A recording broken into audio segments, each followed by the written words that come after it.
Fuck. I was gonna let that play. It's actually a decent song. Oh, hello. How's it going? How's it going? Any dark money influences in chat?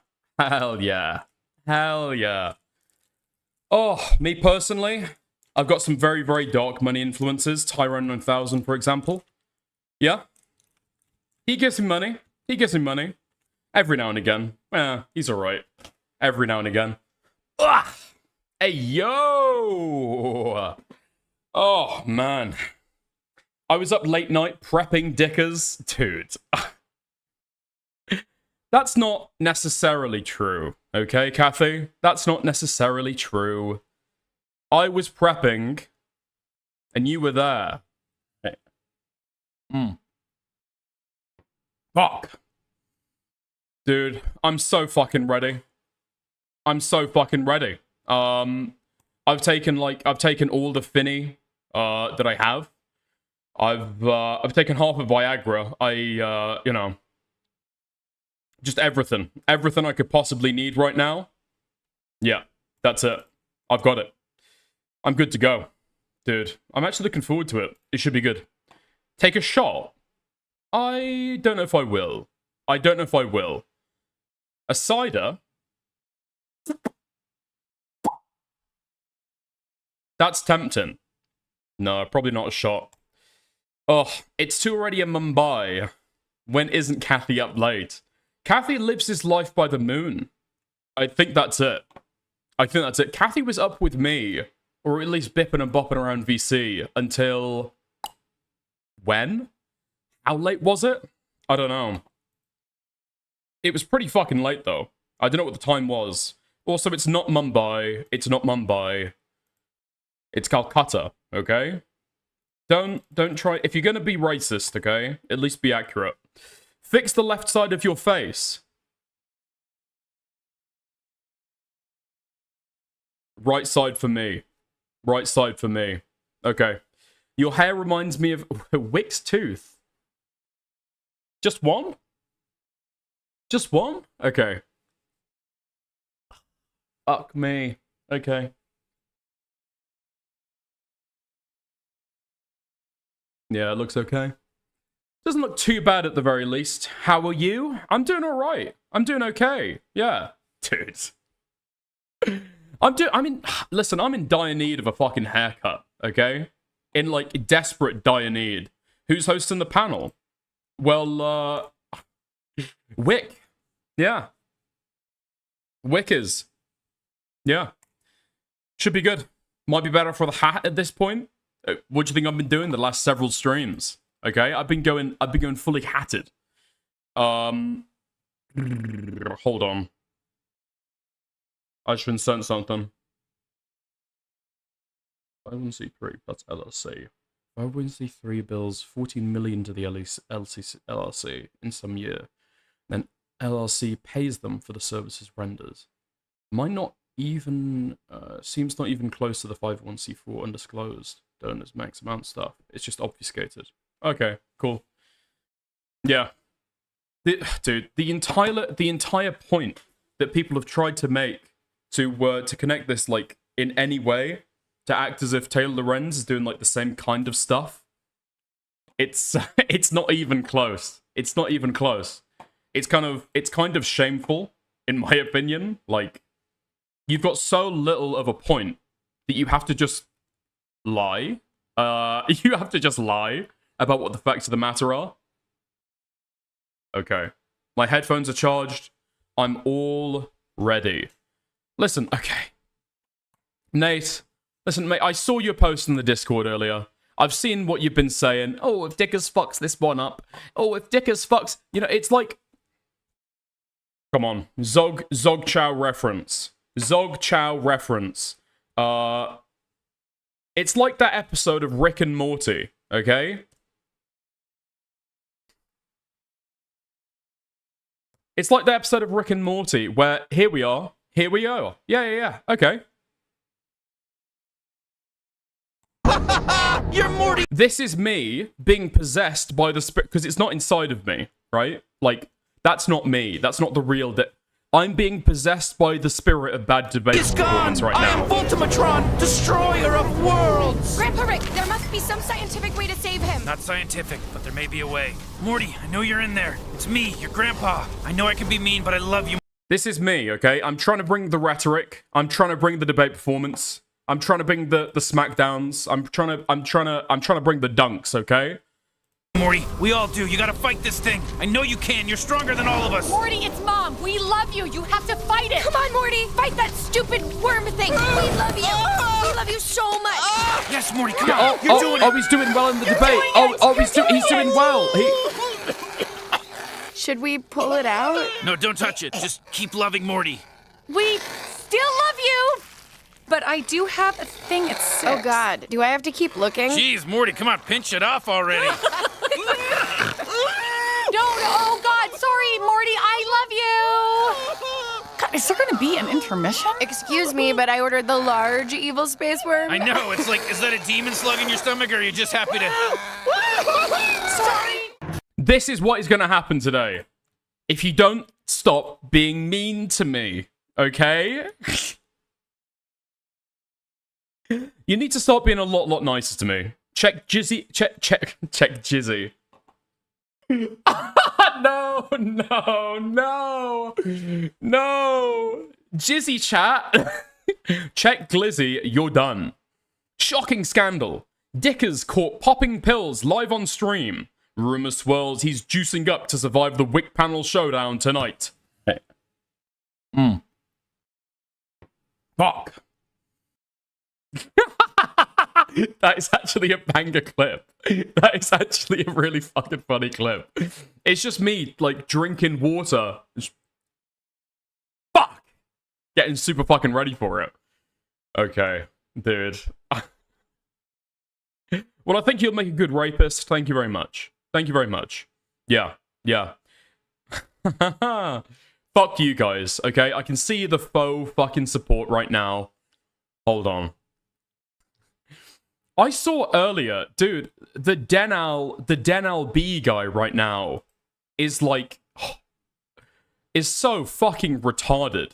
I don't know why. He's trying to argue that Wick, like, shouldn't have me on. I've got no clue why. Fuck, let me unblock him, actually. I realized that I was, like, scrolling around, like messing around with the guy who just types in ChatGPT, or who writes all of his messages with ChatGPT. What is the point, realistically? Like, what is the actual point, anyway? Here we are. Fucking hell. So there's like a lot of fucking Twitter... There's a lot of fucking spin-out Twitter threads. I don't even know why. He fears you. You were very mean to Mr. C. Yeah, I know. But I thought he was going after Aiden and Morale. And now he's, like, chosen me as well? I've got no clue. Anyway.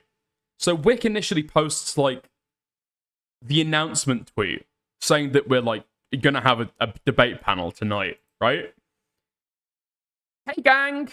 Tonight we are live, 6 PM EST, Coruscant Dark Money debate. Hutch, the Soy Pill, Rinyard versus Prime Kais, Fabian Liberty, Dickers.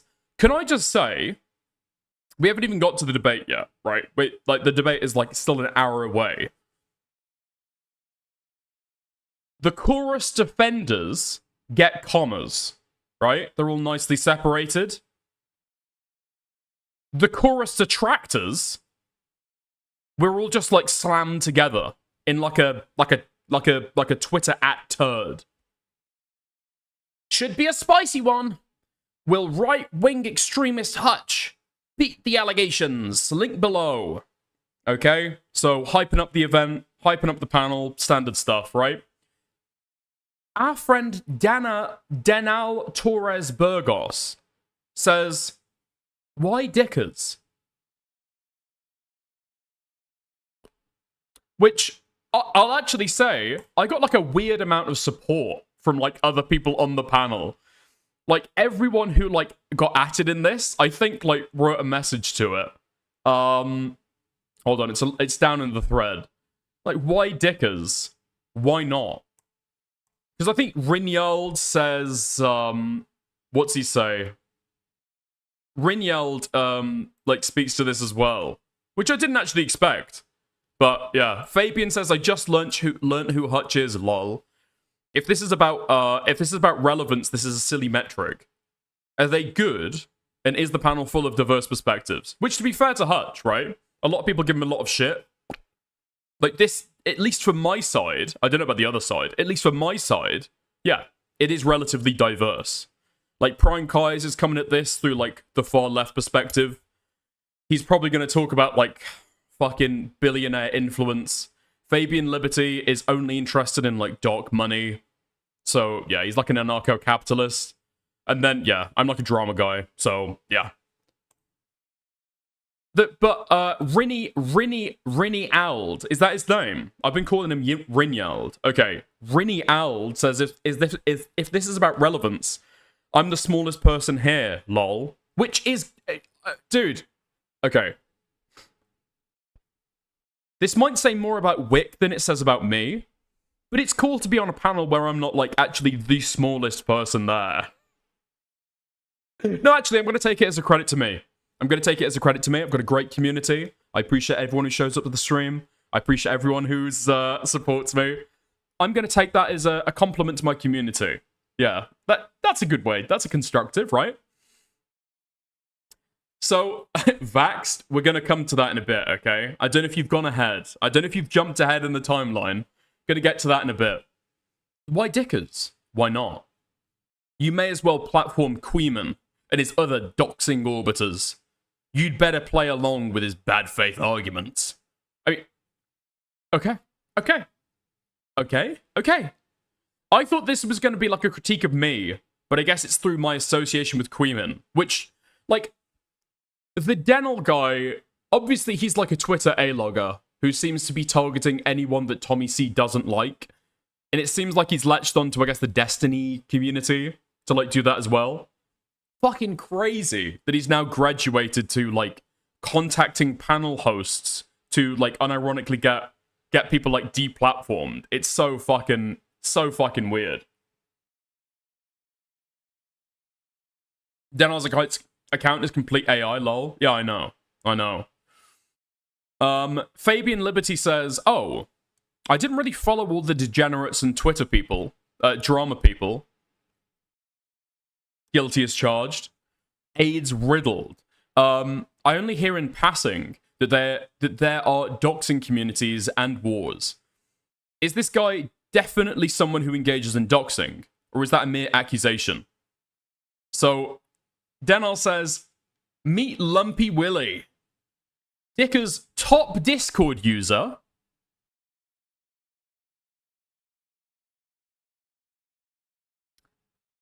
Top Discord user. If I had to give a list of top Discord users, I would probably say Kosher Kathy, Astro John, Mira Tazapine, Nate, I would give a lot of fucking names of, like, Discord regulars. I don't know if Lumpy Willy even talks in my Discord. Like, at all. Like, not at all. And live stream chatter. Also, Lumpy Willy only really comes into live stream chat usually to fuck with me. Yeah. Not me. Tyrone 9000. Are you in the Discord? I don't think you are. Exclamation point Discord in the chat. I'd probably say, actually, you got a bio in there. Wicked. I've completely... Oh, Methuselah. Yeah, we've got a few people. Most of them hate me. Didn't Lumpy come from Lyrix's community? I'm pretty sure that he came from the general community. Yeah. He came from, like, the general commentary community.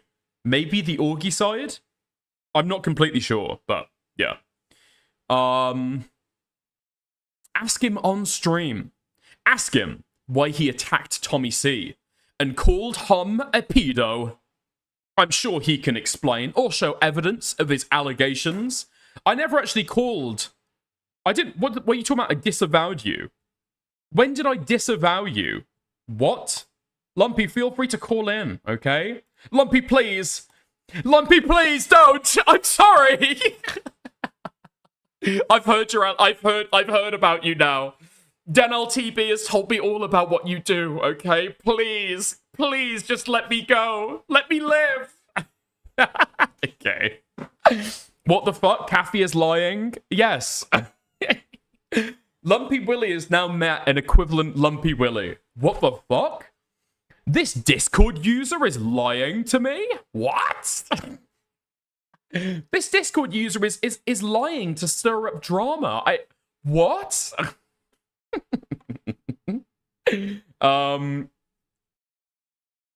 I didn't say the Lumpy Willy has no association with me. I said he's more of like a commentary guy, right? Like what Lumpy Willy isn't like, he hasn't come out of my community. Right? Lumpy Willy's like, you know, he's like a bit of a mercenary, you know? He'll just kind of fuck with whoever's there to be fucked with. But yeah. So this is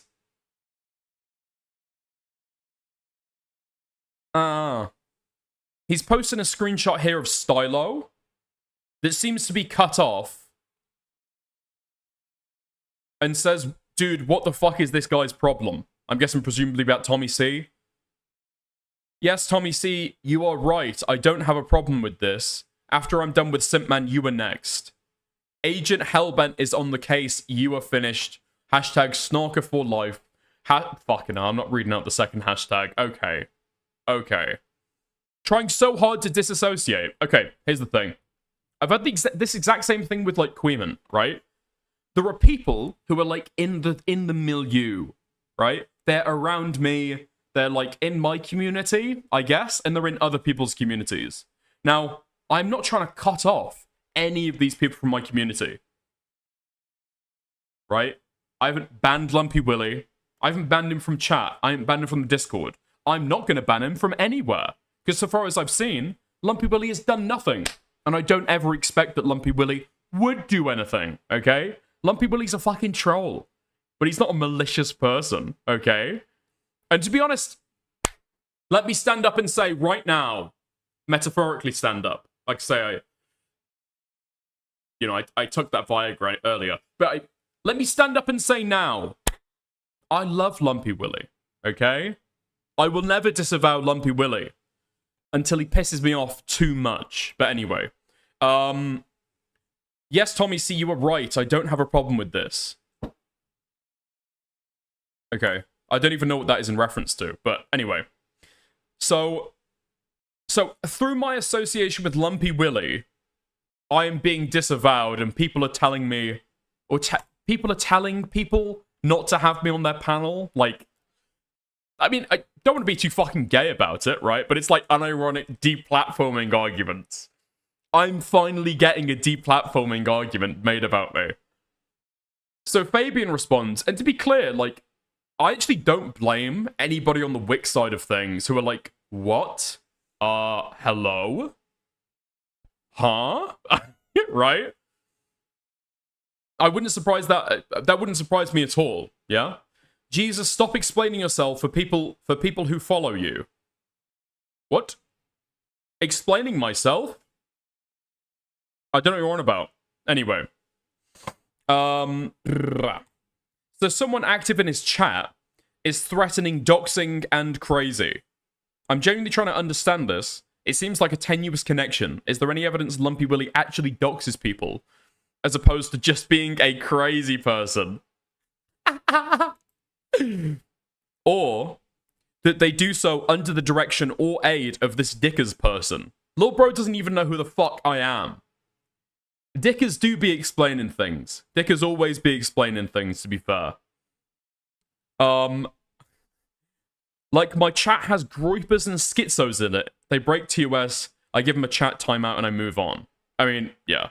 Any creator right now just knows how this fucking works, right? Or any creator knows how this works, especially right now with the fucking Destiny shit. Argument with an AI agent is futile. Okay, throw away. Does this look like me? Is this who I am? Is this me? No. Okay? No. This is not me arguing. Oh, okay. Okay, fuck you. Alright, alright. By the way, we've got the fucking usernames in chat working again. We've got fucking usernames in chat working again. It's no longer everyone's, like, potentially kind of, like, sensitive, compromising, like, YouTube username or whatever the fuck. Okay, anyway. Ask Dickers, and you will see. There is plenty of evidence out there. Even Destiny has a perfect understanding of who these people are and who they bring along with them. Queeman, Aiden, Dickers, Parry, and J-Stalk are all collaborating together and share the same deranged fan base. There is a reason why nobody collaborates with them. That's not true. Like, a lot of people collaborate with J-Stalk. I don't know if Parry gets that many associations. People associate with me, people associate with Aiden, people associate with Queeman. This is just retarded. Who is Denal? Sounds like a very smart, honest woman to me. I don't fucking know. By the way, this person defends food shops a lot. I know, they defend everyone who is in the vague, like, Destiny-verse. It's very, very weird. I don't know if they've... Because it seems like they started out as, like, a Tommy C fan, and then they've, like, networked out to taking on, like, other fan bases who just hate Queeman and Aiden. Very, very fucking weird.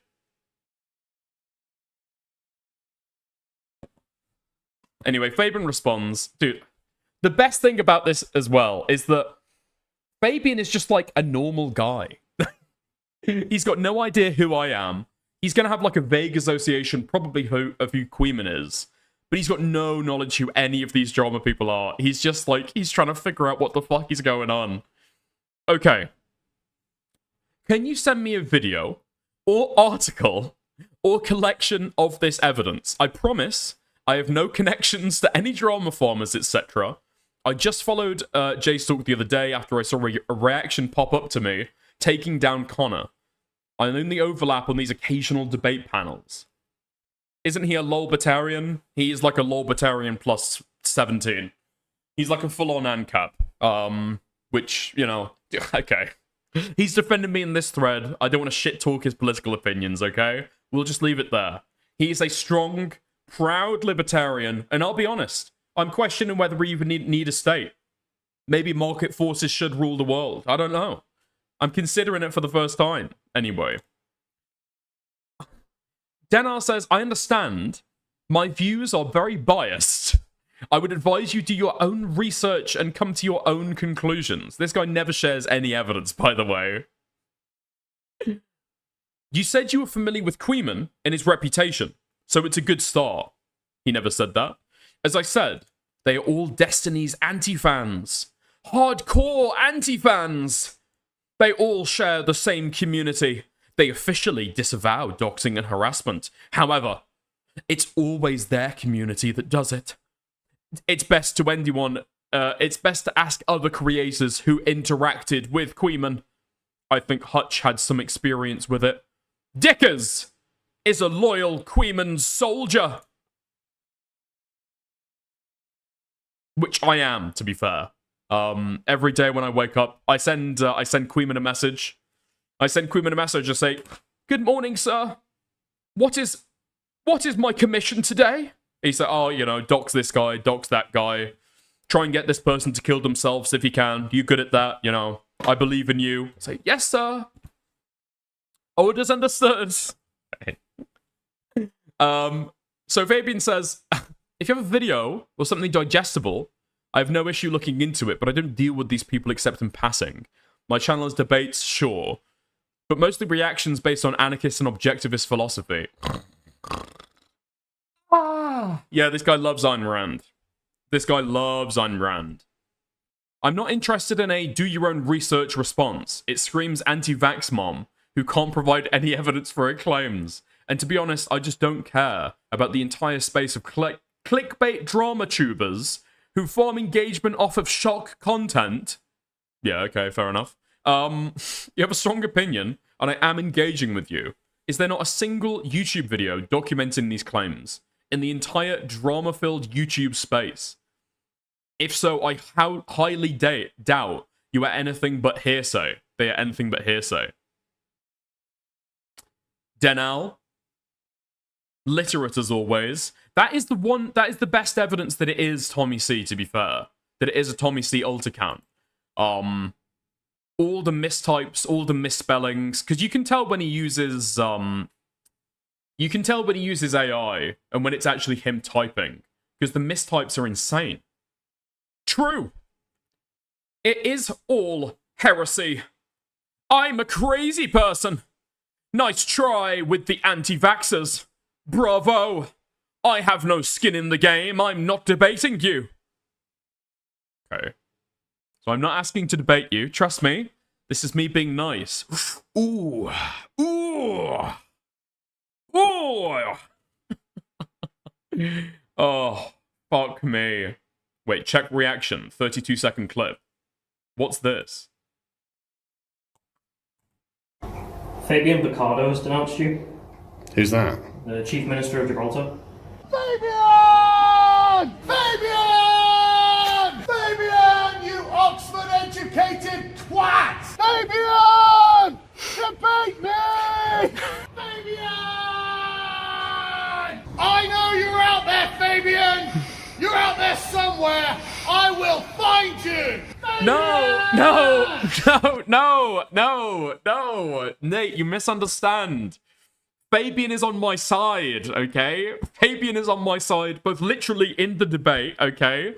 And Fabian is on my side, like, in this interaction, I think. He's asking for evidence, which is my evidence, okay? That's good enough for me, anyway.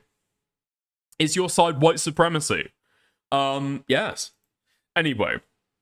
Wait, Fabian is not a white supremacist, is he? I don't believe he is. Anyway.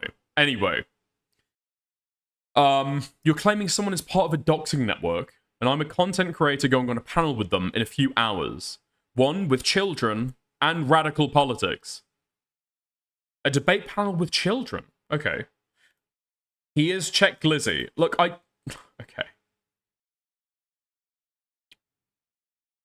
What's this? The left hates you. And given enough power, the only logical conclusion is a genocide of all whites. They demand that you hate your skin color, family, and history, and anything less is white supremacy. Listen, this is just like the average argument that Nate might give to me, okay? I don't know if that's quite enough to call him a white supremacist, okay? I don't know if that's quite... Okay, Hengist, hold it with the W, mate, alright? Fucking hell. Hey. I'm rightly concerned and asking for a video or article or something that documents this. But when I ask, you respond with do your own research. You know how effed up this is? This is so effed up! Frick! This is so effed up! You know how effed up this is? I'm not going to quit a panel on rumors. This is my job. And if you have actual evidence, okay, to be fair to him, actually, to be fair to him, like, he doesn't know who Denal is. So, yeah, fair play. He's just got a message from, like, a random person saying, oh, this guy's involved with doxing, like, be careful, whatever the fuck. He doesn't know who he is, to be fair. Dude, he's just a normal guy. I feel so bad for him. Okay. If you have actual evidence that he's just going to sit and watch people put their families at risk of doxing/swatting, this is a serious accusation you've leveled against @DickersTV, one that puts me and everyone else on the platform in an uncomfortable position. All I'm asking for you is proof of your claim. Now, I finally see what's going on. I finally see what's going on. So I think I reply to this. Yeah. You probably don't know the law with this guy, but he's not going to give any proof because he has none. He uses AI to write out screeds accusing people of anyone on the Chud Logic side of commentary of being a doxer, while he's reposting tweets doxing creators he doesn't like, which, I mean, that's just true. That's just true. And, yeah. I didn't realize that, to be fair, until quite recently. And that's like, as soon as I like saw that, it's like, fair play. This guy's just fucking unhinged. It's not like jokesy or cutesy or whatever the fuck anymore. He's actually just like retweeting people's dogs' information, which, okay, I did not need to know that person's full name, but anyway. Yeah, so that's why I muted him. And now, I think after this, I've just kind of like blocked him. So, Dick has just confirmed that Lumpy Willy is there to wind him up. Oh my god. Wait, I haven't read this far. This is all new to me. Hold on.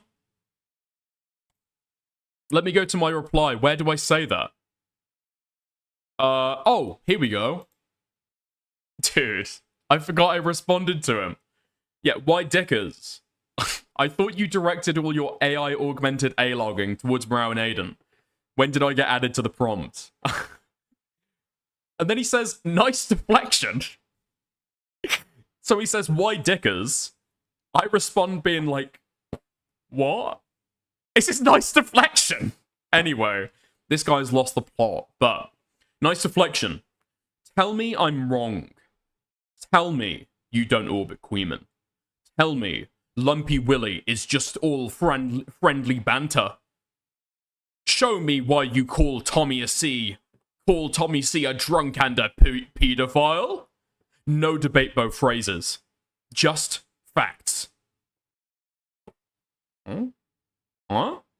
Vincent Martin alt account? I don't think so. Yeah, but that's what makes me think nobody else cares.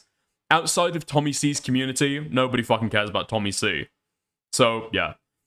If orbiting just means having an association with a larger creator, then sure. I guess I also orbit Chud, Becker, FBS Diesel, Diorio, etc.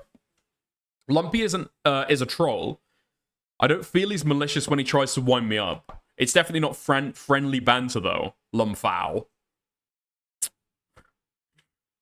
Show me when I made an accusation that Tommy C was a pedophile. As for the drunk thing... She's a fucking... If she wasn't telling people I was sexually assaulting her, then she was a slut. Right, Dickers? So I never ever got to better than that.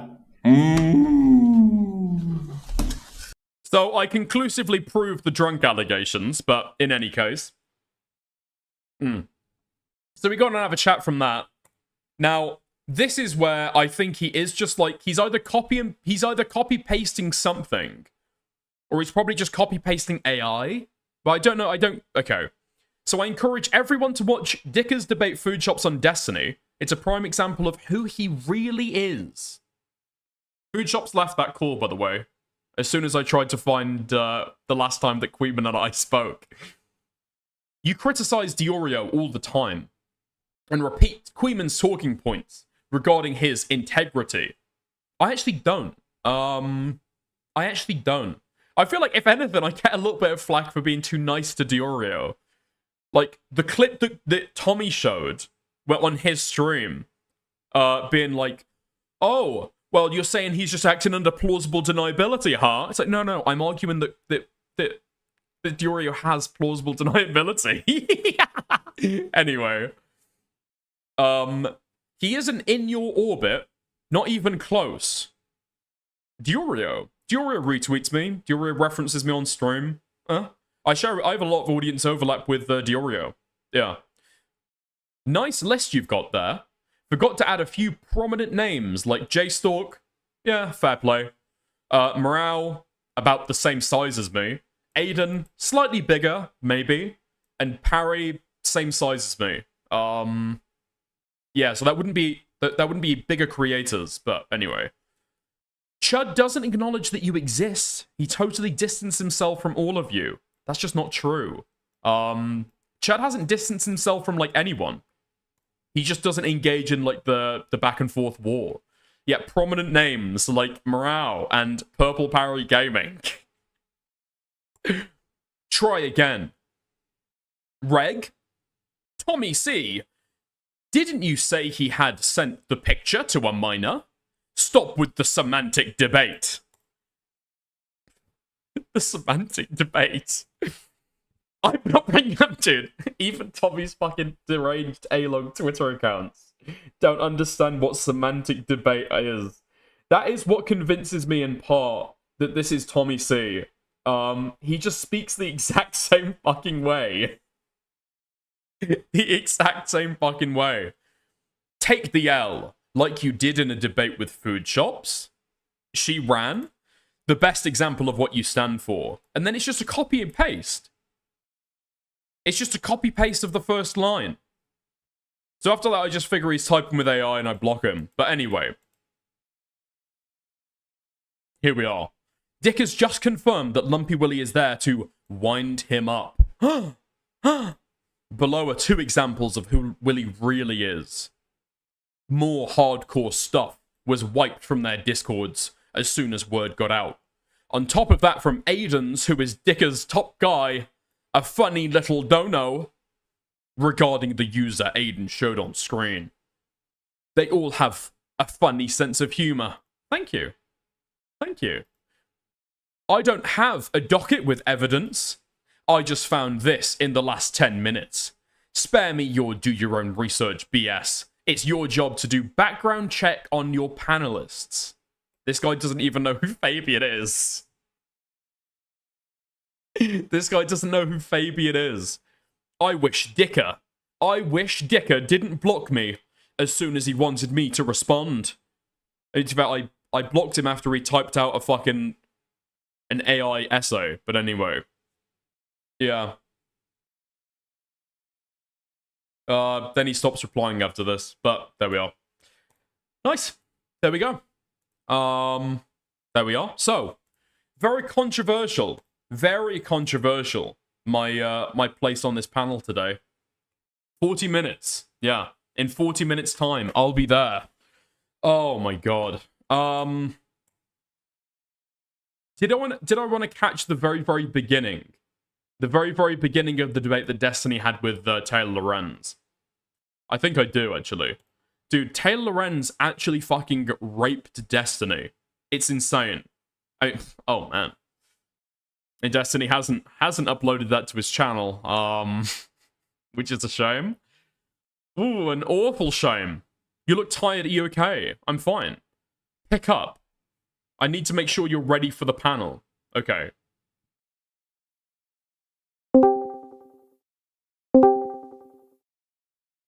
Hello, Kosher Kathy. Hello, Dickens. How are you doing? I'm doing pretty good, thanks, mate. How are you doing? I'm doing great. I'm very excited for your panel. Thank you. Yeah, so am I. All I have been thinking about since yesterday is just your panel. I'm glad to hear it. I'm glad to hear that I've got some support, you know? It's always good to know I've got people behind me. Yeah, but I need to give you advice before you start. Mm-hmm. Okay. Yeah, where sure. are you in your bedroom? I'm not saying whereabouts my place that I am. But go ahead. What? How come? Do you own a brush? Like a hairbrush? I do own a brush, yeah. Go bring one and brush that ugly hair of yours. Are you going on panel with this hair? Why didn't you brush? Okay, Kathy. Let me turn my camera on for you, okay? Hey, go brush. What is this hair, eh? Is this a pocket? These thumbs are too large for gold. Fine hair. And by fine, I mean fine grained. Not fine as good. No, you need a better brush. What is this brush? This is a fine tooth brush. It's a thick comb so that I can keep my lovely curls. Spaces between these brush is like the spaces between your teeth. Finger one that's better that you can brush. This is not doing anything for your head. This is like putting your fingers up your head. It's the same. Not really. I think this is fine. I think this is okay. Listen, let me live my life, okay? Let me live my life, but you are please. representing. You've made it look worse now. Bro, Kathy, man. It does look worse. Okay, can you do it? Take it to the What back. the fuck? Let's see how you look without bugs. Use your headphone to take all your hair to the back. Let's see how you look. No. Like use it as a tie or something strap. Let's see without bugs. I don't like the bugs. I can put on a beauty filter, if that would help. Do you have one ready? I think my camera software has one. Yeah. Okay, let's see how you look like in Beauty Filter. Hold on. Let me have a look at my effects. Beauty. Here we are. Is it working now? Oh, it's making my eyes Looks sparkle exactly the a same. little bit. Yeah? Yeah, I see the eyes. The smile looks okay. Smile. Yeah, it whitens your teeth. My teeth are already okay. That's too white though. Let me get Can this you off. adjust it to make it more? I don't see differences, to be honest. But There's yeah, not huge differences, problem 'cause I'm is already your quite beautiful, You so- are representing the community community. See, when you tweet, people say, "Oh, this is a Queeman orbiter." You are representing Queeman. You are representing Lumpy Willy. You are representing me. You are representing Aiden. Everyone. Yeah? But you can't show up with that hair. But do you agree? If you agree, put one. How about this? Is this okay? Because then you can see less of my hair, right? Yeah, but I can still see the ugly punks. I don't like the punks. Yeah. Oh my god, Gamma! Gamma, how are you doing? I missed you, Gamma. Does this make it more appropriate? Does this make the hair look Yeah, more I appropriate? like this a lot more.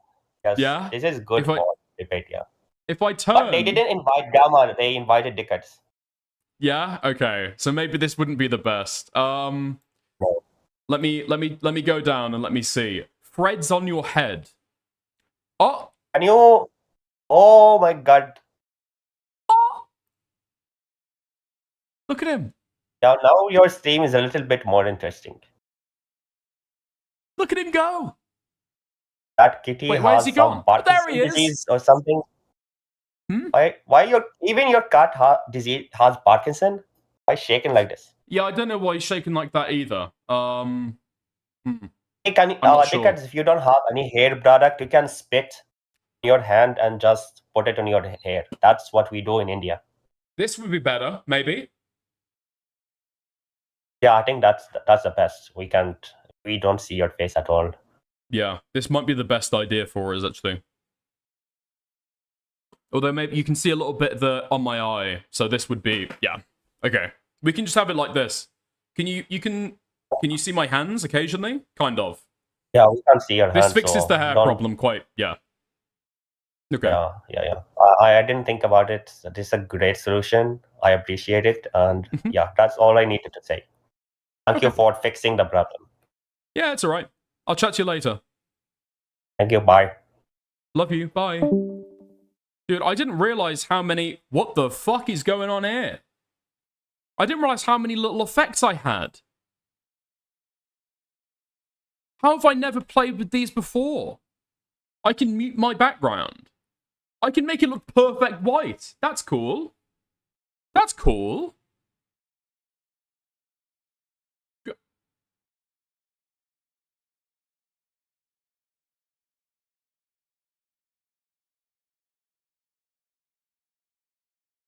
Hi guys! Here we are, there we go. Fucking hell, man. This is so fucking retarded. I'm like a raped child in a documentary right now. That's emoji face.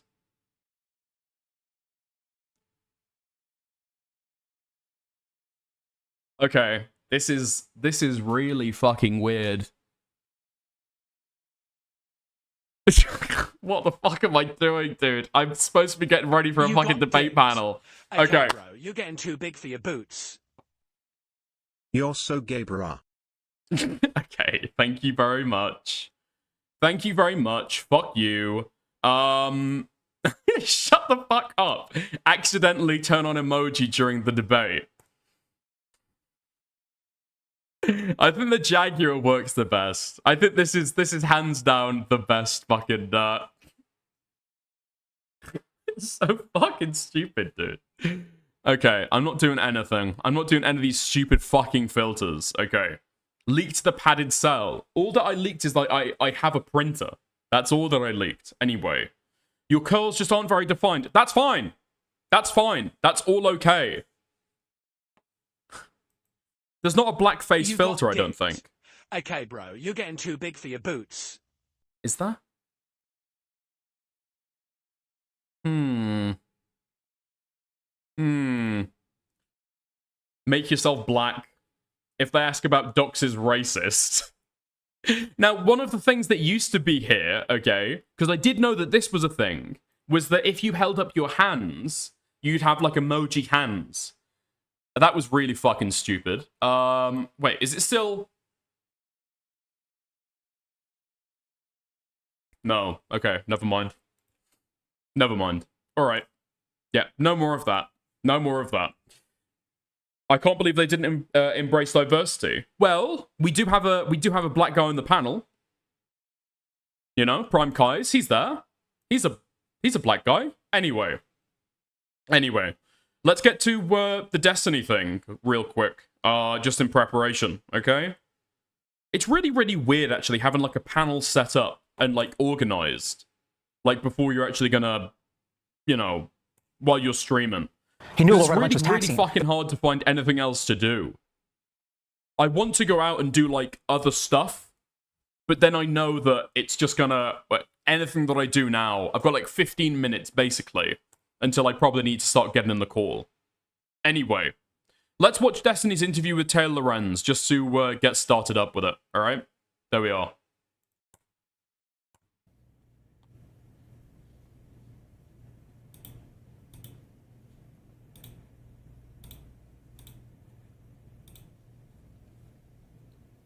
I think I can hear you. Can you hear me? Hello, Nice. hello. Yes. Oh, cool. Hi. Okay, I think it's working. How's it going? Good, good. Sorry, it's a little blurry. I don't really Hold know on, I need how to get some to. water. I don't know how to fix it. I think it's Sorry, clear I enough for look us. like We're kind good. of. Great. Well, I'm excited to chat about my story. Yeah. Do you want to introduce yourself or anything, or do you want to hop right into it, or? Yeah, people probably know who I am. I'm Taylor Lorenz. I'm a journalist. I cover the content creator industry and online influence. I write about basically online culture and like the influencer economy. So a lot of it's like entertainment adjacent. And then I also cover like sort of the political, like politics and business and culture related to like influencer stuff. Gotcha. Okay. So obviously you've written an article that's blown up quite a bit on the internet, caused a lot of people some grief, me included. Okay, who are upset. And then obviously we got a lot of favorable coverage from. You weren't in the program though, right? You weren't in the program. I don't know. Was I in any of the documents? Maybe I was one of the dark money No. recipients. You know. No, I wasn't personally, but I'm on the. I would say I'm on the same team as a lot of those people. So, I guess. One of the things that I'm kind of curious about, I guess the first question before we dive into it is one of the questions that's been posed a lot by. Listen, okay, I to one extent, she is a little bit of a Hassan groupie, right? To be fair, but I don't know. Like Taylor Lorenz has interests outside of that. It's just that nobody in this sphere has any crossover influence or crossover interest with her, except for when she writes or talks about Hassan, right? And so I feel like she probably writes, I don't know, like, let's say she publishes an article a week. Well, every so often, she'll write an article about Hassan. Let's maybe say like twice a year. So that means then, like, 4%, 2% of her, like, output is about Hassan, but everyone just knows her as the Hassan lady. It's like, no, okay. Well, by me and other people, is why not ever publish any of the contracts themselves? Because it feels like, obviously, there have been a lot of creators now that have come out and responded, saying that a lot of the claims weren't true. I think you've replied to them that the replies aren't necessarily rebuking anything you've said. But I'm curious, why not just publish like parts of the contract? It's such a good question. Oh, it's such a good question. And it's something that I get all the time. You know, when I reported, for instance, on Mr. Beast's years ago, before all the Mr. Beast stuff came out publicly, I wrote a big cover story for the New York Times about Mr. Beast's labor practices and these. To be fair, Hassan did not need to be mentioned in the story, but she did it anyway.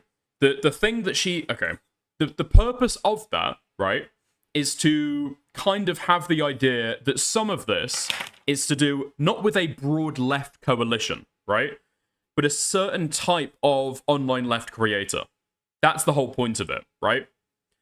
So Hassan, like, the biggest streamer on the left, or the biggest content creator in the, like, online politics, I guess, like, the streaming space, right? He was never contacted for this. Now, you can say, well, maybe, you know, Hassan just isn't that interested in getting involved with, like, real-life politics. This isn't about advocating for real-life politicians, right? None of this is about advocating for politicians. Explicitly. So, you know, it does create a question that Hassan wouldn't be involved with at least being consulted in, like, a David Pakman type role. So that, you know, even being approached. Because Hassan was asked, for example, Hassan was asked if he wanted to be involved with Progressive Victory. And he was going to be involved, at least with some of it, until he kind of realized that Destiny was going to be there. So that's that, yeah. Really restrictive NDAs he was signing people to, and some of the other stuff. And you heard the same thing from, like, publish the receipts, like publish the contracts. And this is something like I think people have gotten used to because of social media, and because most of the sort of content that they're consuming is maybe through YouTube or through, like, social media content, where there's this, like, receipts culture, right? Which is great in a lot of ways, where people are sort of showing evidence on screen as they're talking about things. So I wish I could publish, like, 100% of our reporting material. I feel that way about all of my stories. But we have sources. So in order to report this story out, and how I originally found out about this story is actually from people in the program themselves. So people in the program reaching out and being like, hey, I feel weird about this. I think you should write about it. Like, I'm part of this program, but I want to essentially, like, be a whistleblower and kind of, like, draw attention to some things that I have problems with in the program. So we have to protect these people's identities. And one thing that we heard from one of our sources is that the contracts themselves might be watermarked with weird spacing. And so there might be some identifiable things like that, which is something that's totally common, by the way. Like, companies do this all the time. They actually do this with internal emails as well. So, you know, whereas we used to get these things, especially in tech journalism, you'd, like, get these emails like, ooh, internal email from Meta, like, here it is, screenshot. Now companies have gotten smart to that. Obviously, if you're a company, you want to know who's leaking your stuff. And so they'll put these weird little things in, like an extra space here or something here, that sort of differentiates each thing, each sort of, like, person's contract or person's email or whatever, to make it identical. Just OCR it. Yeah, but that wouldn't work, right? That wouldn't really, like, work. You can't just OCR it, right? If she's saying there's, like, unique little tidbits, and every contract is, like, somewhat unique, it creates weird little choices, right? Yes, it would be you, Chud. Huh? Identifiable. So we just... Oh, yes, it would be you, Chud. Well, no. Okay. So the problem wouldn't be in terms of, like, getting an OCR of the fucking contract. That would be fucking easy, right? Just want to be really careful. Dude, I can read, okay? I've just got, like... I'm used to seeing Chud as, like, a proper noun, right? Like a name. I forgot that it was an insult. And protect our sources. That said, many people at Wired reviewed the contract. We had a lawyer go through it, of course. Like, you know, no one's disputing what's in this contract, and nobody has been able to disprove what we've reported on. So, you know, for instance, these creators that are like, well, that's a lie. You know, our contract doesn't say that. They also have not published the contract publicly, but what they could do, even if they didn't want to publish the contract publicly, is they could go to Wired and say, here's the real contract. It doesn't say what Taylor's claiming. And of course they haven't done that, because the contracts actually do say, our story is factually correct. So I know that there's lots of misinformation about the story, and I do think people have taken, I think a lot of people also, because it's paywalled, are making a lot of like wild assumptions, like based on the story. Yeah, that is a really fucking annoying bit. I do think about a lot of people, it fucking seems like, who were talking about this online have just not read the article. It's really fucking irritating. Really fucking irritating. For people to just be saying things that, like, aren't true, and to be asking for especially asking for a fucking, what would it be? Like a fucking, a correction, or a retraction, off the basis of, like, false information. Fucking retarded. To sort of speculate. Paywall has nothing to do with that. I don't know, okay? I think it does. Okay, listen. The problem is with the people, okay? The problem is with the people making the false claims that can't be evidence. They can't evidence it. They can't back it up. They haven't read the article, right? But they're going out there and, like, spreading narratives based on what other people are saying. It's their fault. All I'm saying is that having it paywalled does contribute to that a certain amount, right? But yeah, these people don't read anyway. The people who have been attacking this article and attacking Wired in particular are the kind of liberals that are supposed to be moderate. Are the liberals that are supposed to be caring about the institution of journalism, trusting the institution of journalism, right? And so it is very fucking weird.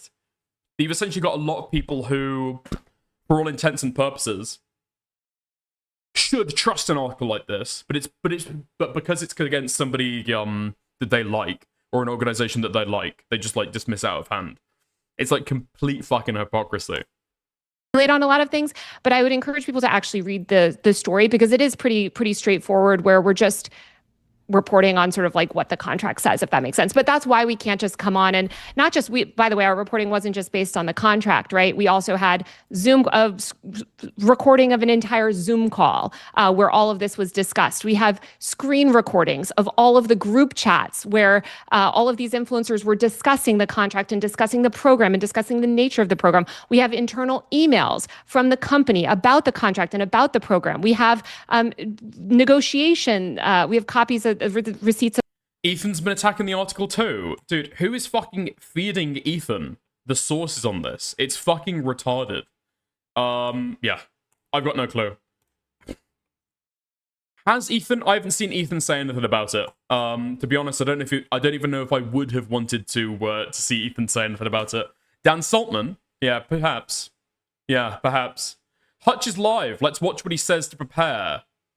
No. Okay, we don't need to do that. Maybe we should do that. Hutch. Is it Hutchinson? Star Wars and Bacon Vault, Mr. October, Yo-Yo, Ghost Patrol, Jay, Derek, Burnt Bread, Hollywood, Mick, Carnage. What is cracking, guys? Doxing. It's his fucking Twitter handle. Secular Talk and Crystal hosting Taylor Lorenz. Oh no.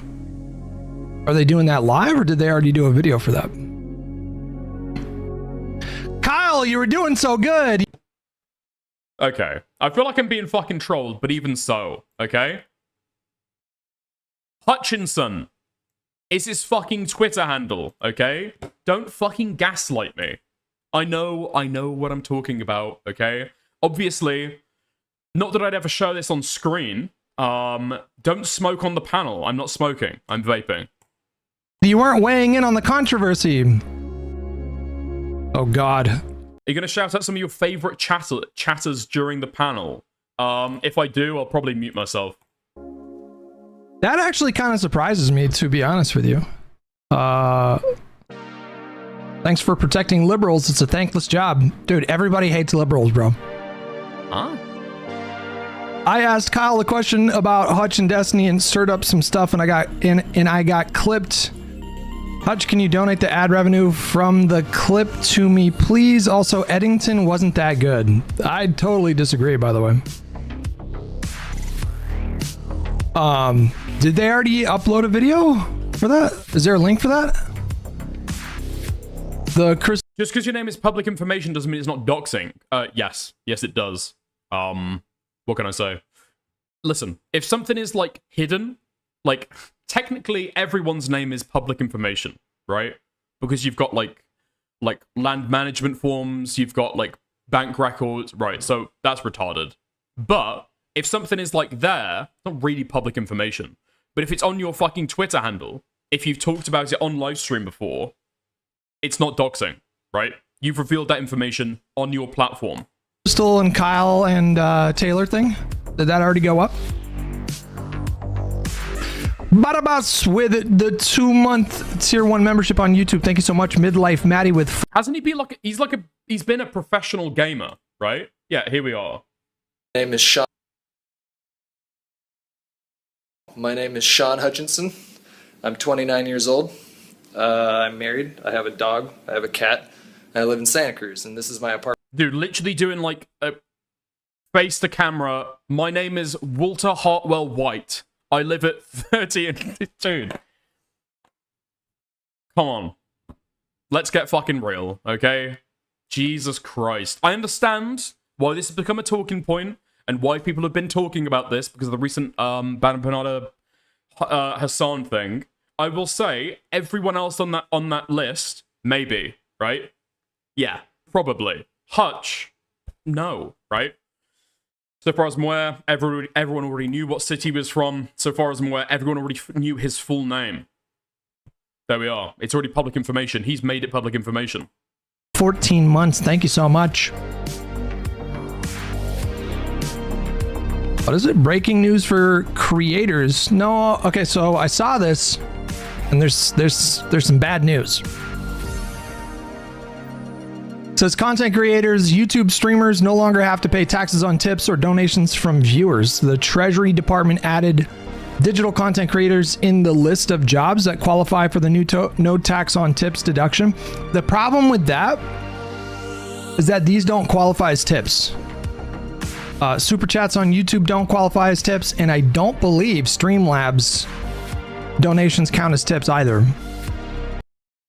I could be wrong about this. I'm not sure about like US tax law. At least from what I've seen or heard, like it does explicitly. It explicitly does, right? It's just counted as regular income. So maybe some system will emerge that will allow creators to take advantage of this, but deduction phases out, and it's not on a 1099 to report tax. I don't. That's a good question. Do PayPal payments? It's not separable in any way when you report it. It's gonna be the kind of the taxes that YouTube like submits, right? Or it's gonna be the taxes that Streamlabs has to submit. It's gonna be in that way. For creators, like Hutch is right. I'm not sure if there's any way that you could actually like separate it out right now. Ultimately, I don't fucking know because I don't live in the US, right? I don't work in the US. I don't file taxes in the US. Count as tips. Barabas with $20. Thank you so much, buddy. Jesus. So PayPal payments, they actually do count as tips, apparently. PayPal payments for creators do count as tips, as they are considered a form of payment for services rendered. However, it's important to note that while tips are typically sent directly to the creator's PayPal account, they are still subject to federal income tax and other reporting requirements. The no tax on tips may affect how tips are treated for tax purposes, allowing. I don't know. I'd have to look into the PayPal thing. I don't get a. Okay, so Hutch is just talking about PayPal stuff. Fair enough. Let's go back to the Destiny thing. Emails and text messages during the negotiation process. So we have a lot more than just the contract. And of course, we have the testimony of the people that are in the program themselves who have spoken to us. So we have a lot of reporting. But yeah, unfortunately, that's how a lot of journalistic institutions are where we are not like operating by the same principles as I think like the way the rest of the internet does. But I wish we could, because I totally understand people wanting to see the contract, and that's why I've encouraged these creators to share the contract. I think it would dispel a lot of misinformation on their part on everything. Gotcha. Okay, so here are a few questions. So the first question is, if you had to guess, how many of these contracts do you think you saw or got to read through?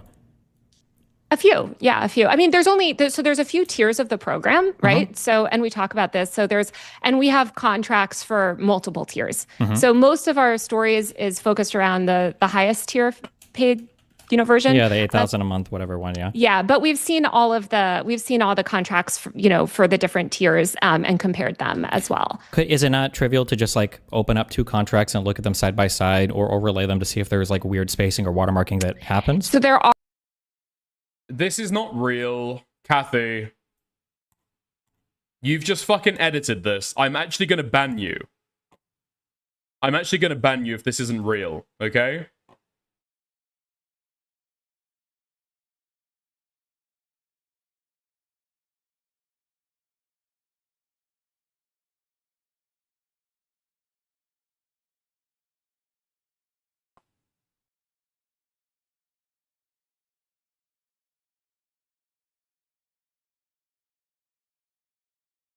Okay. Kathy, you're getting banned. There are slight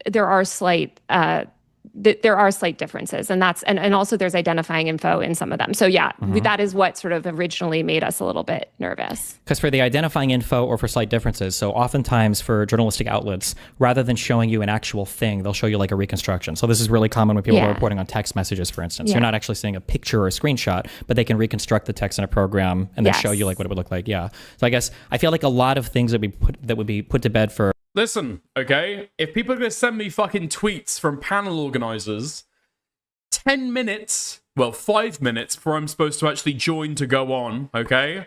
No. No, okay? Don't lie. Don't lie. For people's questions about some of the claims. Okay. To be funny, okay. 30 minutes is maybe a bit harsh, all right? Put them in for one, but just with a harsh warning, okay? Consider your hand slapped. And the story is like just a reproduction, basically, of some of the clauses. I would love to do that. I actually have advocated this for a long time, and it's so funny because this is something that people got really mad at me for previously when I said, like, I had a previous story about text messages, and I was saying, why don't we just write the text messages? And we do in the story, right? We do reproduce the text messages in the sense that we're quoting directly from the text messages in our story. So there is that. But I agree. I think it would be great. Unfortunately, we're not able to do that for whatever, this is ultimately editorial judgments. There's reasons why they don't show source material. But I agree. I would love that. I think honestly, the burden of proof is on the content creators. Like, they have not been able to provide a single copy of any contract that refutes our reporting. But yeah, I mean, I'm all for transparency. I don't know if you remember my interview with... Just as a real quick thing. So I feel like in terms of burden of proof, assuming that there's a standard NDA clause on any of these, you're not going to get in trouble personally if you publish any of these contracts, but the content creator themselves would probably have to be released from an NDA if they signed a contract. So they would be in trouble, Tyler right? Cohen is in charge of it. Like, Brian Tyler Cohen and these other creators, some of them are all stakeholders in Chorus. So and they continue to say that this is a public program. So, they're free if they feel that that we are not representing the contracts correctly, put them online and let people decide. But so far they have not been able to disprove that. I'm with Kathy, you're gonna have to behave, okay? You're gonna have to behave during this. Oh, support for Dickars is pivotal right now. Would that be the standard, though, that like if anybody writes a story or makes a claim? I'm excited for it. I'm going to be completely honest. I've even prepared like a 1-minute opener, but I bet I can just ramble. I bet I can just ramble. About a particular company's contract, then that company is always forced to publish their contract to disprove the claims? they could just reach out. No, they could just reach... It should be fun. I'm looking forward to it. Yeah, never done a panel show before, so yeah. Should be all right. Reach out to Wired and say, hey, you guys misrepresented this, XYZ, and Wired obviously has the contracts, right? So they don't have to do it publicly. They can do it behind the scenes. Kathy does not own me. They haven't done that either. And so I think that's the thing, is that they have just been unable to refute any of the facts of our story. And actually, let me go to Wick's channel as well. Yeah, because it'll be interesting to... maybe get his chat on screen as well. Anyway. Is it worth getting Wick's chat on screen at the same time? Maybe it is. So it's like I I'm not trying to understand, say like, that you know, like, it's stealing frustrating is for- always justified. It's not that you should steal. It's not that stealing is good. I just don't necessarily love the. Shit, dude, I thought somebody was fucking talking in the Discord then. Okay, 2 minutes. them, but the few, you know, the bits of information that have come out rather have confirmed our reporting. But yeah, I mean, if they aren't going to do it privately and they aren't going to do it publicly, I don't know what else to tell them. But Well, so when you say they aren't going to do it publicly, I feel like a lot of creators have come out and have like, there have been several claims, I think, that have been explicitly refuted by Brian Tyler Cohen, by David Pakman. well, they can refute them, but they have no proof to refute. So they can go online every day and say that the sky is purple, you know, or whatever they want to say. But we deal in facts here, and so we are dealing with the facts of our reporting and the That's facts not of the right our one. source material. And so if they provide counter, you know, if they can debunk something, or they could say, hey, that's not what this says. Here's what it says. Of course, Sure, but, like, Wired let's is, say- is happy to look at that, but Like, if I they say you- have not been able to do that. Let's say that I say that you wrote, I don't know if you're formally hired by Wired or if you do freelance, but like if I were to make the claim, oh, Taylor has a contract with Wired and they have a clause saying that anytime Taylor publishes, she has to use the word and 47 times in her story. Now Yeah. you need to disprove that. How would you even disprove that claim? Would you just have to publish your entire employment contract? Like, how would you No. disprove the claim that there's not a secrecy clause, or disprove a claim that there's not like content direction given by the company? I don't even know how you would begin to disprove that claim beyond like What do you publishing the mean? entire contract. What are you talking about? Wired has lawyers. They have people that reviewed the contract. And if these content creators want to dispute any Who the fuck is Captain Perrywelk? Who is this guy? I don't know this man. anything in our story, they can reach out and they can say, hey, here's the proof that shows that this is false. But Oh, that's Fabian. Fabian has his own Discord. Okay, cool. so far, they have not Wait, no, that's not Fabian. Okay, I've got no fucking clue. provided any proof that shows that our reporting is false. So I welcome them reaching out and showing proof that our reporting is false, but they have not done that. They have not done that publicly, and they have not done that directly in the sense that they have not. Where's everyone else going?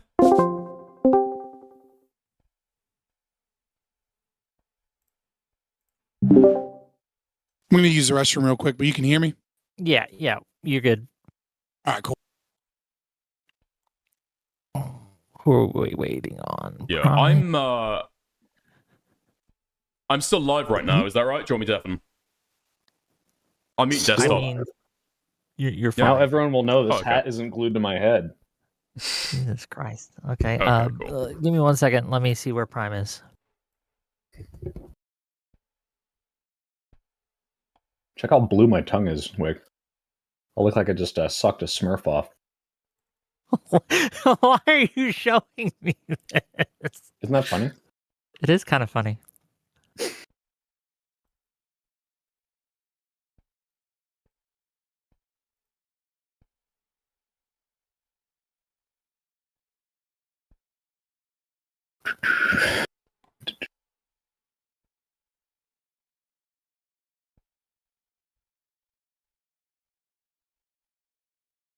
Sorry. Fucking turn it off, actually. Okay. Is there still no way to pin the names on this? If there is, I don't know it. Right. I just sometimes hover over it a little bit, and I put all your names in the YouTube description, all your names in the. It's Twitch. like every stream I get a chatter that's like, "Who are these people?" And I'm like, well, if you were first of all able to click backwards in the video to any moment where they all appeared on screen, or read a description, you'd know. But Yeah, we'll find out. I mean, you can just leave your mouse there.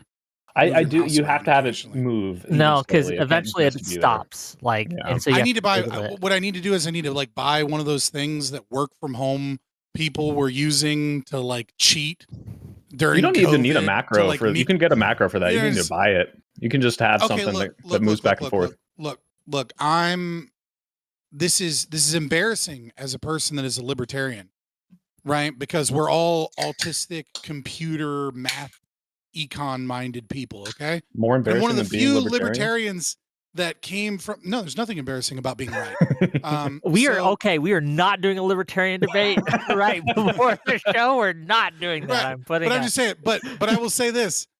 I came through I was a commie, and like I came through like social issues, and like I went to college and like grad school for like, you know, psychology and counseling. And so when it comes to computer shit, I'm so Fuck, I fucking suppose I boomer. Like I wasn't can fucking build my muted own at all. computer. I can do normie shit, Okay. right? But like Yeah, when it comes to like, oh, you can make this macro, or there's Listen, like, dude, why aren't you okay, on he's Linux? just chatting I'm like, before the because panel. Linux terrifies No, me. no. Like, I'm not telling you to make a macro. I'm saying you can download like an Wait, are they exe bigger than I macro that's probably not a virus for in like They're 10 bigger seconds. than I am, So aren't move they? your mouse like Probably ever so not slightly. We can't have that. I'm a millennial. I'm so afraid of the LimeWire Wait, days. we'll wait Like, until I we've see a got everyone in random there, okay? .exe, There we and are. I'm like, that's gonna destroy my computer.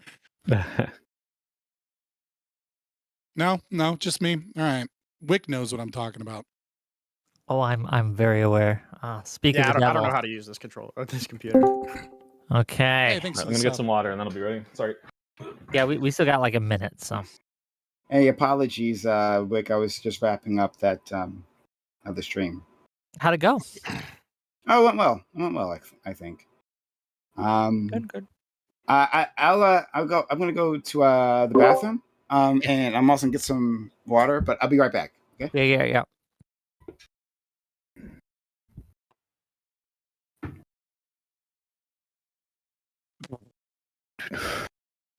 Okay. No, So chat. for Shut the new fuck people, up about Linux. just Okay. there's a couple new Oh, people sorry. here. Okay, there's a couple new people here, so I want to kind of give you the rundown of what we're going to do here. I will introduce a topic. I'll say hi to my audience, and then I'm going to give you, and I stress this, brief introductions and opening thoughts on the subject at hand. Then we're just going to get into it. If you feel like you're being talked over, if you want to get in a word in edgewise and feel you can't, just get my attention somehow, and I'll give you a chance to kind of get on in there. Is there any questions before we begin? Anything, concerns, anything like that? I'm just curious. Like, this is just a little what if scenario. Is everyone here just like some form of Democrat, and then we have on a token fucking end cap? Did that happen? Yep. All right, cool. Fuck it. not Like, I'll sure. go get some gloves. But I think that I was looking at the lineup, and I was like, is this just left wing infighting plus me wild card? All right. Well, I think it's because right wingers have no like leg to stand on in this argument. They can't be like, "Hey, you're taking dark money." Okay. We don't have to. Okay. Let's get started. It's 6:00. We got places to be, things to do. Let's start this shit show. Okay. We're having a good time, Wick. So far, so like to good. have fun here. Okay. Welcome, one and all, to yet another episode of Wick TV. It's a cross-ideological space where we come together to talk about issues both political and cultural, from the silly to the serious. Recently, an article was published in Wired by Taylor Lorenz, accusing a group by Brian Tyler Cohen called Chorus from taking dark money. A lot of people have run with this story and accused Chorus of keeping its members from talking about Gaza, of controlling their content. And the question becomes, how accurate is this article? Is dark money something we should be concerned about? And when should we be concerned about it? And just in general, is Chorus, or something like Chorus, something that the Democrats should be doing, or is it something we should probably stay away from?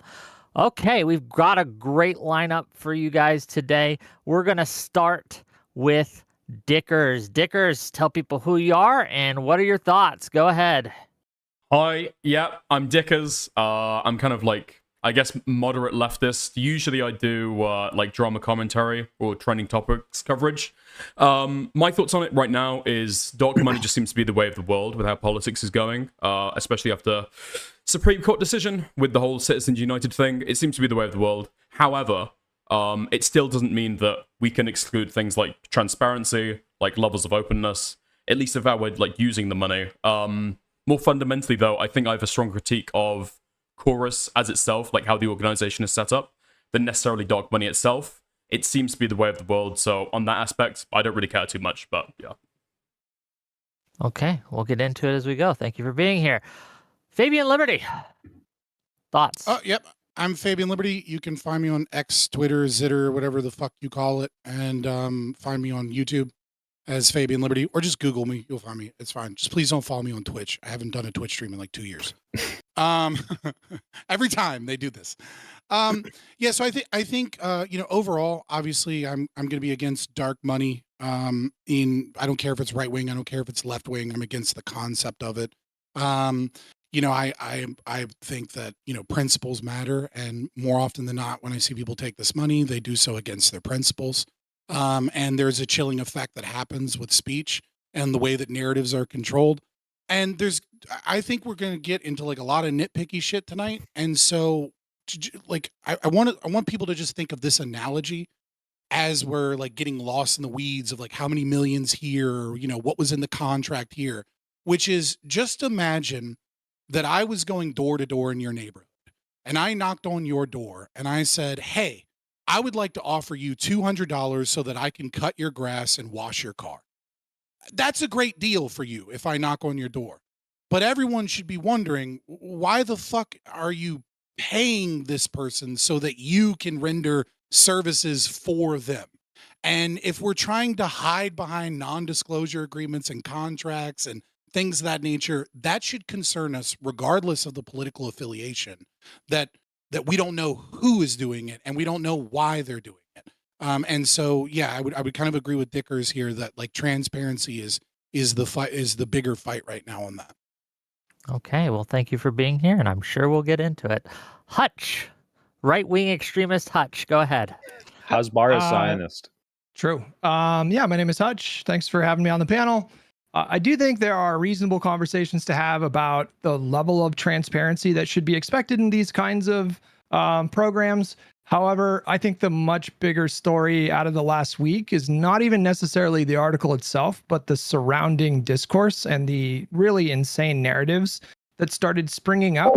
And I think, unfortunately, this article was used as sort of like a proxy war that is a part of a much larger dynamic going on right now, which is that you have this leftist media ecosystem that is very, very bloodthirsty right now. They feel emboldened for a number of reasons, and I think they just want to destroy anyone that doesn't fit their exact mold. And so that's more what I'm interested in talking about today. But yeah, I'm sure we will get into it. Thank you for being here. Next up, Rinyald. Am I saying that right? Yep. Okay. Yeah, I'm Rinyald. I do debates and stuff. I think that programs like Chorus are super important to kind of match the right wing's freak. If we live in a world where we can take half dark money, but only half of the political sides are doing it, it seems like there's no way to actually live in that kind of society. It doesn't seem like any particular allegations of illegality or strict content controls were made by the article, but a lot of people took the article and ran with it because of a lot of the, super vague language in the article itself. I mean, there's a reason that the tagline was, all they have to do is keep it secret and agree to restrictions on their content, which seems like not that great of a characterization. We can have a discussion on disclosure, but I think doing it based off of a clearly misleading article with barely enough detail to ignore the wider conversation of people wildly, misrepresenting the article. I don't know. I don't see any reason to care that much if there's not super strict content controls. Okay, well, thank you for being here, and we will get into it. Next up, no stranger to my panel, Soy Pill. You said that so foreboding. Hi, I'm the Soy Pill. You should go follow me on Twitch and TikTok so I can live stream from my browser. I had a bunch of panels on this. I've talked to Taylor Lorenz about it, and it seems to me that this article's through line, as per her, is that people should disclose more. However, the way that it is written and framed is that there's this secret dark money campaign to, force people to say certain things and toe the party line. That is why all of these big left-wing accounts like Vanguard and Majority Report are running away with that narrative. I think that narrative is patently false. It is not even proven in the article. It is implied, but I think that is where the article is misleading or is missing context.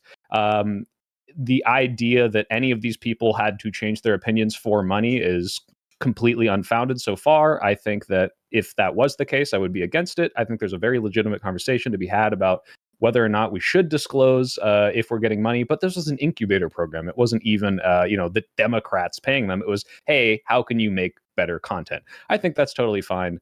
And I appreciate that Taylor has said that she's gone on some of these channels and corrected the allegations that people were kicked out if they said something bad about Israel or criticized Democrats, which is absolutely, definitely not true based on what we've seen. So I hope that we can clear the air here and realize that this is really a controversy or just slightly not so good. Okay, thank you for being here, and we'll get into it as we go. Last but certainly not least, Prime Guy. Hey, everyone. Thank you for inviting me. Wick, always appreciate my good friend. And shout out to everyone who's joined us here today on the panel. Nice to meet you if I don't know you, and hi to you if I do know you. Anyway, so I've been saying for a long time that we need infrastructure on the left, and I think that this program seems to be providing that. So I'm not against the idea of the program. I am against not disclosing the program, people's involvement. There seems to be confusion as to exactly who disclosed what and when with their involvement, and like, did they necessarily disclose they're being paid? All these things. So the exact details of all that is unclear to me myself. But like, if it is the case that people were hiding their affiliation rather than simply, disclosing it, and I don't think there's anything necessarily nefarious about this program on the face of it. Just let us know. But if you aren't, well, then we can't make that assessment, and that's the issue for me. Okay, and with that, let's just get into it. The floor is open. If you have trouble getting in, but Can go I ahead. ask a question? Right, is everyone here has never said anything negative about Elon Musk or Peter Thiel or Koch brothers, putting money into politics to change or, to influence people to voting towards Republican candidates? Because like all of you guys just seem like very like, oh, this is fine. We need to fight on the left. We need to fund. We need to have better messaging, right? So like, I'm just curious, if we go through all of your content, you've never said anything bad about Koch brothers or Elon Musk or Peter Thiel or any right-wing donators, buying elections or buying off politicians by giving them money. Like, you guys have all been cool with that the whole time? No, I think you could find that I'm very against buying elections, but you understand that money in politics can mean like 8,000 different things, and that's not a random number that just happened to be on my mind. You can, for example, have the Koch brothers come in and buy election ads in a small election using their vast disproportionate amount of money to influence, some sort of what otherwise would be a ground campaign. That I don't super like, and especially if it is dark money. Dark money, for those of you who don't know, is money where you don't know where the donations are coming from, and I'm in principle against that. In this specific case, by the way, 1630, the fund that funded Chorus, is also against dark money, and they try to advocate for people who would make it so all of their donors have to disclose. Funded Chorus. We don't know if they funded Chorus. Like from what I understand, 1630, because like I think it's very. I think that's just factually but true. They may have. I think they may have handled their finances and then connected them with donors, but we don't know if they directly funded. So they're considered a financial what was it? It's pretty. Yeah. Okay, go ahead. I don't think it really matters. The point is, money from 1630 or some sort of resources from 1630 are going to Chorus, and I don't think anyone's denying that. That's just kind of out in the open. The issue is we don't know where the money's coming from. That's why they criticize. Right? Sure. I'm not being accused of like attacking and like. The point being that influencing like small elections or even larger elections using a disproportionate amount of money, I don't particularly like. However, being able to put money into politics to support something that you care about, like, hey, here's this person who's going to vote for something that I like. Here's $1 million, which people sometimes see is lobbying or buying elections. $188 million that Elon Musk pumped into the. I think there should be caps on the amount of spending, but I'm just saying that like these are different things in the way that you influence. That's just my opinion, guys. So you would personally say that 1630 fund having Cassie, like 141 million, dude. 400 Okay, million next I'm not going to election, interrupt them. 196 the next Fabian's election. cooking right while now. all these other He's groups on that are my spending side. millions There's and two millions two as I'm things not here. going to jackknife One, him while he's trying to work. I would Okay? support their mission, which is we want to kind of like make ourselves not be a thing anymore. Although they are using the thing they're fighting against to do that, so it's like questionable. But what you're really looking into is they are a 501c, I think, not 4, right? Because they're technically non-political versus, hey, you know, this whole thing was an incubator program to help out people get better at making content, not I'm putting money directly into Donald Trump's campaign to help him win the election. I think those are very different things. I think we can skip a lot of this part of the conversation because I think your framing is a bit silly because like you can be against big like dark money influences in politics and at the same time recognize that it's tactically stupid to unilaterally disarm. So like there's nothing incompatible about Democrats saying ideally we wouldn't have this type of money influencing politics and at the same time recognizing that if Charlie Kirk's going to take in $80 million for TPUSA, like us just standing on virtue or principle and cutting ourselves off from that kind of funding, there's just no tactical way that you could really defend that. So yeah, I feel the same way, Hutch, about it that I do about principles or any moral beliefs that you stand by.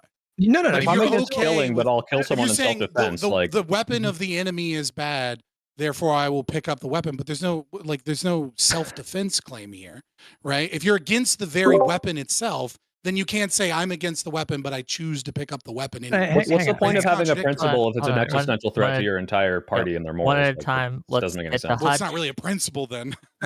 No, it is. Let's give it to Hutch. Let's give it to Hutch real quick. Go ahead. Let's just like devise a hypothetical where, you know, you have this like small hunter-gatherer group of, 50 people or whatever. And there's, guns exist in this world, but this group, they don't think that guns should like be a part of their society. But then another, group comes and starts attacking them with guns. Would it be unprincipled for the 50 first people to like, well, that's why I use the analogy of saying it's not about the concept of self-defense, but it's about the concept of the guns themselves, right? So if you're against the guns, and you say, I am a pacifist. I am a pacifist. I'm a pacifist. I'm a pacifist. And then you get attacked and then you go, actually, I'm not really a pacifist. Let me grab the guns, right? Like Fabian, would you eat a human being? Would I eat a human being? Yeah, would you eat a human being?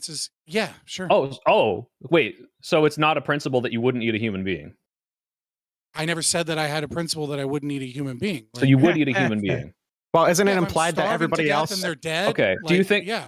Yeah, is it implied so that maybe there are like principle... extenuating circumstances to perhaps go against what would normally be your principles because otherwise you would die or something would be so threatened that it wouldn't matter that you held to your principle? Do you realize that's like a very easy concept to understand? Do you think this? So when I'm pointing out what I believe is a likely, because I'm not intimately familiar with everyone on this panel's content, right? That's why I'm kind of like bringing it open to you. But when I'm pointing out what I would say is a perceived likely contradiction, if you have issue with like right-wing influencers or right-wing people having transparent donations that are publicly known and available, right? So we're taking out the transparency issue here.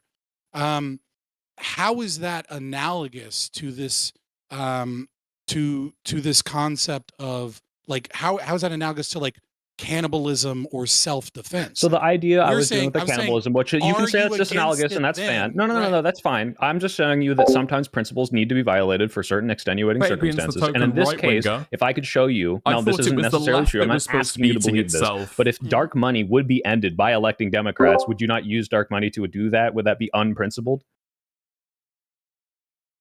I mean, if your number one thing is I won't use dark money. Bad, well, that's no one's number one thing is I won't use dark money in the Democratic Party. That's a principle. Yeah, but that's fine. We're doing a univariate analysis based upon a principle, right? Like, I do want to give it to Prime. So you're attacking me for engaging in your analogy. Yeah, like that's so stupid. I don't know if they're going to be done as a thing. If you're a single issue voter and your single issue voting is I'm against dark money. Well, that's no one's. Okay, stop there because that's the hypothetical that no one is participating in. Okay, you're no like I think at this point like who is single issue dark money? That's the analogy you're giving me is about whether or not we're for dark money. Is your single principle I won't eat a person? It's not my single principle. It is stupid. You're interrupting me because I'm using your analogy. Here. Prime Kai. No, that's not why I'm interrupting you. All right. Well, I'm familiar with Scott. and I know how he rolls. And how he said multiple times that he wouldn't steal $1 to save the world or something like that. Yeah. So, and he's been, I mean, he hasn't bent from this rule. To be clear, we haven't had an apocalypse that required him to pick up $1, but still, that's what he said the entire time. Still though, you still wouldn't do it. I would not steal a penny to save the world. Correct. But you would, but you would eat a person to live. Yeah, a dead person's a dead person. I'm not a fucking Christian. Okay, I want to get back to chorus, and I want to get back to. Dude. You wouldn't steal a penny. I'm not here to debate whether we should eat people. I'm here to debate chorus. We're going to stick on chorus at least for the next 30 minutes if we but just to establish that we can move on from this point, Wick, I refuse to argue principles with a person because it's ridiculous to say, oh, you'd use dark money to end dark money, you hypocrite. It's like, would you steal a penny to save 8 billion people? No. Okay, well, shut the fuck up. Okay. One of us is morally consistent, the other is... I don't care. Brian Kai, please. Okay, and the difference here is a non-aggression principle, but you can talk about that later. Anyway, Scott is familiar with my content, and I don't think maybe that shot was at me, but still, I want to address the question he put forward. So I've been critical of billionaires putting money into politics the entire time, and I am also critical of this formulation, right? So I have two objections. One, on the lack of disclosure, the seeming lack of disclosure, and two, the fact that it's being funded by these unknown dark money billionaire donors that doesn't really sit well with me. And my problem specifically, and other people might have different opinions on this, one, I don't think billionaires should exist. I think the problem with them putting money into politics is not necessarily just them putting money into politics, the act itself, but the fact they can put so much money into politics, that they have so much leverage, right, to speak in a way that the average individual can. So it'd be fine. We don't know who they are. So how do we know they're billionaires? Okay. They could own $999 million. Okay. You don't know that they're billionaires because we don't know who the fuck they are. Fabian, some of these 1630 people are billionaires who do disclose, even though they're not legally have to. So George Soros, Midyar, there are some of these billionaires, and Elon Musk is just one. So he's just saying the principle is, I don't like that billionaires have this much influence. Yeah. You don't have to explain my joke to the audience. It's okay. You're libertarian. I can't tell when you're joking, dude. Sometimes you're saying something very serious. So yeah, I think that us, as a panel, let's say we wanted to band together 7 of us on this stream, and decided to put out a political message, right? And we put together a meager funds to do so. I think we should be allowed to do that. That's fine. Well, I don't love money in politics, but still, I think it's fine to do that on this level. But that's a relatively even ground and a amount of money that most people can actually match. We can't match the leverage, the power of billionaires, right? They're on a completely, literally, exponentially, logarithmically different level than we are, and that's my issue. Case, can I address that though? Because yes, I agree with what you're saying. I really don't like that billionaires have this undue influence. But this specific project was saying, hey, creators that don't have the influence of like a Charlie Kirk or these people who just have millions and millions and millions of dollars of donation, we want to give some of that billionaire money to you so that you do have a larger voice and can spread the message that says we want these billionaires out of politics, which I fully agree with. Even though in principle I have this in just to be clear, is it any part of like Chorus's funding? Go on. Give it to the British guy real quick. Is it any part of Chorus's platform that they are against money in politics? Because I think this is what you seem to like keep saying again and again and again. Money in politics. Are they? I don't believe so. You could look this up if you read the Wired article. I don't know if you read the article we're talking about. Hilarious. No, I did. It doesn't say anything about money in politics. It talks about economic equity. Click on the links when it says 1630 fund. I can send it to you in chat. So it's not in the article, but it's referenced directly in the article. Yeah, you can. So that's in one extra click. I'm sorry. Okay, I'm just curious. Yeah, if you want to sum it up, feel free. I'm sending it in the group chat. $1 billion fund over the last 10 years. It's not ironic. They want money out of politics. It's not ironic at all. It makes perfect sense. It's not ironic to people that don't take this absolutist view of principles. Like, I think you're the only one on the panel that has this view. Yeah, well, yeah. I mean, also the only one on the panel that's like even like anywhere past center of right, So obviously, like deontological moral positions aren't really a thing on the left. Maybe you see it in some tanky spaces, right? But like for the most part, you're going to be utilitarians or consequentialists of some variety, right? So obviously, as the only person not left wing here, yeah, of course, I'm the only person on the panel that believes in strict moral principles as opposed to negotiating with our principles to use evil to defeat a bigger evil. I mean, the vast majority. The vast majority of the right is probably going to be in favor of this kind of dark money too, right? I mean, like we see a lot of right-wing initiatives using the same exact business model. It's not that like a. Yeah, no, I don't. I'm no fan of fucking Republicans. Respectfully, yeah, I agree. I don't think the panel should get bogged down by like a meta ethics, debate. I think we should probably just like stick on the article, and we can just can I just ask this? Fine, here? Maybe we'll get this back is a on moral track. Question about this money in politics, but it's also a question about whether or not the article was a fair article. Do we think? Let me start with this question: do we think that the article, as written, was an accurate and fair assessment of what is going on at Chorus? Why or why not? I don't think you can say that. Like there could be particular things in the contract that were referenced that are, technically true. But what we discovered especially in like the 48 hours after the article was dropped and we heard, a bevy of responses from people in the program, it's just in practice, the way that program was working really did not look anything like what was described in that article, particularly the subheading. That I think was the most egregious sort of mischaracterization, because she said that these creators were secretly paid to push the party line. And that just appears to be just on its face, just not what was happening. Well, also, I mean, like to say like to agree to restrictions on their content absolutely plays into the idea that they can't talk about Gaza either. Like, I'm almost willing to bet that that's where a lot of those people got that impression. They got it from her. Why do you think that's inaccurate? Taylor herself, she was tweeting. She like spoke with Destiny yesterday, and she denies. I mean, she even clarified that nothing in her reporting or nothing in her investigation gave her any kind of indication that people were prevented from talking about Gaza. But, like a few days before, she was tweeting out, I can confirm that, of the list that we saw, most of them are very centristy. So she was definitely like throwing red meat to like the lefty kind of media ecosystem. And boy, why did is that they inaccurate? Fucking run We haven't with given that. any evidence to the claim that that's inaccurate. Why is that inaccurate? Because there were I think creators they're in the pushing it. cohort making videos criticizing Israel and criticizing the Democratic Party. I think it's a matter of framing and not so much a matter of like particular facts that were misrepresented. It's more so like the framing of it or the lack of detail that's given in certain areas.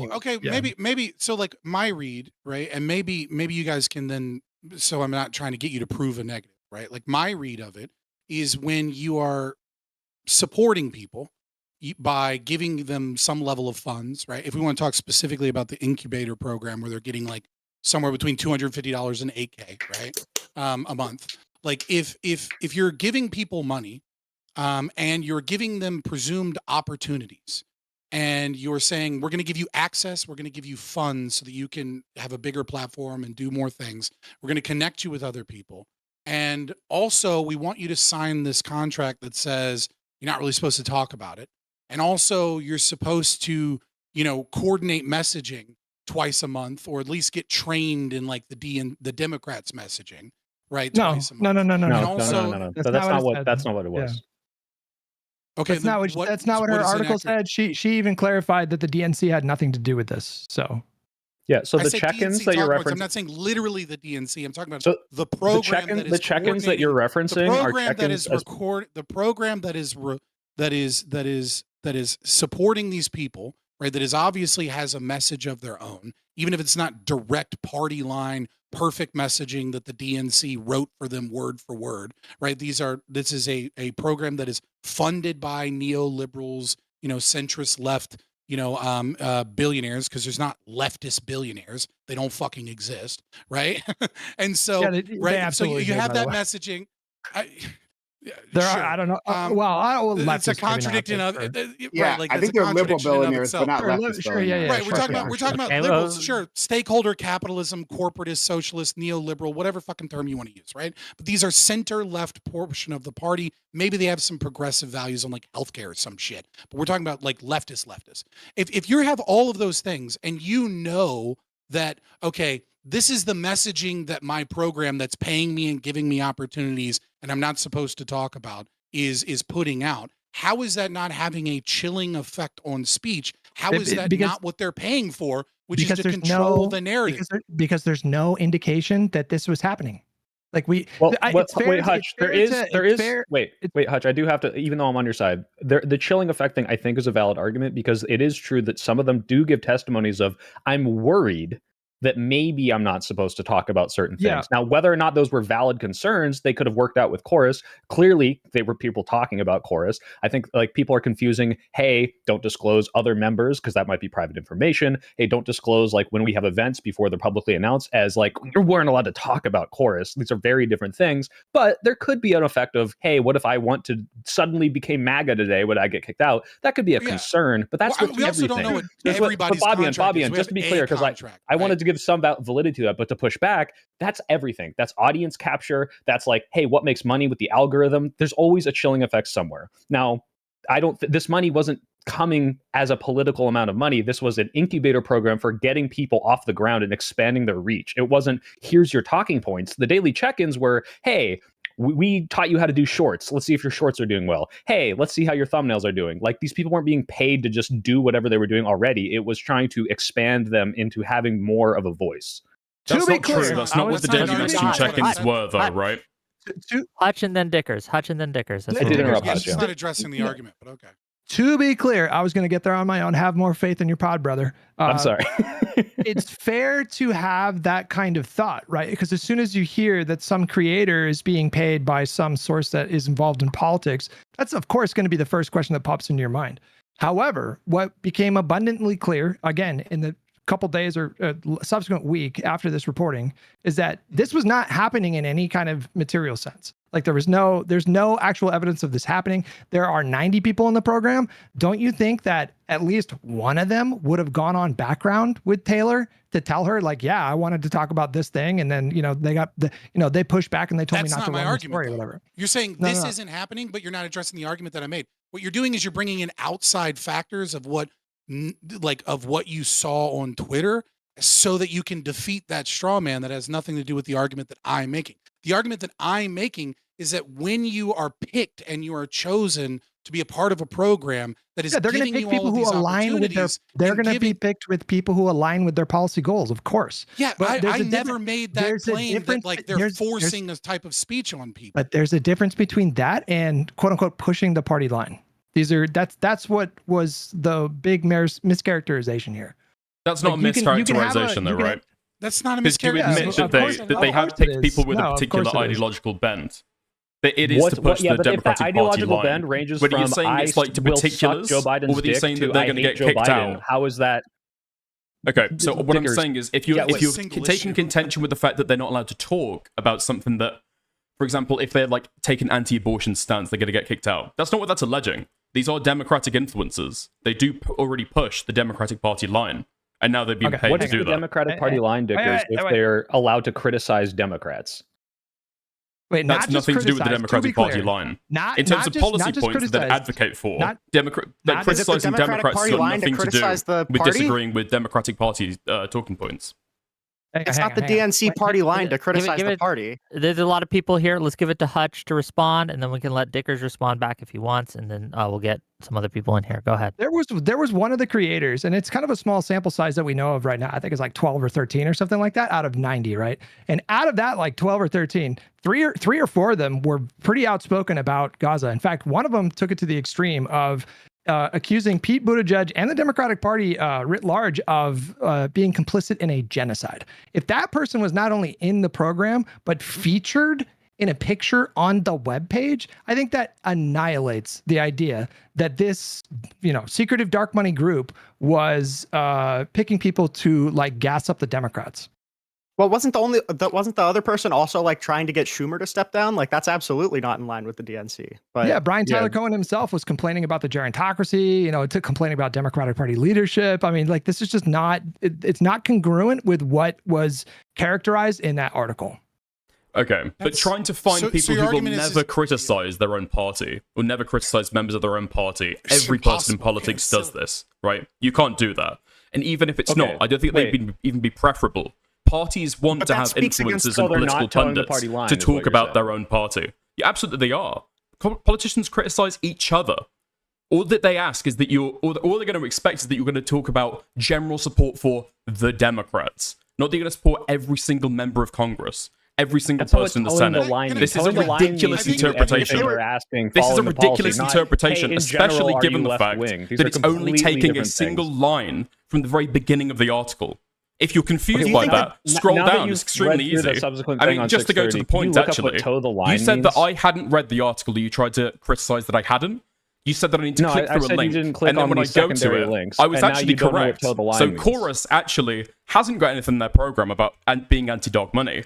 And neither has the 1630 fund. This is an interview with one of the executives. It's not part of their policy provision. The executive of the 1630 fund, the guy. It's not an aspect of their fund. It's not an aspect of their fund, though, is it? What do you mean it's not an aspect of their fund? It's personal opinion. Who runs it says I'm against not one guy. Yes. If Donald Trump says something, does the when the 1630 fund goes to fundraise, are they giving the executive's opinion? All of you shut up. All of you shut up.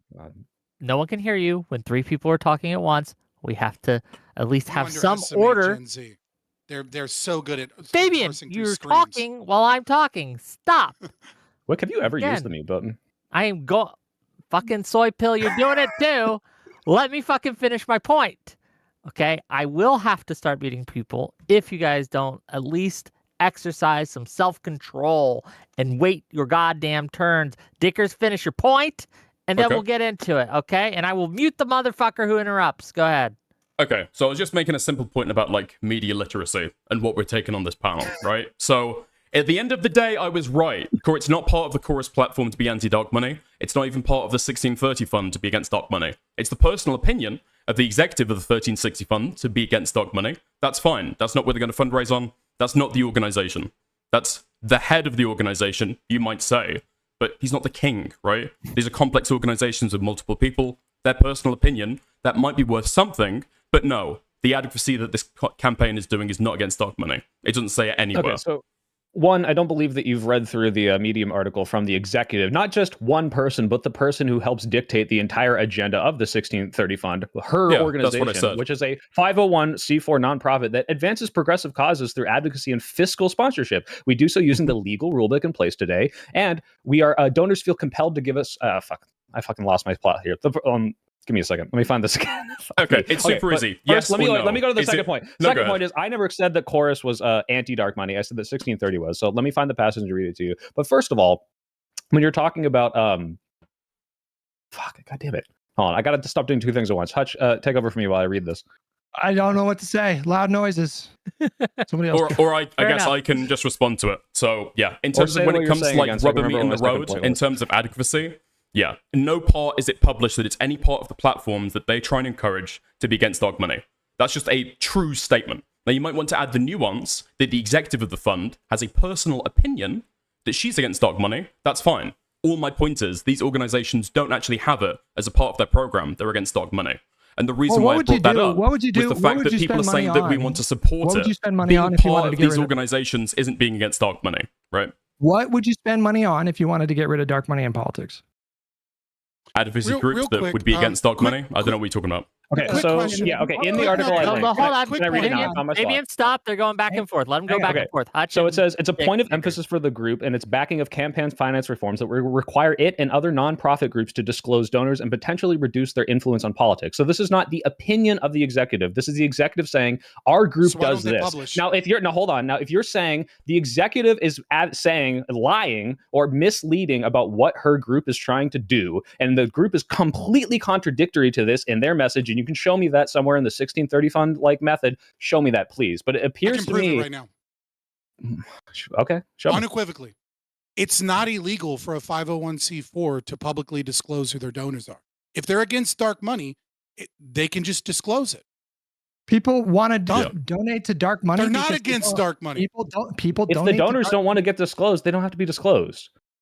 Okay, so the donors like every other are dark money fund. pro-dark money, Easy peasy. and then the dark money fund is using dark money. The reason so, why so it would be. do you not see how that's a contradiction? How the actions Obviously, a contradiction. The donors wouldn't want to donate to this thing once it was illegal to do Let Hutch that. answer the question. Hutch, Okay, go go. ahead. It's again, It is it's legal not currently. It is not a contradiction. The reason why people are attracted to donating money to dark money groups is because they can do it anonymously and not have any fear of being harassed or whatever in this like current era of witch hunts and harassment and political violence.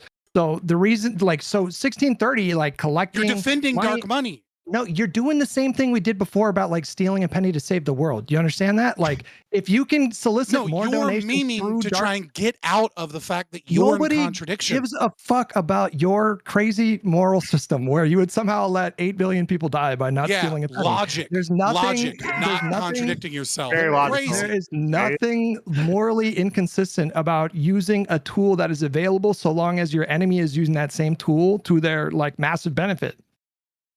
Okay, and There I remember my absolutely is. second That's point, just by an the way. insane. I mean, that's I an don't- insane Whatever, take. moral It ethics. We shows can that move you have past it. that you're not a The, rational. the second point was Dickers, just- was okay. that you say that they were it was factually true. They're towing the party line, and I asking you now, what do you think towing the line means? If according to, let's say, if I just Google this and it says accept the authority, principles, or policies of a particular group, especially under pressure, and that is somehow akin to criticizing them heavily, if not calling them complicit in genocide, I think these things are completely contradictory. Can you find me one influencer who said that the Democratic Party itself, the DNC, is complicit in genocide? Or they're critiquing So why particular specifically politicians? the DNC and not the people who are the heads of it? So for they example, support Joe the Biden. party, yeah? They don't support everyone in the party. It's just that simple.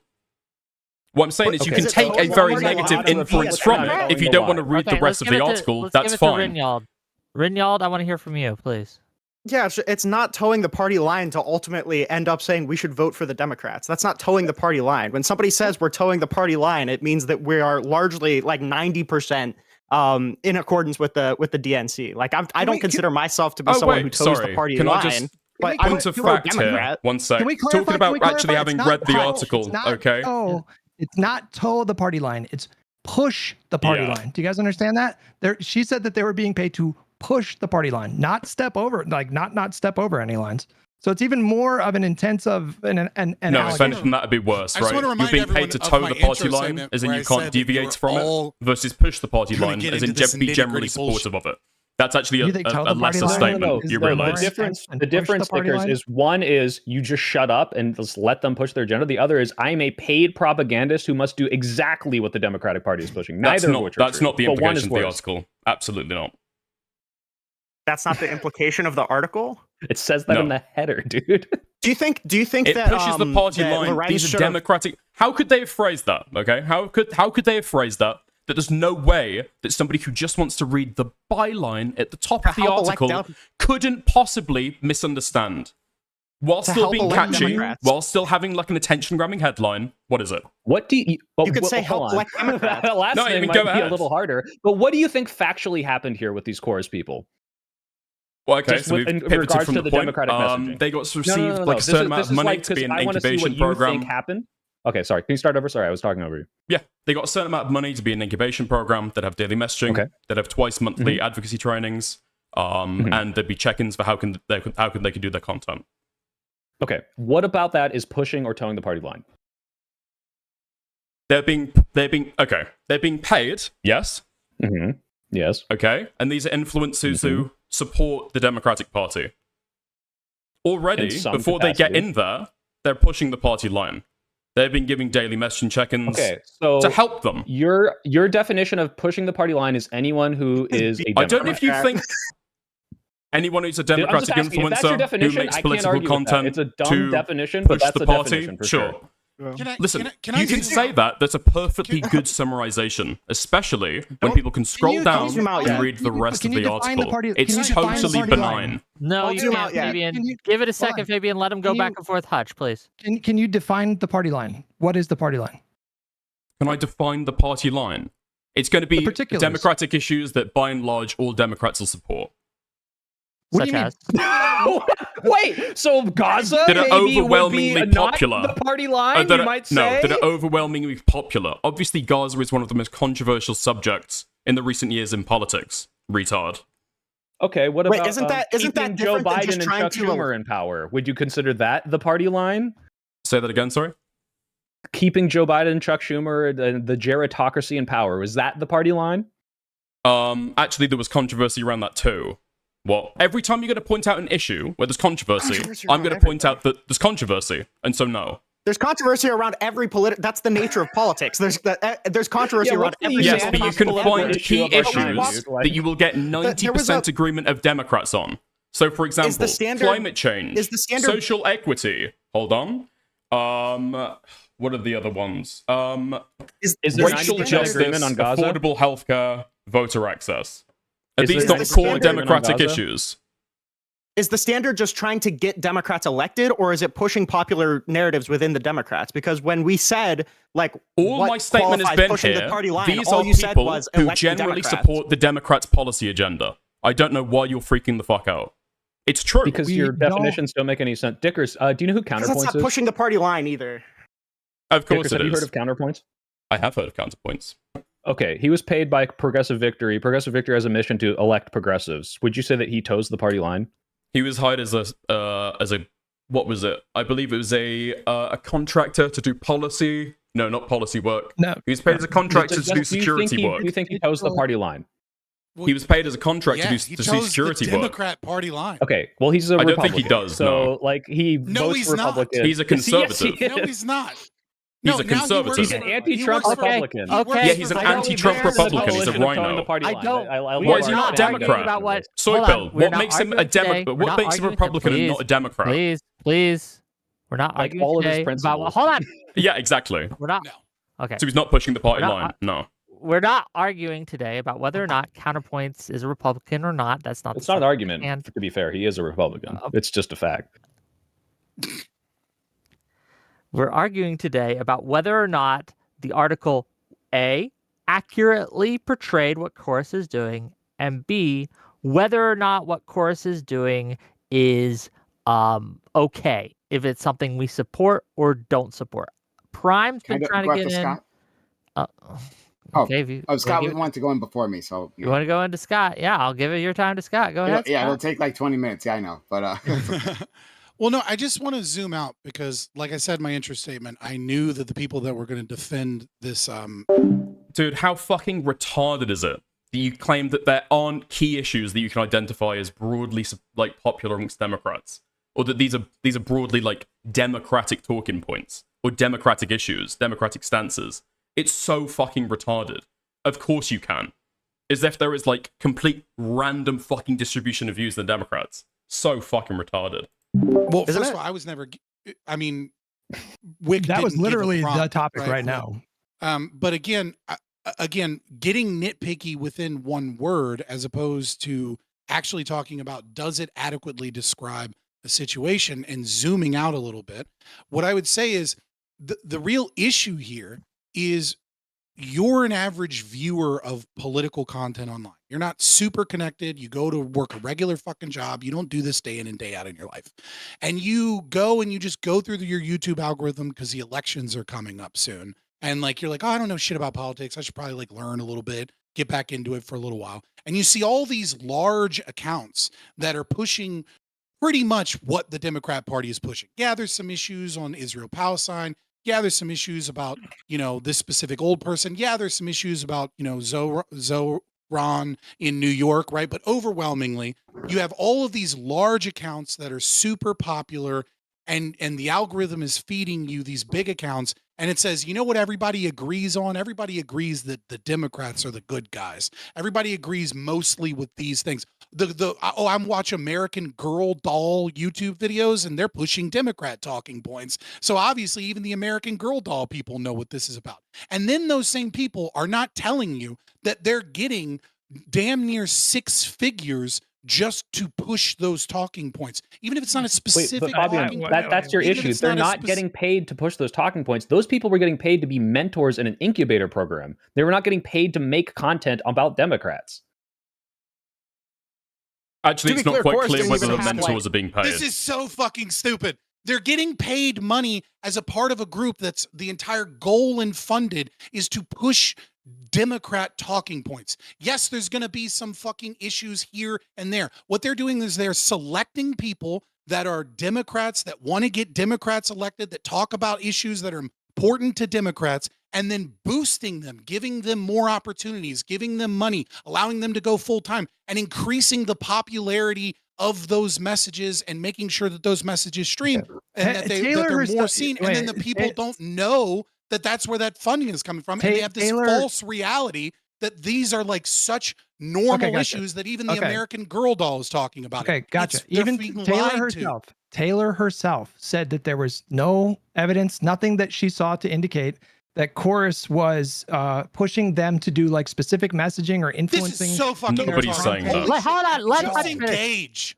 Just engage with the actual points. He's engaging with the author of the article instead of what other shit you're making this up. perfect quid pro. No, this is not made up shit. It's a basic fucking logical Fabian, argument. That you've a given middle your schooler point. could Let him understand. respond. He can't engage. But if he's you don't not let him respond. responding to a single I fucking am- point. I'm He's just muting going you. back to I'm shit muting he you doesn't too, like Soy on Pill. Twitter. Hutch, go ahead.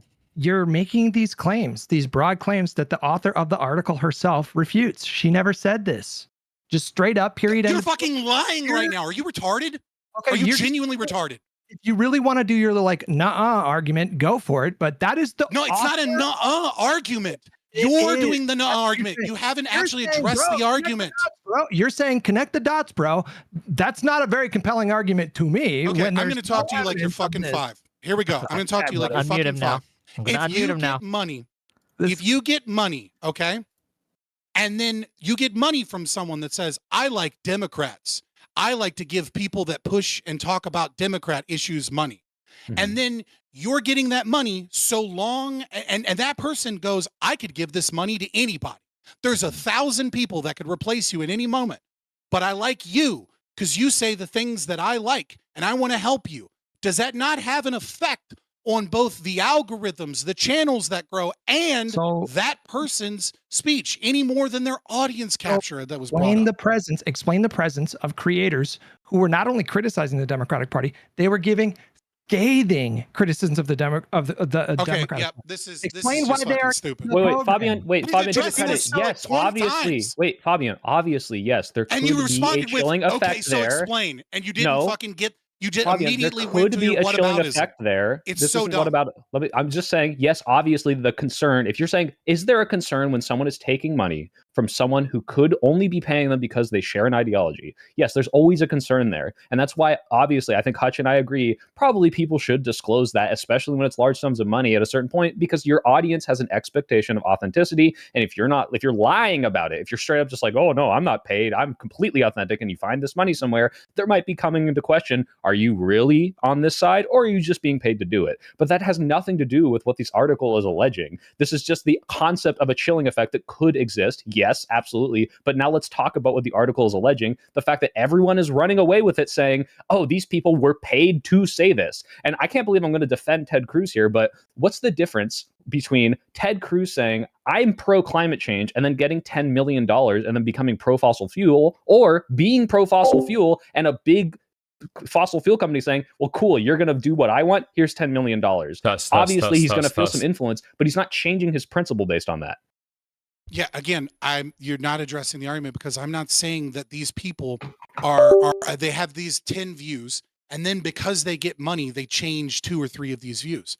What I'm saying is that there's this big pool of money looking for content creators to push and to grow. And what they're saying is, look, we need people to hit like at least 8 or 9 of these views, because that's what's going to push forward. You're never going to get a perfect person, and both Taylor and myself are not claiming that they're saying you get more money if you say the right thing, or saying that if you change your views, then you get immediately kicked out. What we're saying, and what is stated, I mean, admittedly somewhat vaguely, I don't like fucking Taylor Lorenz, obviously, like anybody that knows, like, I'm not a fucking Democrat, right? Like I don't like social justice, anti-capitalist bullshit. But nevertheless, yes, there's a tinge of yellow journalism there, but the overall argument is true. And the argument is that when you have a bunch of dark money that people don't know about, and when you have people getting funded by this dark money, that changes the way that either A, can have a chilling effect on their speech, or at the very least, B, all of that money can just pick a new person. And so those messages get paid for, and they get paid for in a secret, clandestine way. And so that normal people watching don't recognize that these ideas aren't necessarily popular. We got to They're break just down your paid argument. for. So They're one is the paid for, one is the secret part, and then the one is the chilling effect, right? So would you say I'm paid to be a Democrat? Would you say I'm paid to be a progressive? I don't know what I'm a progressive. Would you say I'm paid to be a progressive? It's my full-time job now. Am I paid to be a progressive? I mean, in a certain manner of speaking, you're paid to do the content that you're doing for your audience. Right. And I don't think this is a gotcha, by the way. I think, yes, 100%. My audience, if I became, if I became MAGA tomorrow, I would lose my entire audience. So there's always going to be, I have my principles, and it would just completely, like, if I shifted those, I'm not going to get this money. So yeah, I'm worried insofar as if for some reason I thought MAGA was the solution, I would become just financially ruined. Okay. But the secret part, I think, is the more important part. These people are not being paid in secret. Chorus was very open about this, about the program and how this is working. A bunch of people are disclosing, hey, I work with Chorus, donate to Chorus. I'm part of this incubator program. So some people are still secret. They have not released the names of all of these creators, and there might be privacy reasons for that. And I do think that, hey, if you are being paid, especially to make content about a political issue, you should probably say this was paid for by this PAC or whatever. That's not actually true. No. I'm agreeing with you that there are some of these people that are kept secret, and that might be because of privacy, or they don't want what is happening now, which is, I don't know if you've seen the fucking smear campaigns coming out against some of these people that have their names released. Like, it's pretty bad. And I know Taylor herself has said, I'm not releasing the contracts because the people in them, the secrecy, not against the secrecy being. Yes, this is my argument for the fact that they're not with releasing all the names. But I'm agreeing with you that there is always going to be a chilling effect when you receive money from anyone for anything. Yes, though. What are you alleging was wrong specifically in this case of that? Because if you're saying after you giving any money period is not okay, then I can contend with that. But if you're just saying this specific kind of giving money wasn't okay because some of these people didn't disclose that they were getting money for an incubator program, I think that's a total non-issue. Well, to be clear, the incubator program was not public. Chorus, the project, was public. The incubator program, that's what the article is about. The incubator program wasn't known about. The incubator program. Chorus was a bunch of creators. The newsroom was part of that. But in terms of like the daily messaging thing, the adequacy training, the payments being given to small content creators. What they do in the incubator program doesn't mean the incubator program wasn't public. Wait, no, it wasn't public. It wasn't disclosed. You made fun of him for not reading the article. Okay, maybe I'm doing a reading comprehension gaffu now. Yeah, let me double check. So there's two. There's Chorus, the overarching program, and then the 1630 fund as part of like a subgroup project was the Chorus incubator program. Yep. Okay. These are two different. This is two different things. I mean, obviously they're under the same people in terms of BTC, but these are two different programs. So the overarching Chorus program was something that was open, that they were talking about, etc. The Chorus incubator program was the one that people were signing contracts for, where they were saying you're not supposed to tell people. I mean, granted, that's one example, and we have to trust Taylor Lorenz, so that's like two reasons of why it might not be fully true. But nevertheless, presumably, the contracts that were sent out were saying you're not supposed to tell people that you're in this program, and that was the one that had additional. That was the one that was directly paying people. So I'm confused because some of these people did say they were part of this program before her article. So obviously, it's not saying you can't. It was saying you should go through. I thought it was the incubator program, but if these are completely separate entities, as you're now saying, maybe I've completely misunderstood this. They're not completely So the incubator program started up a few months ago. Chorus started up back in November. Hold on. I do want to get Prime Kai in here. He's been waiting a little bit. Okay, can I just add 1 point? 1 point quickly. Okay. So if you go to the Chorus website, I know Soypill, you said that you wanted to, or you have signed up for it, I think. You're not signing up for the incubator program. You're signing up to be part of Chorus. Okay, so you can't apply to be part of the incubation program. They reached out to creators, but yeah, that's the 1 point. What are you applying to be when you're in Chorus then? A part of Chorus. Look, what does that mean? Not part of the incubator program. What does Chorus do outside the incubator program? Marries people with politicians for like media interviews. Like they were doing that before the incubator program existed. So forming a network of people, and also the incubator program is for the smaller creators. Yeah, to pay them and stuff like that. Well, yeah. I mean, if David Packman is one of the smaller creators. Well, I mean, like, read the No, article, he's a right? mentor. All of these creators were reached out to in order to join the in that incubator program. relationship. But anyway, I want to give it to Prime Kai. He's been waiting a little bit. Go ahead. Sure. And I haven't met a side point. I haven't met this Dickers person before, but their voice is wonderful. I love it. It's even elegant when they call someone a retard. It's beautiful. Going back to whether this article was accurate, I was going to have a different angle from what you guys were discussing before. People have said that this article, takes pieces of the contract and paints them in a bad light. That in actuality, in the practical running of the organization, it's different. But I just want to point out that Taylor, unless of course she lied, reached out to the creators who are actually part of the program. She gave them a chance to comment, and then they roundly did not comment on the story. And to paint it, and I don't want to put exactly these words in the mouth of the opposing team here, but to paint it as this is a dishonest or just a poorly worded view of how this program works. It's like, well, okay, she did reach out continuously to the creators, to the organization, and for the most part, she got nothing back, right? And it seems like for people on this side, and again, I don't want to put this necessarily in your mouths, but it seems like Wait. I'm sorry, Kays. This guy in chat, Dickers, you just said find the word incubator. It is the fourth word on the paragraph that I just posted. The only thing you're applying for is the incubator program. You're just fucking wrong. Talk about my reading comprehension, dude. Come on.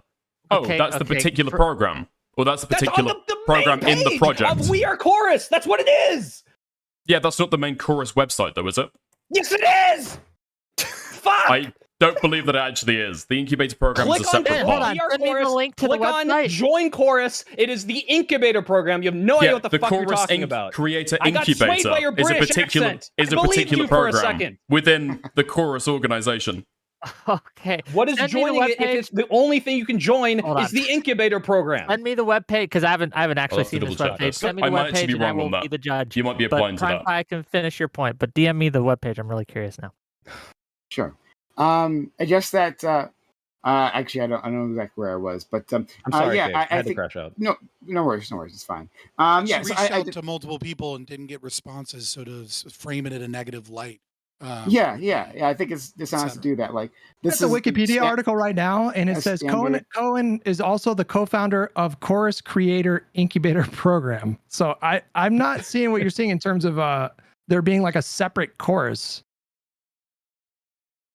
The incubator program is a program within Chorus, the organization. Well, it's the hold on. Yeah, the but what- Wikipedia article, it says Cohen is also the co-founder of the Chorus Creator Incubator Program. I think what Soypill is saying is that the incubator program is baked into Chorus. What's fundamentally? It's a part of Chorus, yeah. Yeah, it's a part But of it's like course. like No the one's whole arg- the Like the whole way part, I think, the is McDonald's training Chorus program for new existed employees is part of before McDonald's, the yeah. Chorus incubator program existed. What did it do? Well, this oh my is God, this what's is your the stuff name? that came out in Dickers. April, right? They were marrying creators with politicians so they get interviews. Like when they went to an event, right? And So I was Taylor right, this Lorenz- isn't the main I don't know if it's a website. mischaracterization, right? If But you go to the main her website for claim was- donation, it says Chorus is a creator-led non-profit organization dedicated to helping content creators expand their reach and educate their audience about news and public policy issues that impact their lives. Founded by a group of content creators in December 2024. Okay. Chorus is a recruitment training support of that independent sounds like the mental health. incubator program. That's Oh not the my incubator God, program. You guys are making fun of Dickers, and then you didn't read the fucking article or watch the No. video Content. that Well, she to put be out. clear, When did the incubator program start? What he just said. When did the You incubator can have, program like November start? of last year, right? No, it didn't. Well, This is the Chorus first started cohort. in- It's a in 6-month November. program. How does that work? You can imagine if they were starting this No, program. can I with get the an answer to intention that? of- Sorry, real No, quick. Hang on, I'm answering your question. You can imagine if the goal was to do this thing of building up smaller creators, it would take some time to onboard like bigger creators before you actually kick off the program in earnest. That's But not. you wouldn't just oh my! you wouldn't just snap your fingers and then all of a sudden it's like boom, now we got our thing. These are two Like, different things. Okay. Yes. This isn't up So for the dispute. Chorus creator Chorus community, Chorus okay, no is the Chorus main is a thing, fund. and then the incubator Chorus is a program fund that is to get in hosts- new content creators, small creators. Yeah. Chorus is a fund, okay, and that fund uses to like set up meet and greets. They were able to get the people into that building where they thought they might be getting interviews with politicians, but it turns out they weren't necessarily getting interviews with those politicians. But then when Taylor Lorenz reached out to them, to BTC, he said that we had gotten 53 million views, and so we had gotten more views from that program than like the major news media had gotten on Donald Trump's speech. Wait, it's not a fund. Chorus Fabian. was there. 1630 is the fund. Anything that has money is not a fund. Okay. This is a specific program with a specific goal to specifically incubate creators. No, it's not. Yeah, no, this is. Oh like, my god. This okay. is just two chills. that are Again, just I'll go lying back to my and doing question. everything they Okay. can to subvert. This started in December. It's God, a I hope they pay 6-month me. program. It's now September. How are we still at the first cohort? Because you don't start on day one when it's created. That's not how it works. Look, I don't know. I've taken part in some of these. I would say the same thing back to you, but so they these founded things don't just like in immediately start 2024, incubating people. and then They for start a 6 bunch of months funding, they did make their nothing, connections, except that they went reach and out to went on knocked on politicians, they get politicians' their doors like tentacles and all the several little months ago, politician back in groups, April. and then they get a bunch of money, and they're like, "Cool, let's do our pilot program." This is like normal. The incubator program is a program that they do. It's not the main organization. It's not the purpose of the organization. Hang on. It's The one of the FAQ, purposes, sure. The FAQ. What is the main first purpose? thing, the very first thing on the FAQ. I'll tell what you. are the benefits of joining Helping content Chorus? creators expand And their the reach and way educate it their audiences describes about this- news What do and you public think policy helping the issues, content incubate their creators lives. expand The their primary reach? one is to be a middleman between creators and political figures. Okay. He asked me a question, and then Hutch jumped in. Get your point out. No, okay? Hutch was talking the whole time. What are the benefits of joining Chorus? That's the first question. And then it says Chorus's incubator program is a vibrant pro-democracy learning community. If Chorus was like a separate thing from the incubator program, why do they describe themselves first and foremost, literally leading with the incubator program? What did I say like 10 minutes ago? The McDonald's training program is a part of McDonald's. It is a program that the organization carries out. Does Chorus make burgers too? Is that like, do they have a separate thing they do? They might do, for how much you seem to know. I don't know. I think it's very obviously implying that All the point way of back Chorus is in to incubate the December, they program. were trying to marry creators with politicians so that they could create political content. They're trying to be a middleman between creators and politicians to facilitate those interviews, that type of content. Yeah. A A few months ago, they started the incubator program, which is a new program that they are now doing. Why did Brian Tyler Cohen, when he was first talking about founding this, like several months ago, I think back in November, why did he describe this as a program to uplift like smaller creators? Because they would get access to Because that politicians. is part of the goal. Why didn't he start the incubator program then? You might say that was always his intention, but they are still separate, right? There are not just mentors and then people who are being mentored. It's an entire larger organization. I don't know why we're getting so stuck on this point. I need to concede something to Dickers because we can move on from this. Fabian, we can move on. Go ahead, Swipe Hill, please. Please. Okay. If all you're saying is that the incubator program specifically, as in like the way that people join, is separate from the fact that some of the people affiliated with Chorus don't participate in the thing that like, hey, we're teaching you to make thumbnails. Like, hey, David Pakman, you might be a mentor on this. We'll also reach out to this one politician or something and let you talk to them. Okay. They do that as well.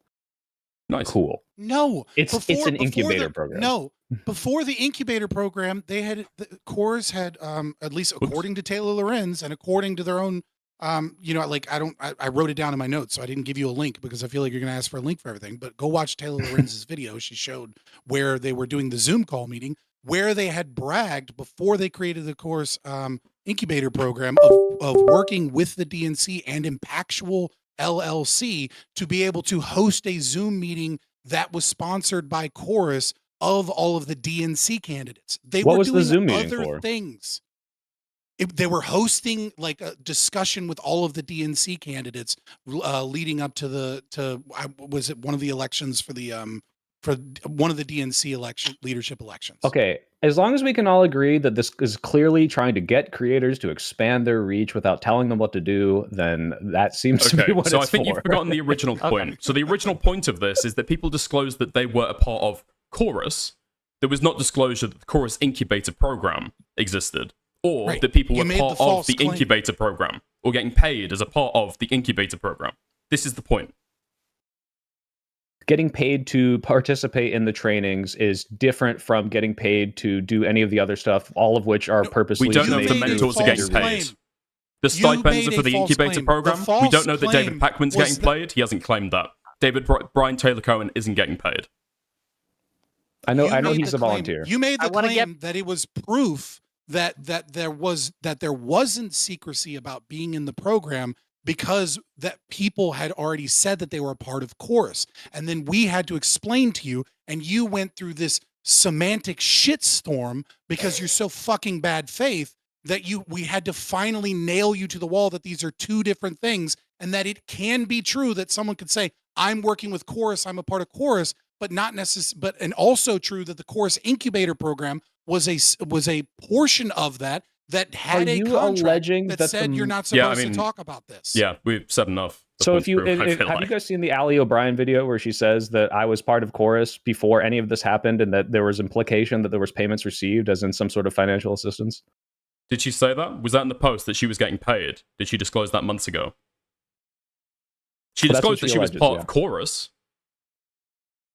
No, I think you can do some like connecting of dots here, because like Brian Tyler Cohen, when he announced the program, he like very much described what the program was going to be. And so I think you guys are right. I think you guys are right that there was a secrecy clause in terms of like receiving funds. Soy Pill had already conceded earlier before we got bogged down in this entire conversation that disclosure would have been better. But I'm at the point now where I say, like, fuck it. I'm totally on board with them, like, not disclosing because of the reaction that we're seeing, like, right now on this panel, and then the larger reaction on social media. It took about 2 seconds before people were accusing these people of taking funds to stay silent on Gaza. So if these people want to take those funds and not disclose it, and they're not legally obligated, are you arguing with Twitter? Fuck, that's my perspective. He is arguing with Twitter. Did anybody on this panel make? Oh, you're just arguing with Twitter. No. He's not arguing with Twitter. The larger conversation, it was so obvious that these people were getting smeared like right away. They were being accused of some of the most disgusting shit. That's like so. Like what a bird brain argument. You're saying that happening? Hold on, let him finish his argument, then you can go. Brian. Is a justification to tell these guys, hey, you know, maybe don't disclose that you're taking these funds. Now, if you guys could establish in any kind of material way that the funds, them taking this money, impacted their content at all, then you would have a leg to stand on. But there's no indication that this was the case. Well, you keep you making refuse rational arguments, and you keep arguing with Twitter and yeah, stuff. Give it. You got a bird brain argument here, right? You're saying, oh, okay, so because there was a strong reaction the other way, you can sacrifice these principles. You can be dishonest. What nonsense is that? So like strong doesn't even begin to cover it. Take a look at the mentions. The reason why that we're seeing the backlash we're seeing now is because there wasn't the transparency in the first place. If this had been clear from the very start, we wouldn't be having this issue at all. Right? Just a little note on that. I disclosed about Progressive Victory, and I was very open about it, and I had that issue. So it didn't fix it, even if you're at least. Yeah, there are Progressive Victory people who disclose their entire fucking shit and are now being doxxed at their homes because of just aligning with someone that is politically antithetical to someone else. Didn't help. Anytime anybody. No, sorry. I'm not looking at it. So like there wouldn't have been. I don't think there'd be an article. I don't think there would be actually there might be an article discussing like the whole like structure of the organization. It wouldn't be a big deal though. Yeah, I think it would be far less of a big deal. I worked for Progressive Victory as well previously. I disclosed everything. I didn't have a problem, but I can't speak to anyone else's experiences, so I'll give you that. But in any case, would you recognize that? Like, sorry, recognize what? the fact, like what Wick said, is so relevant because like what's happening right now is like PV is getting wrapped up in all this as well, and we have Hassan Piker along with other like enormous lefty creators that are going on their stream and just flippantly accusing PV of being a Destiny slush fund that was paid to do Israeli propaganda. My mentions are fucking like nuclear, like a fucking war zone. Okay, but the problem is that, for example, we're talking about the doxing, right? So that was an issue made by a filing that PV did. Stop. Fucking One at a YouTube time. video. This is a debate. Yeah. Why are you like this is drama slop bullshit that you're engaging So the in. reason Not the actual why arguments the reason about why the politics progressive in this victory country. filings got used for doxing was because there was a very real misfiling, consequences right? to this kinds of things, and that the internet is littered with horrible bad Yeah, actors. I was just that about make to- these insane, baseless claims. So could you not understand that maybe that could So actually that wouldn't justify change some with level of disclosure, is my point. So I'm addressing what you're saying, just in case you think I'm like distracted or trying to shout over you. It's not changing with disclosure. I'm That's the point. addressing. disclosed. Okay. We disclosed, bro. So Progressive Victory still happening. disclosed not just people's full names, also their zip codes, right? That's not the No, kind of they didn't disclosure disclose any anybody of is this. trying to. They gave it to the FEC as a legal Yeah, exactly. They requirement. disclosed it to the FEC on a public filing by mistake. And then This is people, also- and then, this is- hold on, because I know about what happened here. And then same. people, and I know who did it too. I know there was several people who did it. Went, found it, and published that shit all over Twitter and things Yeah. like that in order to harass and dox. That was Yeah. the point of not PV giving it to the FEC, but for the people who found the FEC listings and posted everyone's address Yeah. and full name and zip code But all over. That would have happened with or without disclosure, right? And that would have happened with or without an attachment that's to the an point. organization, Yeah, right? that's Politics, the point. unfortunately, Prime said- politics online is incredibly like toxic flavor of content. If your address is Yeah, out that's- there on a that's the public point. listing and people find it, they will post it if they disagree with you. Prime It's said nothing to that- do Prime with said anything if to do they with know taking you're money. paid, which you would only Prime know said- if you're disclosed. You do not No. need to get paid Prime by said- an organization to get I want doxed to in hear what politics, Rinyard says. okay? Rinyard, go ahead, Rinyard, please. Prime said that this would probably disappear. He said there would probably be an article, but people wouldn't be mad if they had just disclosed up front. I think the Progressive Victory thing is an exact example of how that wouldn't happen. Disclosure doesn't really have any, Did like they you said. disclose up front? Who? All of us did. What All the project creators in is- the program. All the creators in the program. We were all disclosing. I was disclosing on my stream. Wick, you Yeah, were no, I'm disclosing not even every accusing. single panel. I'm just And it's, like, and it's I would still assume, happening. yeah. And to be clear, PV fucked up. Let's just be honest about that. Like that's the reason Yeah. why like the addresses got out there. That So was not disclosure supposed is to be a part of the completely FEC. irrelevant to That any was not point even of the supposed. PV That stuff, was not right? even supposed to be a part of the FEC filing. But the point is that you Yeah. can disclose, you can do everything right, you can be completely upfront about the work that you're doing, and the bad And they're actors still out going there will to. find this, and they're still going to Yeah, but accuse you. your of involvement in crazy, PV, insane I mean, there's- okay, there's may people- have been the there's people mechanism. accusing- Okay, I'm addressing what is fine. The mechanism through you getting your information out there was Progressive Victory. That's true. In terms of people going ahead and then doxing you, it's got nothing to do with PV. You're a political creator who a lot of people on the that's like far irrelevant. left especially Hold on. hate. Just real Exactly, quick, it's Dickers, irrelevant. Dickers, That's my just entire real quick, point. Dickers, the No, go point ahead. that they're making, that Prime was making, and Prime said, as Rinyard said, that the harassment and the crazy shit would stop if they just disclosed. And the only reason we're bringing up the Progressive Victory is because that is evidence that, at least in Progressive Victory's case, that didn't seem to help. That's the only Also, argument I mean, being made here. So Realistically, any Let's program. let's give it back to Prime, please. Sure. And I'd like to hear what you have to say, Reniold. I don't mean to like talk over you. But yeah. So to be clear, I never knew that people's were doxed in some sort of PV leak. This is actually news to me here. But I think that when I say a not national story, I don't know if it's a national story. I know it's within my circle, my large circle here, that people are talking about this a lot. It's making waves online. But in any case, I don't think that most of this dialogue would have happened. And people, if their audiences, right? The way I found out about this is through David Pakman, actually, right? So I didn't have read the article immediately. David Pakman made a response to the article. I saw that video first. And I thought, like, without having read the article, that what he was saying was reasonable. That, like, yeah, like, it didn't seem so nefarious to me.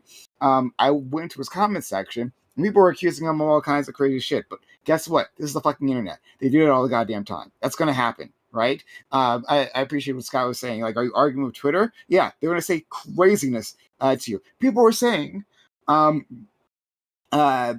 David Pakman, oh, I guess that's why he doesn't mention Gaza. Like, first of all, doesn't make any sense because the DNC is in favor of Israel, backs it completely, right? So he'd be incentivized to talk about Gaza one way or the other, right? In favor of the IDF. But secondly, no, that's obviously wrong. I was completely skeptical of that argument because the Gaza situation has been happening for nearly 2 years.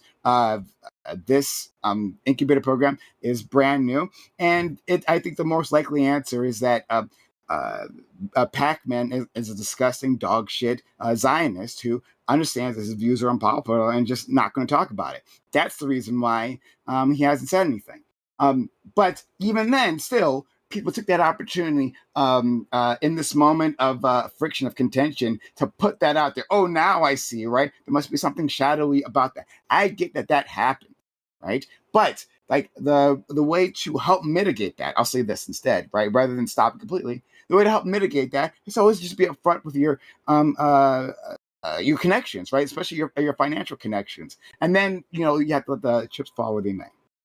I mean, doesn't it speak directly against the fact that disclosure would have helped it? That people are accusing David Pakman of taking money from AIPAC when, I mean, nothing like that ever got disclosed. They're just making that up. So, people, I mean, clearly disclosure people wasn't... on internet make shit up. At the that's the point, though. slightest opportunity. But specifically, the thing I was responding to was Hutch. Hutch says specifically, hey, the reason now I'm against disclosing because I see this reaction. That's what I originally responded to. Right? That's crazy, right? Because post facto, right? After the fact, I see craziness online. I'd say, no, we shouldn't have some sort of principle of transparency. That's nonsense. That's an awful argument. I don't understand how you can, like, you're just sort of dismissing like doxing and massive amounts of harassment. It's like, oh, that just happens on the internet. Like, if you're a small, if you're a small creator that was so full of shit. Let Hutch finish. Let Hutch finish, please. Fucking Christ! If you're a small creator that gets picked for this incubator program, you don't have like a big following. You're not used to that level of attention. You're certainly not used to that level of harassment, doxing. So whether or not, like, listen, I'm sympathetic to arguments that people should over disclose. I think that's like generally good practices. However, I understand the idea to protect smaller creators from that level of harassment that you guys are just kind of just like, or, oh, that just happens on the internet. That's not a small thing to have. Hundreds of have people you responded to a single argument this entire panel? Can you hear me? Is my mic on? I'm responding exactly to what he just said. No, you're not. I don't think you know what an argument is. Do you know what an argument is? What are you not following? Do you know what an argument is? I'm just curious. Do you even know what an argument is? I am making the argument that the response that we're seeing right now. Do you know what an argument is? Can you shut the fuck up for 5 seconds? Seriously. I'm making the argument that what we're seeing right now with the crazy level of harassment is the reason why they would have that kind of a protection mechanism in the contract. You understand? You guys are making the case that, like, oh yeah, disclosing. Do you know what an argument is? You guys are making the case that disclosing would have fixed all that. Obviously not. No one made that argument, but do you know what an argument is? It's a damn near non sequitur. Are you listening? Do you know what an argument is? Well, I want to hear from Prime. Prime, please. It's a damn near non sequitur. Hutch even knows what an argument is. No, he doesn't. He doesn't know what an argument is. Let's move on. Okay, we're good. It is a damn near non sequitur to insert, like, you aren't going to protect them from doxing. Doxing going to have. I talk about transparency. I talk about, hey, you should, talk about your financial relationships, right? Just like you do with any other sponsorship that you get, right? If you got something from, Amazon.com or something, and you got cut a check, then you should do an ad read and let them know this is a sponsor section, right? This is like finally goes to what I'm trying to say, which is like, what is the material difference? There's no reason to talk over me, please. Let Prime finish, and then we'll get to Soy, then Hutch. Yeah, so there's to go from like talking about we should have a principle transparency. Say, oh well, if you are transparent, then you'll get doxed. You can get doxxed? No, I'm sorry. Shit happens, right? It's really unfortunate. Again, I'm just hearing about this PV incident, but that's really unfortunate. That's a misfiling from what I'm hearing from Dickers and all the rest, right? That seems like a misfiling. But to say that, from there, right, it follows that, like, because you are transparent, you're probably going to get doxxed. And that is the reason we have to hide our financial entanglements. That's nonsense. That's a non sequitur.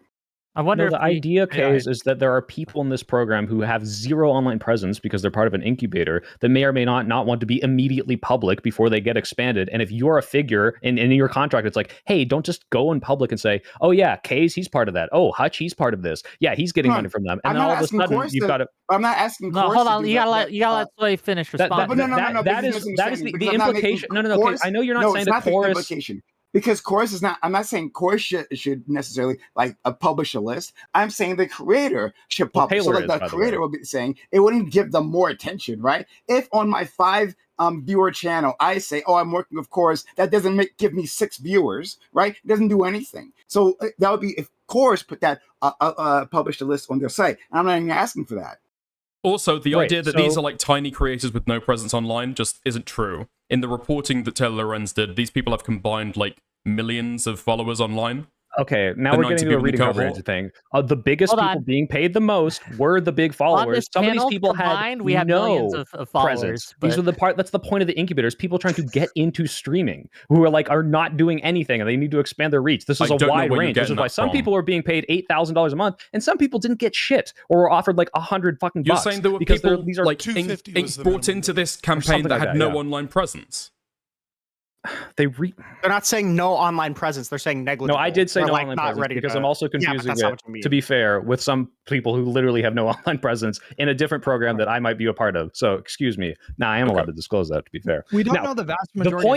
The point is, my initial claim, to go all the way back to this, and we don't have to dwell on this too long, but saying you are part of Chorus and saying you are part of an incubator program are both, hey, I am disclosing that I'm working with a fund whose mission is to expand the reach of these people. Now, if you want to say, hey, they have to disclose the exact amount of money, that's a different story. If you want to say, if they don't say it at all, this is a completely different thing, especially if they're telling them what content to make. But when Ali or any of these other people or Brian Tyler Cohen say, I'm working with Chorus, you go on the Chorus website, Chorus says, we're trying to use the fund from all of your donations to expand the reach of these people. And you're now telling me there's a huge material difference between connecting people with politicians and, hey, I'm teaching you how to expand your content through like digital means and how to use these tools. I think this is a complete insane distinction that does not matter. This is Chorus and people saying I'm part of Chorus and Chorus is helping me. There's a very clear distinction there, right? Between like what's the distinction? Just receiving these support and like getting access to politicians and having this newsroom and that's all cool, and then actually receiving money. Why does the money in this specific thing make a difference? Because you're getting some kind of like remuneration for the political advocacy you're doing. We also don't know. You think these people would be getting paid if they didn't post any content? Okay, I one second, can I get a thing from them? The point if they stop posting content for like the next 3 months, do you think they'd still be in the program? If the point of the program is to expand left-wing content creators, obviously, if you didn't do content creation, they wouldn't want you to be part of the program. Yes. Right. What? Point of the organization. Expanding the reach of left-wing creators, that's the organization, not the program. The program is more. What's the point of the program? To support small creators, specifically, to like pay them stipends and get them training in order to like a subset of expanding. Yeah, but that's where the payments happen. I have a different question. That's where the payments happen, which we care about. Subject. Yes. I do want to talk about the anonymity subject because Hutch did bring up a new thing where he didn't care if people actually disclosed, right? Because there would be value to anonymity. You, Dickers, Prime Kai, and I think Fabian seem to disagree. And you can correct me if I'm wrong, if I've mischaracterized that. But how far would you extend this want of transparency? Do you think that people should be required to disclose how they vote? What? No, that's completely no. Why? No. But why shouldn't? Why is it bad that we protect the anonymity of someone who votes, of how someone votes? Because voting is something you do. This is a benefit that you're receiving. I mean, there's so And many also- there's something so we many do, too. distinctions. Like, we could come up with 100, Yeah. right? I don't even agree with the that. anonymity of the How is the anonymity right to of vote going to voting bias you? Because It might bias you because- against doing That's a whole crimes, separate issue. maybe. hold on, right? We understand that not just money can influence us, correct? Well, no, we're, Mhm. no, Yes. this is Like I'll explain it. who I'm I'll dating. explain the distinction. If I'm I'll hold on, explain just, the hold on, distinction. stop. Okay. If I'm dating someone who is a Republican, okay, she's really hot, okay, and she just happens to be Republican, This does that hypothetical have a doesn't make sense. potential You to can't be that hot. influence? Does that I think that would be influence- unduly and then kind of incisive into your personal life. If you had to give away like personal relationships you had, yeah. It'd be unduly. I'm just asking why you're drawing the line on money. Because Well, you'll when it receive comes there's a quid pro quo, right? There's a meeting of the minds, there's a contract sign, right?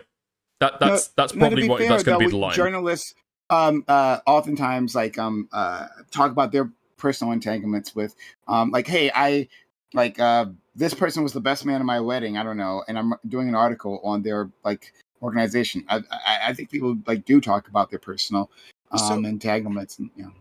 So listen, there's two types of influence, right? You have the general influence that you're discussing, and then you have undue influence. I don't think anyone here is alleging like a English common law level of like undue influence, right? Undue influence might be if they signed a 12-year contract that says you must do this, and then if you break the contract, you owe them $60,000 or something, right? Like you might be able to argue undue influence here.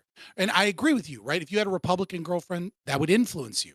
Or if you were, you know, able to join some creator program that was specifically designed to fight liberalism like Progressive Victory, but it gained you like a bunch of opportunities with other streamers and got your name out there, that would influence you against the presumption of like being for liberalism because Progressive Victory was against To liberalism. be clear, it right? could. It does not necessarily have to. I guess Fabian, the fundamental question an is influence would be this there. might cut to the No, chase, hold on. Fabian. No. Well, Yeah, no, because we can cut to the chase. Let's cut to the you want chase. to interrupt. I know you want to Well, yeah, interrupt, because but you talk for a long it's okay. time, and this will cut to the chase, and we'll make it Yeah, so much well, I'm simpler. the only one Why do making you an think argument, the so it's okay. secrecy So anyways, clause was so- there? Why do I think the secrecy clause was there? Right, because the Or the- implication by the article be a is that million- we want you to be authentic, but we don't want you to let other people know that you're paid. Right? That is the implication of the article. Would you disagree with that? I think trying to read into the implication as opposed to the actual words gets a little difficult, but like, But sure, isn't that the whole conversation? Is you are implying that because there's money that isn't being disclosed, the implication is that we can't trust what they're saying and that there's well, something no, I was nefarious going trying to on? explain. I was trying to explain, right? Why there's a distinction with being paid by a program is the distinction here is, listen, if I'm a content creator that's not getting paid, everyone recognizes that there's all kinds of influence in my life. Everyone knows that I might be influenced by my mom's opinion. I might be influenced by the place I live. I might be influenced by the audience that I have. But Right, when it's you authenticity, keep it right? secret that you are getting paid, that there's a fraudulent element, not necessarily legally fraud, but there is a fraudulent element in that you gained your clout, you gained your followers, you gained your influence, and all of these opinions are based upon the hard work that you put in to your channel by yourself, because no one knows that, oh, I don't know, maybe you did, maybe you didn't get botted by someone. Right. Wait, Fabian, look, you've hit that it out, perfectly. This is the whole crux, right? Like, okay, so if you say Chorus helps me out and you don't say anything about money, would that dispel the notion that you've done this all on your own? Yeah, I mean, it would dispel the notion that you've done it on your own if you say I am a part of Chorus. Right, or like specifically, like I've said in the past, I haven't disclosed the exact amount, but I've said Progressive Victory helped me with this video, right? They helped me out here, and well, they actually didn't give me any money for that video. you but- see YouTubers do ad reads all the time. They don't say Raid Shadow Legends gave me this. but the ad read amount is of very money. explicit. But This is a they different say story. Yes, it's an they're like explicit, paid right? for by, right. Like, yeah, this it'd is be the same sponsored thing. by. If in the video description it said I'm an affiliate of Chorus Media, then people have the ability, right? Like this is kind of the Right. So, but the question about the whole article then one of is the principal it's not about elements fraud. of No. fraud from No, it it's is. this about this because It no, is. because you were Oh my you God, were right it's on so point when you said surface it's about the authenticity, Fabian. So is not just the the authenticity. contract written that way because you think that Chorus is like, I don't want these people to look like they're getting paid to have these opinions? Nobody fucking knows. Well, Nobody I would knows the say exact I'll implication defend behind that. these contracts. So, yeah, I think I mean, you're I right. can Nobody assume knows the that. exact reason why that could be. I think part of it potentially could be an argument that they're supposed to be a non-partisan organization. If they disclose everyone as part of it, they're all Democrats. That might cause issues for them. There's a little bit more of a schizo theory, though. Ultimately, political advocacy done with, by the way, I'm sponsored by this kind of like political organization, is going to be less effective, even if I couldn't put a number on it, than political advocacy without any of that disclosure, right? Especially there if you're might an be a American person who Girl watches Doll that channel. and thinks, you're only You know what I saying this mean? because you're getting this money. You're only saying this because you're part of this organization, right? This just seems like trivially like easy.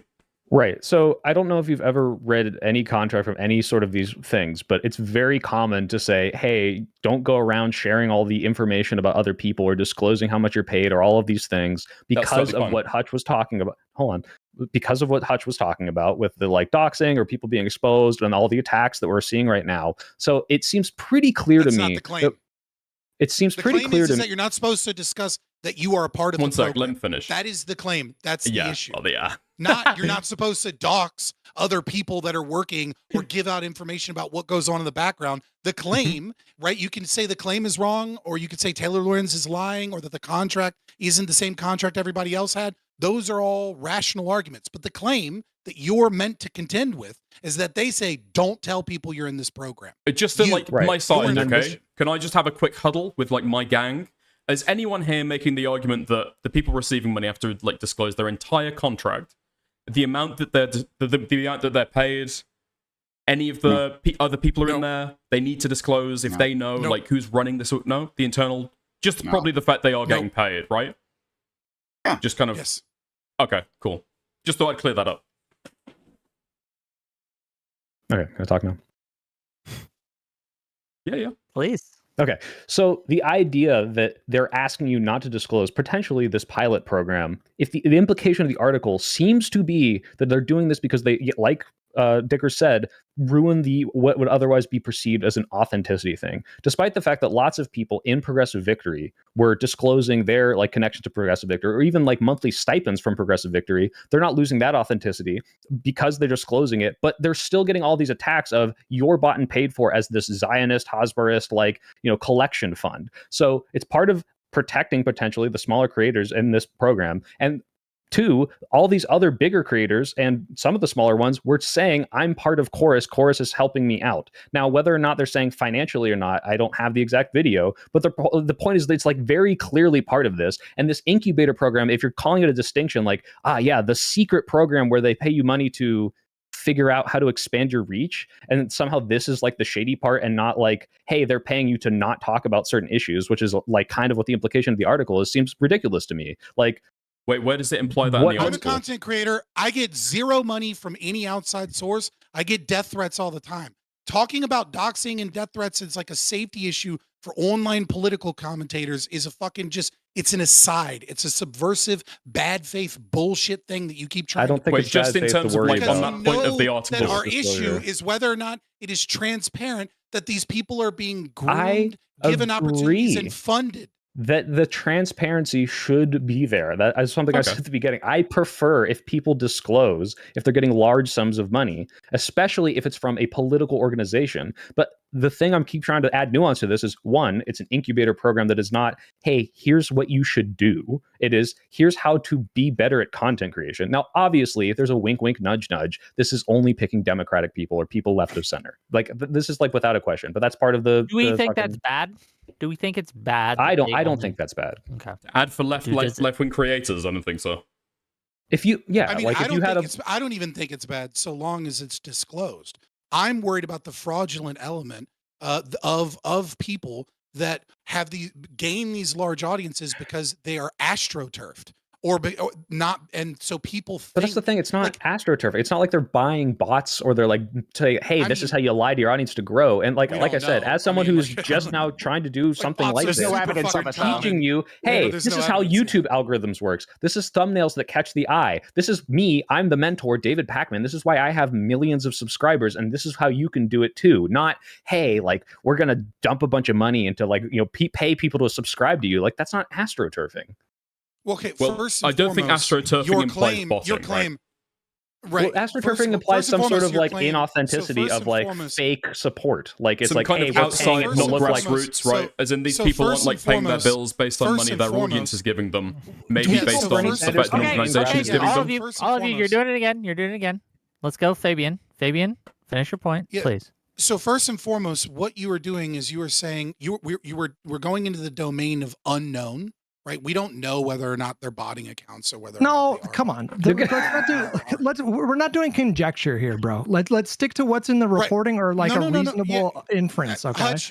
Hutch, be quiet. You're only Hold here on, because just real of your quick, numbers. Fabian. Do you don't have any anything evidence meaningful that to they are say. being botted? Why are we talking about botting, bro? What does that have to do with anything? Because again, No, I brought it up. know whether No, he you brought it up. Like, no, you called it astroturfed, and now you're debate broing yourself into like, well, we don't know that they weren't botted. Like, let's just stick to what's in the reporting. botting is super common amongst large. There's no indication right? of this in her reporting or anywhere. You're like, why are that's we not- talking about that? I know you don't because if you just We let me don't know finish- that they weren't paying Google millions of dollars to like boost them in the algorithm. Is that a relevant part of this conversation? Obviously Also, not. there's the same amount of It evidence is, in the but I don't article think your that they've been brain is botted capable as of they are following like the paid to take conversation. certain positions or change their mind, right? No, no, What you no, are no, doing- no. Of course there are. There is no direct Then why is implication that everyone they change to accusing pay their them of mind. lying? Fabian, Change their Fabian, mind, finish your and no point one's quickly. accusing them of Hold on, botting. let Fabian finish his point quickly. Maybe he can draw it in. My point is that the framing is you are assuming all of the things that we don't know to the most conservative estimate of what is bad. Like it is well within the realm of possibility that there was APAC funding. We just don't have any evidence of that, right? It is well within the realm of possibility that they do bot. This is a common practice in large social media accounts and when people pump money into channels and managers do it so that they can sell the success that they've done. Now, I'm not saying they are doing that, but what you're saying is you assume all of those things to not be true as if that is the evidence and the Yes, facts, I look when at that's the any domain of the evidence. I don't unknown. operate in unfalsifiables with zero evidence there. It's a ridiculous point of conversation. It's not yeah. an How unfalsifiable. is it What you're possible that saying there is was- It's that it literally is true. unfalsifiable. We don't know if they were botting or not. There's zero evidence. There's zero allegations. So why even talk about it? How is it possible that there was APAC funding that we don't know about? Because APAC Well, because- can because- Who knows? Directly donate to Because 1630. APAC funds a bunch of things. Because APAC has 1630 to has disclose like what- their largest APAC donor has was to- $50 million. Wait, hang on. We don't know who that APAC person has to was. disclose that. APAC has to disclose that spending. They can't just give things The secretly. amount of naivete that people have to have to not That's not realize true. that What? NGOs APAC has to that disclose when they pay NGOs political campaigns. They don't have to disclose when they pay a dark money group. don't- That's the whole point of a dark money group. That's the whole point of dark money. That's the whole Yeah. reason that dark money has been a topic in politics for like the last 30 fucking years. That's the whole reason we had campaign finance reform in the 1990s and in the 1970s and under Nixon and in the 2000s. Like, So when you have a look at, like, knowledge of APAC politics tracker- in general is so surface level, brother. Yeah. Like, just so sit out. a lot of Wait, APAC hold on. spending is known because of stuff like APAC Tracker. All they do is they look at like public's disclosures over campaign funds, right? They're not looking at money that they donate to the 1630 fund. That just goes as an And let me- outgoing. let me They be don't clear. disclose who they're I paying didn't- with that. I'm not saying APAC did. I am saying it's fucking hilarious that David Pakman tried to pretend like he doesn't know how to say APAC. He's like APAC or IPAC? I don't even know. APAC, IPAC? I don't know what that is. He's been covering It's fucking politics for 20 hilarious. years, by the way. But has no idea. You know what I mean? So I mean, like, there's some evidence to suggest that the dude's such a slimy piece of shit that it seems like he's covering for some funding he may or may not be getting. I don't fucking know, right? But all I'm saying is that when you frame it that these things are definitely not true, you don't know that. I'm not asking you to prove, I'm not trying to ask you to prove but an unfalsifiable Fabian, claim or anything. APAC could be funding you through super chats right now. We'd never know.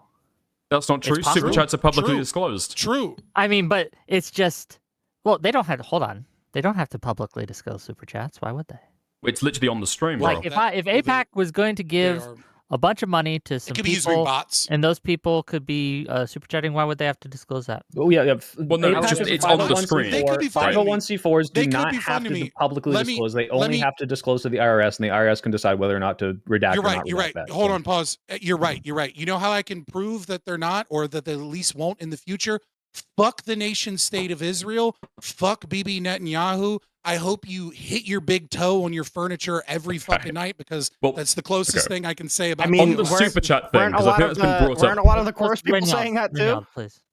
I mean, a lot of course people were also coming out pretty strongly against Israel. So I don't know if that would lend towards APAC donating towards the 630 Club. It would absolutely 630 project. Maybe not the 1630, but it would certainly lend towards the fact that they weren't probably one Go of the ahead, big Frank. dogs for chorus. And just quickly, in terms of the super chat thing, like, I mean, they wouldn't have to use the official APAC account, right? They could just use Well, any then, account named. How are you influenced then? No, oh no, like. How am I influenced by point- super chat? No. How would you be influenced by just real APAC? quick. Are you asking me how am I influenced by my super chats?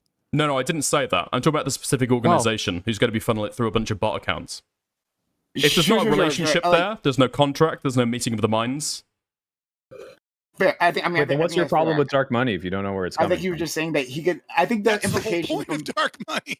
I think the No, what's your implication. problem? I have a super problem chats with the fact too. you don't know where it's coming from, but you can't be influenced by it if you don't know who it was, right? It's just money. Well, no, because dark money That's is not when how you that meet, works at all. okay? You talk about it, there's a negotiation, and then you give the money. Through super chats, through bot accounts, I've got Not no clue who's necessarily. sending that, right? It's Well, not dark if it's not money showing up with the influence, but it's not APAC dark tag. Also, yeah, that's not really dark money. I'm not a 501c4, but yeah. Sure. Yeah, I think the implication that Wick was just saying is that, like, yes, any nefarious organization or organization doesn't have to be nefarious, right? Could Or be individual. funding anyone through super chats, right? Like, how do we know that you're not actually being funded by them? But you're correct, right? That there's no meeting of the minds, there's no undue influence in that case, because I mean, I have no idea, so I don't know, whatever. I would say the point with Thanks for super the chats money. makes sense, and I definitely do think there's a level of influence that a person's community or their audience can have over them. It's through super chats and like Yeah, make the monetary whales benefits, especially, right? Yeah. Or even through people doing like a mega lol in the fucking chat or whatever the fuck. But that's all disclosed. about scale, That's yeah, I know. organic. That's not a kind of a queer kind of like, well, queer. I mean, like odd, unusual kind of evidence. we know what That's it what means. everyone has, Super right? chats are gay. I've just Super got one chats right now. are awesome, and you guys should do Yeah. it more. Ryan is And gay gays as were fuck. awesome too. So don't be a homophobic, Wick. Honestly, what the fuck? Okay. I want to get back to the matter at hand, though. Ryan's a I probably What is? shouldn't. Well, I thought, let's dude, just I give it thought I to was unmuted Team there. Fuck no. Team Prime right now. I'm going to tell you Team Prime for now. What is? Do you think, like, despite what may or may not, do you have any strong evidence, or what's your strongest piece of evidence that what Chorus is doing is nefarious? Can you just lay that out quickly for me, and then we could discuss? I don't think As anybody's team doing leader, that. I guess I'll go first. Go ahead. But yeah, quickly. It's possible that the way the program was practically run, that it didn't actually require a level of secrecy and wasn't going to kick you out. But from the reporting, there was clauses saying you had to be secret about your connections. And it seems like, from what I've gathered, that people were secretive. That in itself is a problem for me, right? And then, on the other hand, it's the dark money, right? That I want to have an idea of who these funders are. Now, I don't think billionaires should exist in the first place, but if you are going to buy into this program, which, again, the program itself, right, the incubator in its, like, in isolation, I'm actually fine with. But, like, I like to know who exactly is giving that money, because that gives me an idea of what they want to accomplish with that. So, yes. Pretty same answer for the rest of you. Well, I don't think they're so- actually doing anything nefarious, like as a left-winger. I think they actually have good intentions, right? They're trying to do something good. And I believe that Brian Tyler Cohen does actually have the best of intentions, okay? I think there's some parts of it might be, like, insidious, but, like, out and out, like, nefarious. No, I don't think so at all. I think it's also just quickly. Sorry, Scott. I think it's a very much consultant brain, the way this was assembled. Right. This is how a consultant like pitches this to a bunch of big funders. Right. Getting a lot of control over these individuals. And this is how they make contracts in like other like business realms. And they've like taken that same thinking and applied it to the streamer realm. And I think that's what you like get this particular structure. So yeah, and that's causing a lot of friction. Case, this is like, okay, imagine I'm a multimillionaire and I'm like, I want to fund progressive, causes or whatever, and specifically through influencers. How do I know that my money's going to actually go to the people I want without some sort of contract or organization that's like doing something to find people that align with who I want to give money to? That in itself is fine, but I'm saying the structure of this, and the levels, the clauses that demand these levels of control, that is perfectly reasonable in most of the realms, right? And but like at normal jobs, yeah. But I would agree if the clauses, as alleged or implied, are saying you're not allowed to talk about these points because that is anti-democrat, then I would have an issue. When has everyone ever alleged that on this panel? You don't need where to is, do where that. is that No one alleged on on this the panel is article? alleging that. It's very clearly implied by the article. Yes. No, it's not. Where? I mean, it's not. We're back to this. I don't want to go through the toe the line thing again. So there's a reason people are talking about it the way they're talking about it. Push. So I'll say this, right?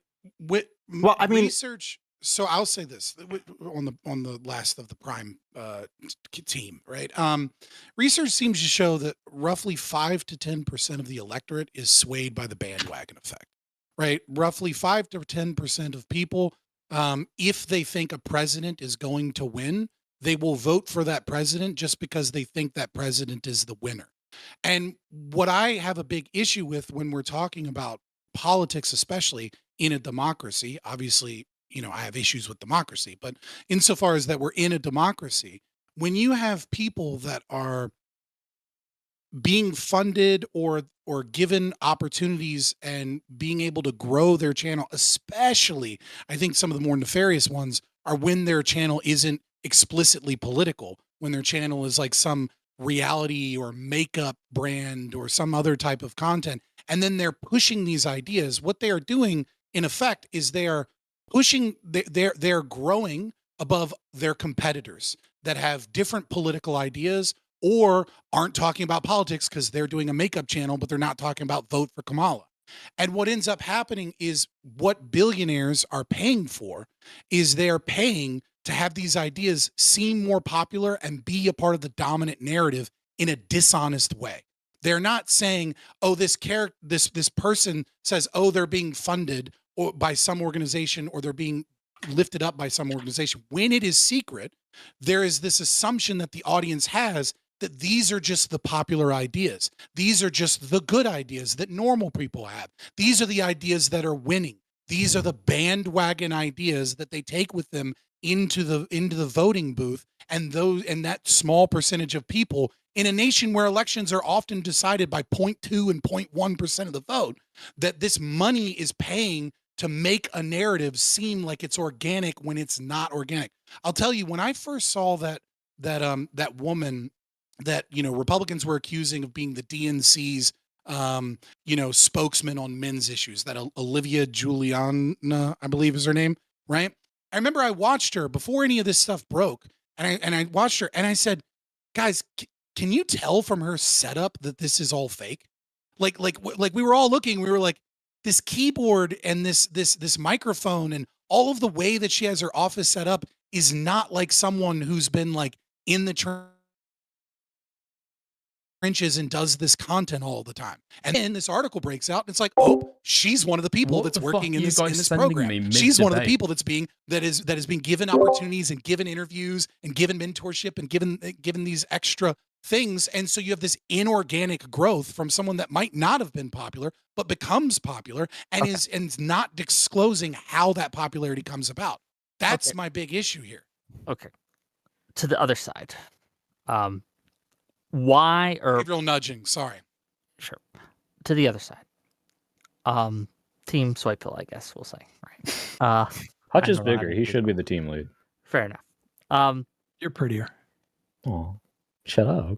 What the fuck, guys? Is it... Hold on, let me ask that question before I forget it. Okay. Why? You're not bad yourself. Why are these allegations, or why are these clauses that are being alleged, if they're true, not that big of a deal? Why shouldn't we be worried? Why is this being overblown in your opinion? Or why is this being framed dishonestly in your opinion, if you think it is?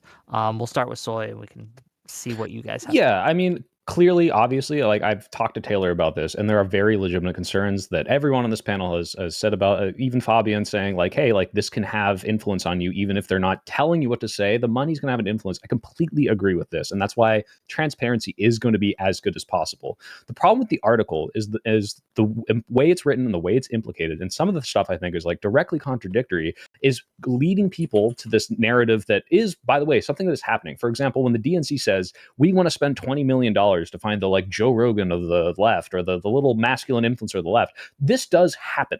People are paid to like be the next big thing, but it's all wrapped into this and being turned into this giant kind of like smear against these people who have authenticity, but are now being called shills that are only pushing the party line.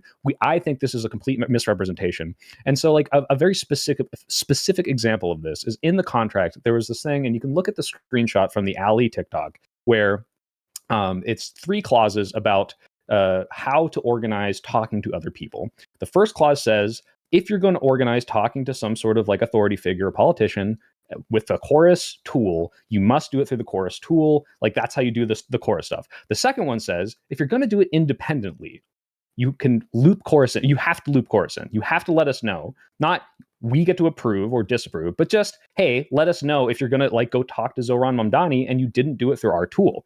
The way the article is written says this: many creators express concern because according to copies of the contract, creators in the program must funnel all bookings with lawmakers and political leaders through Chorus. Now that's what it says at the top, specifically about the Chorus thing. But then the next sentence says, creators also have to loop Chorus in on any independently organized engagements with government officials or political leaders. Now, the also there, I think, is doing a lot of weight carrying, because it's saying you have to funnel all of these people through this tool and specifically get approval. That's the implication people are running away with, when in reality, you don't have to do that. False? You can do something else. No, it is that word false. is You can never do used, something else. to be clear, right? What, funnel?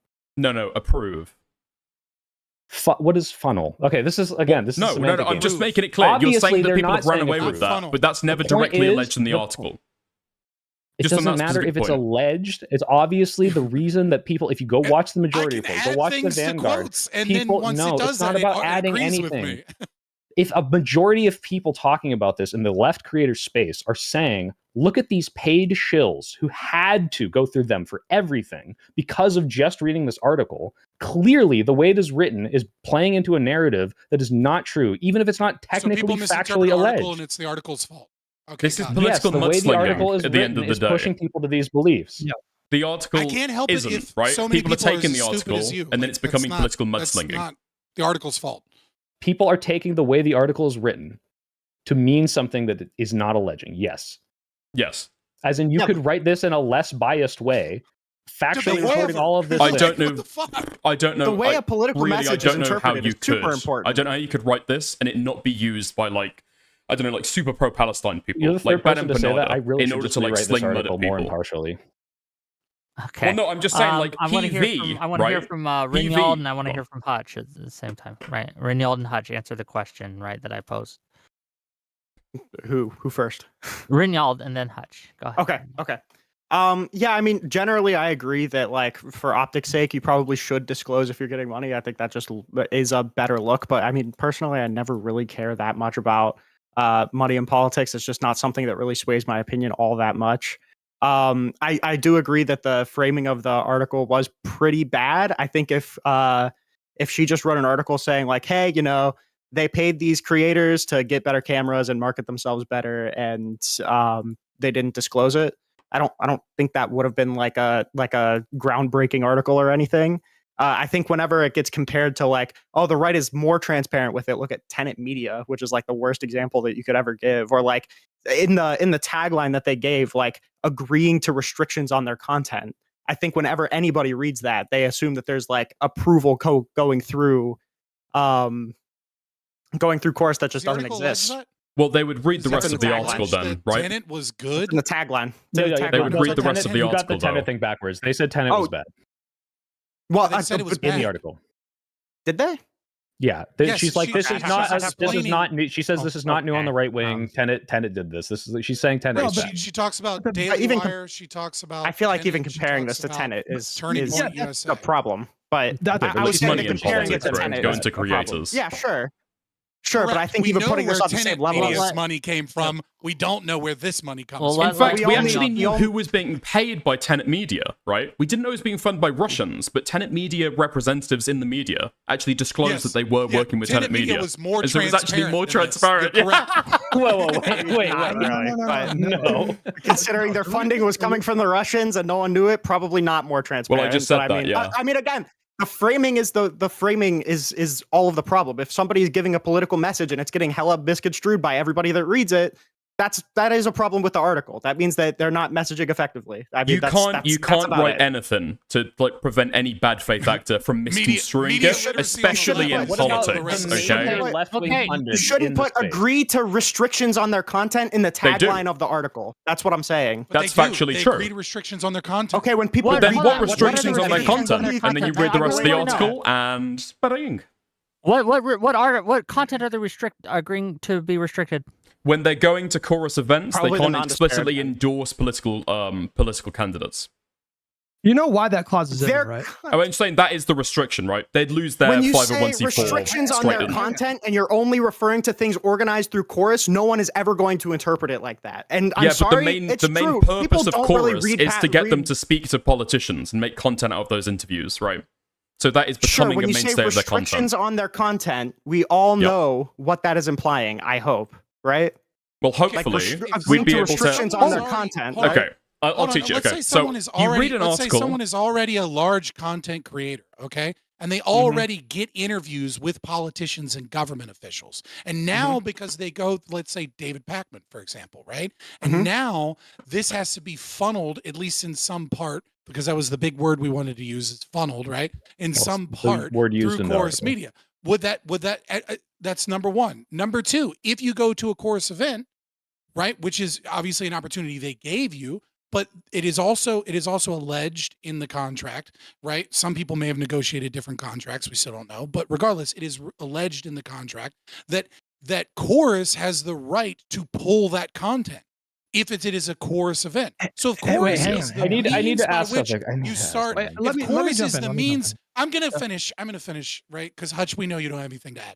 If Chorus Why are you is such a the dick? end of because he hasn't given a single argument this entire time. He's Hutch useless. doesn't He's know what only an here for his argument is, numbers. Wick. Didn't you hear? I guess. Well, Go he finish your couldn't point, Fabian, define then we're it, going to right? Hutch. It's basic logic, right? But regardless, if Chorus is if all of a sudden you're using this program and there's now this new middle manager that helps connect content creators to political and government officials, and then they start putting those events together so that becomes the ease of which you get those interviews, as opposed to DMing 1,000 politicians and hoping you don't get left on red, or hoping that they notice you, and then they have control over that.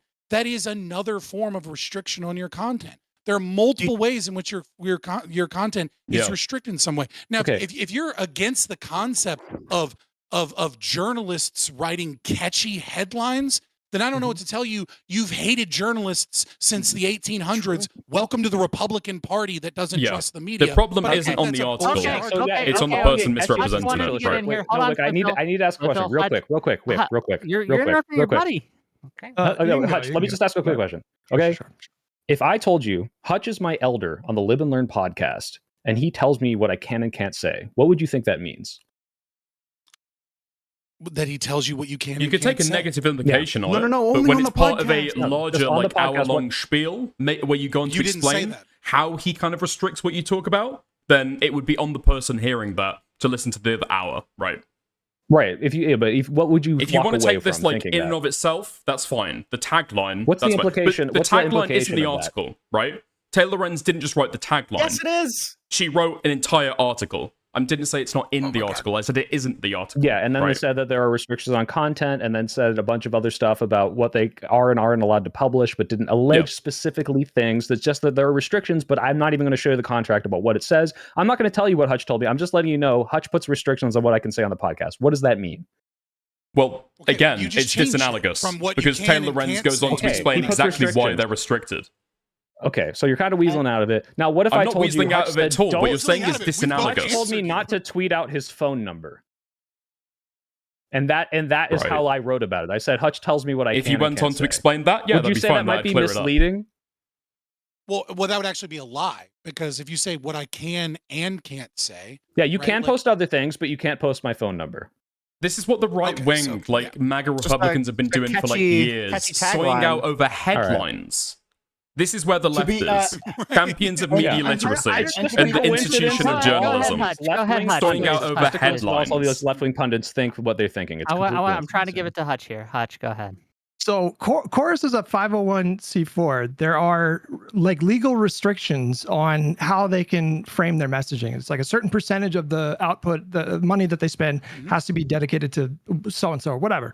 And so they have to be very careful about like, you don't want somebody who's acting in the official capacity as a Chorus creator to go out there and be making endorsements or something like that. It all has to pass through like a strict process. Like this is a restriction, but then when the creator spoke up the next day, it was quite clear that they were scheduling appointments with other politicians on their own time. There was although Ali O'Brien admits that was in violation of a contract, right? There were no limitations or restrictions on the content that they were just uploading on their own time. Yep. The obvious implication of that article was that Chorus had a level of control that very clearly was not happening in practice. Oh, well, it spelled out the exact kind of level of control, right, in the rest of the article. This is why I pushed back against previously, because you're saying, well, she put forth a clause right within the article, and that was dishonest because it's not how it practically works. Well, at the same time, she also reached out to all these creators and gave them a chance to make a statement. They didn't, right? There's still no retraction. The fact, they're saying, oh, this works differently, right? And now you shouldn't believe this article that I refuse to interact with, I refuse to comment on, right? And now it's dishonest because it doesn't show the full reality. She didn't actually. Also, what you're referencing there, Hutch, the Ali O'Brien girl, where she shows. Let Hutch respond, please. You would have to ask them why they chose not to respond to that article. I agree that we could have saved a lot of headache if they would have done that. However, I mean, like we're focusing on the wrong thing here. And I think like soy pill, I thought that metaphor analogy you used was pretty appropriate. Like the way that the terminology was laid out in that article very clearly implied a level of control that was just not happening at all. So like the fact that they said that there's restrictions, the fact that she said that there were restrictions on the content that they could put out is technically true, but it's very disingenuously framed. It's not disingenuously framed when you've got the rest of the article there where you can read and it specifies exactly how the content was restricted. Just put something. No, guys, I want to say something that you just said that was like obviously if the article had been written in a way that said this doesn't mean that the people in this program could or could not make specific content on specific topics. You could say that. She never claimed that. Why would she say that? Hold on. Why would because that's the fact. She doesn't know if that's the case, and she doesn't. She's read all of the contracts, and have right? Run away with that implication. Here are the facts. The facts are the clauses in the contract, right? I can pull up the exact clause. I have the wording of the clause, right? I'm aware the clauses in the contract. She didn't lie about that. So if you are a journalist and you're trying to not paint a narrative that may or may not be true, you might want to clarify this doesn't mean this necessarily. She does. I can't hear him. You're not going to run over me. So look, the clause is in the contract. It's there, right? It's not factually inaccurate to put that clause in the contract. In terms of, hey, maybe you need to have a wider expanse as to what is actually happening. That applies if she's given that information. She reached out, right, to a whole list of individuals, right? It wasn't only just like one individual, one small creator to do this. A whole list of individuals. None of them did, right? Maybe they got an email. In fact, I think later on in her companion video, she talked about how these people were told, hey, don't reply to her. That's another thing we didn't even talk about. She specifically said, because she got the information later on, that they were told not to reply to her. So they don't actually tell them the whole truth, right? They don't give the statement. And so she puts forth the facts that she does have available. And then you're like, oh, well, why didn't you do PR for them and say, well, maybe it's not so bad as the contract implies? That's bullshit. Yeah. Well, see, there you go. Because now you're talking out of both sides of your mouth and saying, well, obviously, given that this is all she knew, it makes sense to have that implication because the other people didn't comment on that. Now, that's a different argument. If you want to say sure, that's part of their thing. But if I saw like the idea that just saying a fact is somehow not not going to like do That's not what anything he- wrong, and that's you not what can't he run said. away with it. It's just so obviously untrue. If I Soybean, told can I you, ask you a quick hey, question? the right after this, the median wage of America is $75,000. People aren't struggling. Did you know that 13% of the population commits 50% of the crime? There's a problem there. Like, these are things that obviously in context are going to have a lot of different implications, and you need to have like some sort of responsibility, especially as a journalist, to explain those things. Like but if you're just saying, hey, isn't it weird that they had content restrictions and then not say isn't it anything also past incumbent that? on the Yeah, reader that's to read the irresponsible rest of the article? journalism.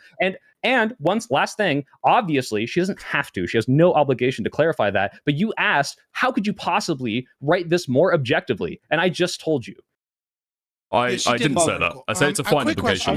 Someone said, I don't know how else you could report on this. without Okay, it being so what I misleading." said was So there's hold no on. way you No, could no, have I written asked about him a this quick where it question couldn't be first. used for political mudslinging, which is true. you could definitely soften the blow. Obviously, everyone's going to mudslide. So quick question: Do you think most Democrats are like really stupid, or do you think I they're think just most people are stupid. So yeah. Okay, all right. So you would say that like if I go through your Twitter or something, right? I'm not going to find you making fun of media literacy on the right because they identify with like Starship Troopers. Or No, you'll definitely find how that. they're all. I would say okay, right wingers are so- disproportionately stupid. Yes. Okay. So would you hold that like so the issue that I have here is your argument seems contingent upon the fact that even though it's explained and you can understand it from the article, and even though there's a companion video that came out 5 days ago, No. Wait, hold on. Wait, let right? me stop you because That that's not my claim. title- Let me stop you. That's not my claim. My claim is that if you read this entire article, not just the headline, but the entire article, it makes sense for you to come away with the implication that these people had their content controlled. It is a perfectly reasonable thing for you to think coming away. Which was true, yeah. Okay, so I'm sorry. What the fuck? Okay, here's the question. Let me ask you the question. You read the entire article, and you've come away with the conclusion these people have been paid. We're not to allowed push to talk particular, about Israel or something. Well, yeah, particular talking points, or they've been excluded from talking about particular talking points. Is that reasonable, and is that Taylor Lorenz's fault, or have you had like an intellectual failing there? It's your fault. That is reasonable based on the way that Taylor Lorenz has written this article, I would say. Yes. And I would say that people that I respect, like the Majority Report, who read this and came away with boys. Next time he and makes came away with that. Well, you should clearly go ahead. No, let him finish. Let clearly Soy Pill doesn't finish. have it. Hold on, let Soy Pill finish his point. Even Yeah, though people he's that I would otherwise very wrong. respect on most of their reporting coming away saying things like this, which I don't respect their opinion on this because I think that no, they weren't not reading enough of the article, but rather the way that the article frames this as some dark money, shady campaign to control what people are saying is very reasonable conclusion to come away with after reading the entire thing. Okay. I think I don't just Go very ahead, quick. Hutch. Emma Vigland made some Hutch crazy first. fucking statements. Hutch hasn't gone in a while. Let's give it to Hutch. I think we can get at like what me and Soy Pill, and I'm sorry, say your name again. I can't see your full name. on this. Rinyard. Sorry. Rinyard. Okay. I think we can get to the heart of it in the first 2 paragraphs of this article. Like, I think the problem here is like right here in the subheading. So like directly under the title, it says that they agree to restrictions on their content. Technically true, right? And then in the second paragraph of this article, it says it mandated extensive secrecy about disclosing their payments and had restrictions on what sort of political content the creators could produce. Now, you guys can act obtuse in this moment and just pretend to not understand why people walked away from that article with a really false impression of what was going on. As you say, it is technically true that they agreed to restrictions on their content in the capacity of like acting as a chorus creator. But the subheading combined with this particular language, 2 paragraphs down, very clearly gave a very nefarious impression of what was going on at this organization. If people walked away from it after the first 2 paragraphs, that's on them. They're retarded. Womp womp. No, Don't you talk can about read the politics. rest Don't of think the about article. politics. Emma It's Vigland very didn't get that obvious the narrative rest of from the the article is article. written in a Emma way Vigland got the to very try to specific demonstrate Gaza that- narrative from Twitter. Let Hutch finish and you can respond, Dickers, I promise. I was Not just like it goes on from there. The rest of the article is very clearly implying something that is like holistically nefarious about this entire program, very clearly implying that there is an extreme level of control going on here, some kind of like censorship, right? Okay, Dickers, you can respond, but I also want you to answer my question here is what about this article would, going through it, what particular part of the article would would nip in the bud Hutch's argument here, which would say, oh, this clarifies what they meant at the beginning of the article. This clarifies that it wasn't restrictions on Gaza or something. Well, to the point, I'll just say that Gaza, the word Gaza was not explicitly mentioned. Like, they didn't talk about talking Or points around Israel, Gaza. but you know what I mean. Like, okay. it doesn't have to Well, be to a the first point, specific what chapter. Hutch is talking about, I tweeted about completely that, get this. Okay, I can completely get this if people are just walking away from like reading the article after 2 lines and they fill in whatever their pet political narrative is. That's totally fine. Okay, if you read the entire one, you won't get a specific claim about Gaza, which Emma Vigeland made. She's not got that from the article. She's got that from online Twitter and online spaces like that. This is an entire creation of like the pro-Palestinian side of Twitter, which I've said in the content that I've made about it. This is like unfounded. You are just lying about what is contained in here, right? To the second point, I think what they could have done, maybe, is like go on to actually talk about what the restrictions are in the rest of the article. Slew of restrictive clauses in the content. People were concerned about that. The outlined restrictions violate ethical norms. That's about disclosure.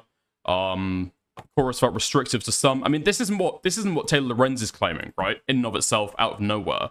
This is what creators that herself, the creators that she spoke to, have said about. But the restrictions are Dickers, stuff what do like you think Taylor we said Lorenz thinks earlier. about the Democrats? I think she probably supports the party over the Republicans. Wish they'd go more like way further left. Okay. No, she like literally has explicitly said, I'm not a Democrat. I hate the Democrats. And is like Hassan pilled insofar as like either use them to subvert or let them destroy. So I say was this I'm fact not a checked by Democrat. I hate Wired? the Democrats, Was this but over? then I Was this vote for just the Taylor Democrats. Lorenz, or was this Wired fact checkers, Whatever. Wired editors, Wired legal team? what I just said? Or are you asking No, if the article was I'm fact-checked? saying about in terms of what implications are getting for the article, because people focus on Taylor Lorenz, and she's the author, sure, but it's in partnership with Wired. Yeah, The idea that it's just Taylor Lorenz's like when hands has that have like Wired been ever over this. stopped anyone from Hold on, posting hold on, something hold on. with implications? Hold on. Like, what? Prime, then Hutch, and then Soypill. Sure. Well, 2 things. One, I've been trying to get this in quickly, and this is just how like journalism works. But like Middle school education time. Editors exist. I was going to say editors exist in terms of the title and like the sub line, right? Like the writer may not actually write that, right? The editors will like make up something Yeah. catchy that might not be. Usually that doesn't mean Usually the title and subtitle is often edited by the editor. It's the most likely thing to be edited, but yeah, still but probably that doesn't wrote mean it. that you should necessarily. I'm not trying to say like it will take a Taylor off the hook, right? I mean that's her byline, right? So I mean she has to stand by that article, but I'm just putting that out there. But then also, yeah, I also say that I hate the Democrats, can't stand them, but then I vote for the Democrats, because they're the best party that I have available to me. But that doesn't necessarily mean that she has it out to destroy the party or whatever. And in fact, if it is the case that this group is not like DNC controlled, then it actually doesn't matter, right? What would that matter if she doesn't like the Democrats? It's not DNC controlled, so it's no big deal, right? Does she even use the word DNC in the article? I don't think she does. No, I don't. I mean, say it directly. I don't Go think ahead, Democrats. No. Okay. Not once. So I just want you guys on the other side of this thing to reconcile these 2 things from Taylor Lorenz. Okay. So last night she had a conversation with Destiny. In that conversation, Wait, are we now she talking about said Taylor Lorenz, or is that- this still about Chorus in the article? Hang on. It's about both. Taylor. I think it's Taylor Lorenz on the article. I think gonna this is talk talking about about Taylor Taylor Lorenz, yeah. Yeah, I'm Yeah, this gonna is talk about drama Taylor. slop bullshit. This is Yeah, the author. I mean, of I the- love this, to be clear. Hold on, but- hold on, She says on Destiny. hold on, all of you shut up. I think Oh my it's God. perfectly okay to talk about the author of the article when we talk about the article. I think Yeah, she's talking about I the think that article sounds like in an that ad interview. hominem, as in at Anyway, the go ahead, person, Hutch. but that's fine. It's about the article. You have no fucking idea what I'm about to say right now. You think Go I'm ahead, slinging I do, I ad promise you, hominems but go ahead. Sure. Okay, what am I going to say? No, I want to let you say it, Hutch. It's fine. You said you knew. You said you knew. Let's hear it. I'm being a good boy. I'm being a good boy right now. It's going to be Taylor Lorenz talking about how she thinks there's like something bad about the Democratic Party, or Taylor Lorenz's I really want him to answer that question. You said you knew what I was going to be Taylor Lorenz's personal opinions, not in claim, not within the article. Okay. All right. You said he gave me an answer. That's going to be it. Okay. Here's prediction. It's going to be Taylor Lorenz's opinions on the Democratic Party, or Taylor Lorenz's opinions not shared within the article. Go. Great. Okay. Let me get to my point. In the conversation that she had with Destiny last night, she said that she actually did not know the rest of the creators that were in the program. She only had access to something like a dozen. She said, we don't know the vast majority of the people that were in the program. That came out of her mouth, okay? How do you reconcile that with a tweet from her on August 27th that says, I can confirm Hassan the Hun was not approached for this program. I didn't see Austin on the list either. And then she says, the 90 influencers involved appear to be primarily centrist, pro-DNC Dems who have not spoken about Palestine, are pro-Israel. Now, how do you reconcile these things? How could she possibly say that the 90 influencers involved appear to be primarily centrist when she herself said last night that she doesn't know the vast majority of the people that are in the program? How do you make sense because she had of that? access to the group chat, right? And so she doesn't know who actually took the contract or who didn't, but she knows the people who are approached. I think she reached out to Hassan in particular, it sounds like. She said, easy. The 90 influencers involved appear to be primarily centrist. You're just repeating. Pro-DNC. Yeah. No, I mean, he didn't can answer you my respond question. to what I said? I've just given you the exact way that marries up. What the fuck, Hutch? You guys are, How the fuck do you... Fabian's right, no You're arguments. Hold on. You guys are not Let me addressing translate. what I'm saying. She I is literally making a just did. claim. She is making a claim about 90 influencers, and she only knows like 15 that are in the program. How is that not dishonest? Do you And know how what is inference that is, not Hutch? fanning the flames? How is that not fanning the flames? This isn't a fucking drama. If I've got 15 marbles, right? If I've got a bag of marbles, there's 90 inside of that. I pick out 15. I mean, I'm telling you exactly what it is, right? Hutch, go ahead, please. Finish your point. He has no point. It's already been responded to. Stop. You are children, both of you. Seriously, I didn't interrupt you for the last like 30 minutes. Just let me speak. You're saying the same thing you can, but go ahead. You're still doing it, bro. How can she? I'm making fun of you. You're pissing on Go ahead, yourself Hutch, and then being like, please. why are they making fun of me? Bro, Soy Pill, do you understand my point? Are you? Wait, just finish the point, please. Please, Hutch, please. No, you're right. No, I agree. Hutch doesn't have arguments. Let me repeat it in No, from a Hutch, different please just mouth, finish the okay? point. Hutch, here's Hutch's point, okay? This is hilarious. Taylor Lorenz, the author of this article, is alleging that she knew the political alignment of all 90 creators, despite saying at a different time that she only knows the identities of 15 because Chorus did not release all of them. She is saying Hutch, can you that give me the second majority quote of again, let me please? finish. The majority of those 90 creators are saying things that are pro-Israel and pro-DNC. So the author is alleging, in the same way that we are claiming that this article is alleging, that these people are being paid to push DNC talking points and not talk about Gaza. So I just want to say, first of all, off the top, because I was asked, right? I was right. This is about Taylor Lorenz's particular opinions, not in the article. But going on from that, right? Taylor Lorenz knows the identity of 15 of them. Let's just say, for example, I've got a bag. I know there's 90 marbles in there. I take out 15 of them are red. Can I make an inference on what the color of the rest of them are? Yes or no? Okay, Dicker, she made a factual claim, not an opinion. She said She a said it majority appears. of these creators. What? Wait, Hutch, can you read off the quote again? Sorry, I may be wrong. She said, the 90 influencers involved appear What did it to say be before that? Okay, primarily nice. centrist pro-DNC Dems. Appears to be, nice. How could she? You guys cannot possibly believe that she was justified in extrapolating in that way so confidently. She Okay, has 90 marbles. no idea. Like a sample size of like 12 or 13 people. You're That guessing is the not- implication and then saying the implication is wrong. Yeah, it's so she just knows a you sixth of arguing them. with your own brain. Right, a sixth. Hutch, there must be two Taylor Lorenzes. There's the one who wrote the article, and there's this other random crazy lady who has Yeah, completely so there's irrelevant people's personal takes on opinions, this and then thing. there's That's people's wild. personal opinions that they're willing to what put she in an actually article, fucking said. overwritten by Wired's editors, Wired's fact checkers, Wired's Google team. When she said that the 90 influencers involved appear to be a particular way, how could she possibly opine on that if she hasn't seen like 75 of their Twitter accounts? What? Because she knows How do you- 15, and so she makes an extrapolation.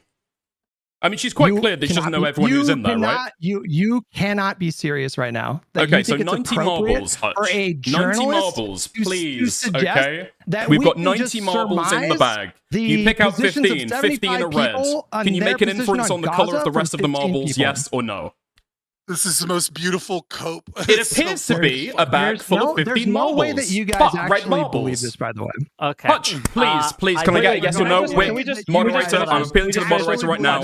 I need a question. I need to ask a question. We're gonna wrap up in a minute. I want to here. force We're a gonna wrap question up in a first, minute. and then you can ask. First question first. I asked first. Are you agreeing? Are you agreeing that Taylor Lorenz's comment about the implications of all of these people's views has absolutely nothing to do with her article? No, she's talking about materials reported on in the article. Would you say the views that she expressed, maybe her opinion, if you want to call it that, might be at all reflected in said article? Oh, she wrote it, yeah, probably. Okay, cool. Okay, That's all now I ask needed your to question. do. that was a Dickers dub? wanted to ask a question. No, Dickers wanted to ask a if you question. can't Yes. see past that, I don't have to go I past did. it. question, So, Dickers. despite Go. moderator bias allowing somebody to ask a question first, that's totally fine. So, Hutch, there's 90 marbles in the bag, okay? You pick out 15 and they're red. Can you say this appears to be a bag of red marbles? Yes or no? Emoji, folded hands emoji. We're rewriting probability math right now.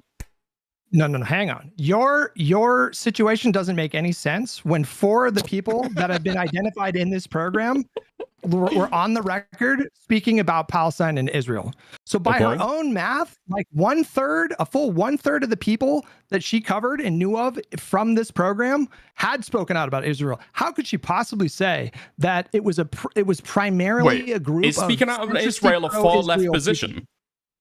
You're comparing something like a color to No. Like, is talking out in Israel a far left position? To Israel? Wait, if somebody is She did opining not, on no. politics, there's like literally like She didn't hundreds talk of about different specifically things in relation that to have Israel. particular No. topics Really on. quick. She said there were centre-left ends. Let me really Also, quick. can I just say, even with that one, hold on, please. No, not really quick. Let them finish. Go ahead. Yeah, thank you. You guys So are even with the ignoring- numbers like outlined You guys are there, ignoring like the there's still idea like a that 66%. Taylor Wait, I thought I was herself fanned responding. the flames of the conspiracy theories that was going on with like You're arguing Okay, against Twitter it's the again. same Stop. point you've No made way. for the last like No, 2 hours, hang bro. on. Can I respond? You guys, no, he just said a I moment thought- ago that all I thought Wick the said- discussion about Israel and Gaza had nothing to do with Taylor Lorenz. I just read off a tweet from her right now that very clearly demonstrates that she herself fanned the flames of that conspiratorial thinking. Well, she said and you guys are centre-left just Dems, stubbornly right? refusing to acknowledge the possibility that she contributed to that really toxic. I think she disgusting maybe discourse. did actually. If you look at what she said on her Before interview you with respond, Okay, I just great. have one question for Dick. For Prime. You all I'm look not the same to me. Prime, do you agree with the? Are you on Dickers and Prime and Fabian's side with this bag of marbles analogy? Do you agree with that? Okay. I'm just really curious. I want to know. Can I if give you my were response one of these first? people. Okay. No, I want to hear. It's just a quick yes or no. Prime, do you? No, it's not a quick yes or no because I'm not quite sure. I don't know enough about. Well, then I let haven't Dickers seen the- explain. Okay, Dickers, go ahead and explain. I'm curious when he finishes explaining, though, for you to answer that question. So, Go ahead. the claim Explain. is- Though, to be clear, Dickers, they aren't pulling out 15 red marbles. They're pulling out 10 red and 5 blue. Well, not really. Okay, and that's what I'm going to say. So, being Okay. like calling out what's happening in Gaza isn't like a far left position, right? Even a lot of people on the moderate left have called out what's happening in Gaza, right? In terms of, I don't know how severe the condemnation have been, but even if, well, yeah, that's true. Actually, it's kind of across the political spectrum. But anyway, that she's talking. Even if you were just to say, it appears to be people who don't care about what's happened in Gaza or don't talk about Gaza. Now that's a stronger claim, and she'd still be right.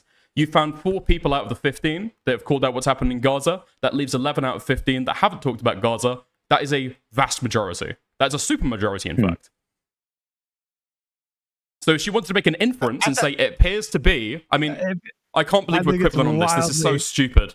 I think it is wildly irresponsible for a journalist to extrapolate. But she's not saying this on a piece. This is in a tweet. The subsequent discourse that happened, I think she boots. absolutely played a part with that tweet of hers. Like, have you guys gone through and actually looked at all of these creators and taken a look? It's not just that they were talking about Israel, Gaza. Like, they were very, very scathing in their critique of the Democratic Party. Like, it wasn't just like what's happening in Gaza is wrong. It was the Democrat complicity That's how far these creators were going. And so for her to do that, I think obviously directly contributed to the discourse. Do you disagree? Do you disagree, Hutch? It seems as though the majority of creators here. Dickers. Go for it. Dickers. I've been trying to get in for a while here on this. No, you have. Right? I apologize. Sorry. Hutch, what you are doing right now is you are trying to connect several things via tenuous connections so that you can deeply obfuscate the actual argument that has occurred. Are you giggling at the word tenuous? Like, what's happening? You accuse me of being It's not tenuous at all, bro. This You're is a acting like a journalist. children at the principal's This office. is a journalist. Why are journalists extrapolating? How do you justify that? Bro? So I don't. I thought you were arguing with Twitter, but it seems like you've never been on Twitter. Where I don't know, but on Twitter, a lot of journalists spend a lot of time on right, Twitter. Yeah. How dare journalists make apparently, I don't know. inferences? Right. So journalists No. make We're not talking inferences about in state. We're talking about like extrapolations from a sample size of 12 people. And you guys realize the word extrapolation and inference are like directly synonymous, yes, right? Yes. Some journalists remember third grade. Apparently you don't, because Dickers tried to explain to you how you first learned probability in elementary school and you still don't fucking get it. So shush. Again, what you are attempting to do is via tenuous connections, connect her saying an opinion that isn't expressed in the article explicitly, but is on Twitter where she's talking about this earlier on, right, in the end of August, about the fact that she's looking at a select group of people, a small sample size. Yes, it is a small sample size. And she states that it appears that based upon this small sample size, that there is not this 50-50 split, but rather that there are a lot of people that are silent on these issues. And yes, you're absolutely right. It's in some way, shape, or form insinuating at the nefarious nature of how money in politics and how money influences people when they speak online. But the reason you are engaged in that is that you want to connect that tenuous connection to the crazy people on Twitter by saying that, by her saying it appears, and a statement of fact, and also, actually, it's technically a statement of fact, but it's more subjective in that nature, that she is fanning the flames of all the bad things, so that you can then connect that to the concept of why dark money is actually fucking good, because it'll protect people from the reactions that have come post this article, which is the argument you made before. That is why I'm making fun of you, because it's dumb.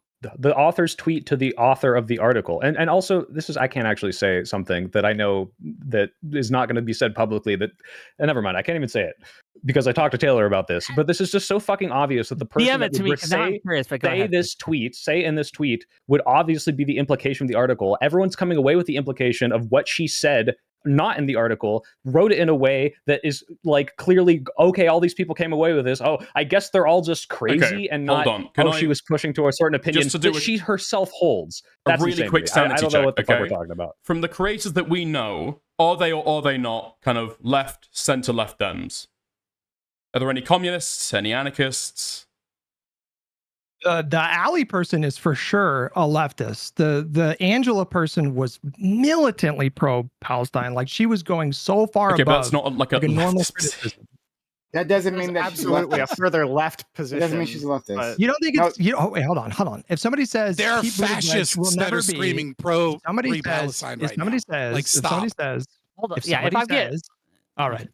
Let me try. I got $100 for you, okay?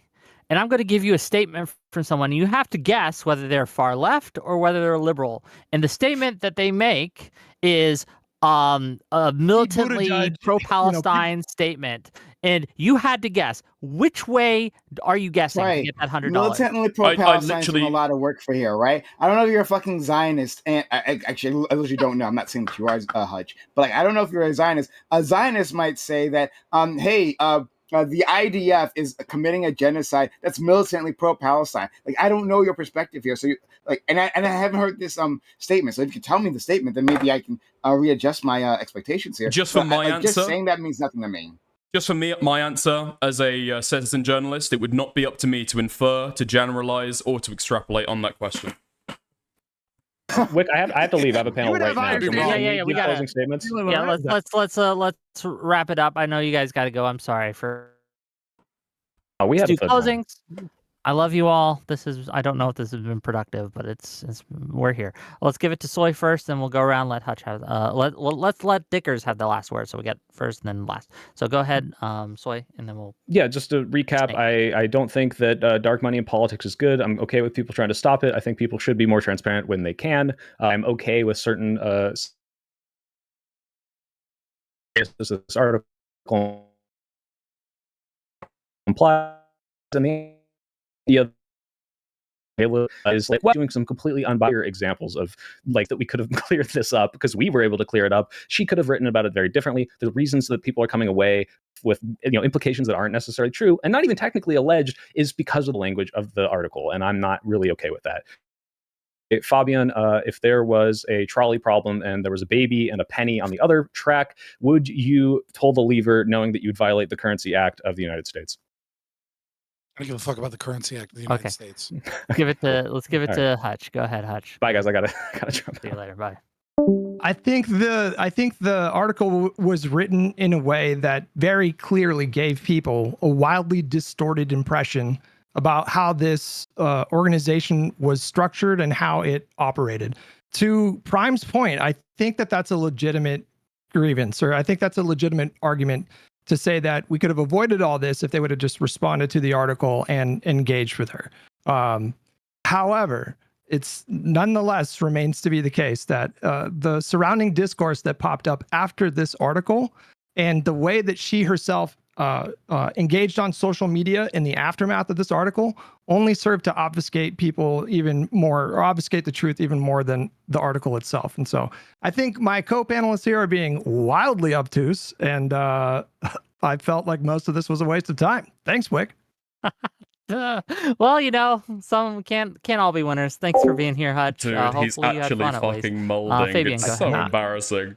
This guy is So almost 50, I started no? this panel with a prediction that came 100% true, which is that people would sweep for dark money in politics on the left because the left doesn't have principles. Instead, they just have consequential analysis. So what's right for thee is what's wrong for thee is somehow right for me. And we saw that Hutch obviously is I don't know that he's necessarily unprincipled. I think he's mostly just not intelligent enough to follow basic logic in conversations.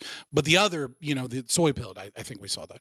And I reminded you of an analogy. I gave an analogy, and I think I want to remind it again, because that's really the big picture. The big picture isn't, did she insinuate in a bad way with this specific word appear in a tweet that isn't actually in the article, and therefore that fanned the flames, and therefore I get to make 2 or 3 more YouTube slop videos because I make trash content? Like, that's not actually the problem here when we're talking about politics. What we're talking about is the average viewer, when they go into the ballot box, how are they influenced by money and the donor class? And what the donor class is doing is pumping potentially billions of dollars now. We don't know how much money, right? But we know And Media is trying to pump 45 million in. We know Project Bullhorn, 35 million, Double Tap Democracy, 30 million, Channel Zero that work with the Biden administration is putting in some tens of millions, Project Echo putting in 52 million. Over and over and over again, we have the donor class pumping massive amounts of money, and what they're attempting to do is control the narrative and pick people that have the ideas that are palatable. Just like you see people being safe horny, just like you see people being safe villains in Disney movies, we now have safe Democrats and we have safe Republicans. And those are the people that get opportunities, that get interviews, that get gatekept and get all of these things so that they can be the predominant voices in the space and push down small creators and make it harder and harder for small creators to be able to make meaningful content and do good work, unless, of course, they're pre-approved by the donor class. And that's the real fucking problem. Okay. And we didn't want to talk about it. Okay. Wick, I have to get to that panel. Can I? Rinjal, I have a panel to get to. Rinjal, give us your out. Okay. Wick, I appreciate you reaching out. Realistically, I don't really see that big of a deal with a lot of money in politics, and that goes for the right and the left. I don't know if that's just a personal thing. I mean, I don't know. I agree. There's probably something to be said about disclosure. I think that probably looks better. So at the very least, we should be doing that. But Yeah, I don't know. I think that the article was probably a bad way to get off on it. I think that the framing of things are absolutely important. Whenever you're doing political speech, you need to take into account how that political speech is being perceived. Follow me at Rinyald on all the socials. I love you guys. Okay, thank you for being here. Prime Kai, please. Okay, sorry. Am I still here? You're still here. We're still live. People just Right, have right. to go apparently. So No, yeah. My Discord just okay. Anyway, thanks so much for having me, Wick. Really kind of you to include me. This was a fun, lively conversation. Thanks to all the people who were on the panel. It was nice meeting you, Dickers, for the first time. It was a good fight, and Yeah, likewise. Yeah, nice to meet you guys. And Scott, like a good buddy of mine. Always fun when we can fight on the same side. So I really enjoyed this conversation. Anyway, yeah, I think that the reaction to this article is overblown. I mean, I can say that there's bad faith interpretations online, but yeah, I can also say that Twitter exists. So whatever. But anyway, I guess I'll leave it there. You can find me at twitch.tv or youtube.com/PrimeKai, PRINECAYES. I'd love to have you there. Thanks so much. no, thanks for being here. And last but certainly not least, Dickers, go ahead. And don't leave, guys. I'll read the super chats out. Well, you guys can leave, but audience, stay. Okay, Dickers, please. Oh, okay. Yeah, I think the debate was super fun. I think despite what the people on the other side might say, I think it was quite productive. I think it's quite telling that it's currently Prime Kai's, Fabian Liberty, and me sit here with the moderator, and everyone has ran away. But yeah, To be fair to them, they had previous appointments at 8:30 that they had to go they to. always do. Yeah, that's fine. But no, this was this is super good. All right. Yeah, like I said at the start, I don't care inherently about dog money. I think in terms of like how politics is running right now, it's just kind of like it's the tools that people have to like fight each other. I do think there's some significant problems with Chorus though. Some that I discussed here, some that I didn't. Overall, I think that it's not a nefarious organization. It's not something that people are going to kind of like to try and do something evil. But there's definitely better ways of doing it, both for the creators in terms of the backlash they get, and then for the audience that then hears their political positions. I think that it's usually owed to them if you're going to receive money from someone for your political content. But yeah, that's that. Okay. And thank you for having me on. Also, Dickers on YouTube, Dickers TV on Twitter. I have links to everyone's channels in my YouTube description. They spent time giving us content, so spend time go giving them a follow. I'm gonna let you guys go.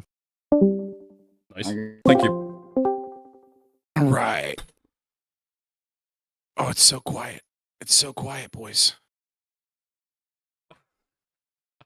Dude, man, yeah. Sorry for keep on cutting you off. Can you hear me right now? Yeah, I can hear you. I just didn't know I was still in a different room with you. Hold on, let me. Neither did I. Yeah, I was gonna say sorry for keep on cutting you off when I was having the back and forth with Hutch. I really wanted to like drill down points. I didn't realize what you were cooking. Okay, I apologize. Hold on, give me 1 second. Oh, give me 1 second. Hold on. Oh, God damn it. Come on. There we go. No. I'm fine talking for a second. Yeah, no, I went way too hard, but fuck that guy. Dude, it's so fucking annoying when you're in a conversation, talk about the actual substance, and then somebody wants to come in and talk about the reaction from leftists on Twitter. Like, okay? I thought these were irrelevant people. Like, you don't need their votes. They're such a small fringe. It was very obvious, right? It was very obvious that he came in ready, I guess, to like do like his format of like slop drama content. He thought was going to like work in a debate panel. Has this guy ever debated before? I'm just curious about for my audience, because it doesn't seem like. I mean, I don't think he knows what an argument is, and that's why I was grilling him. And people, you can make fun of me, but like I don't like he was genuinely scared. Because I think he actually realizes that he doesn't know what an audience is. Or sorry, what an argument is. Which yeah, is like, I do. You learn that in like middle school content for a or while. like maybe high school. And yeah, listen, I want to stand up for drama slop creators, okay? I create drama slop. But like, if you're going to have a conversation with somebody else, at least have an idea of what they're going to say. Like, he seems to be railing against, like, the black pill left, as I guess he's taken to calling them. There was nobody even making any Right. of these points on the panel. Like, he's come on to kind of like stand on his soapbox and Well, he talk needed- against the he needed Hassan to- crowd.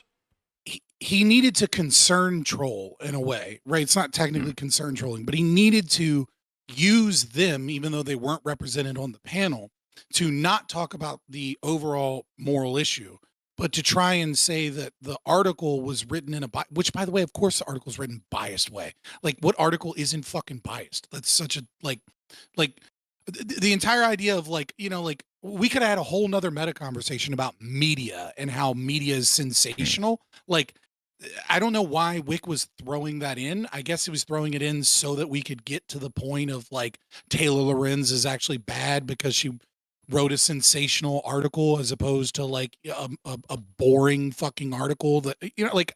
Yeah, I don't know if you've actually watched all of the chorus guys, like their responses to all of this. Like 90% of the time they're talking is attacking like Taylor Lorenz as a person. It's like zero fucking IQ, the most utterly wretched like waste of space. Like you actually become dumber for having heard it.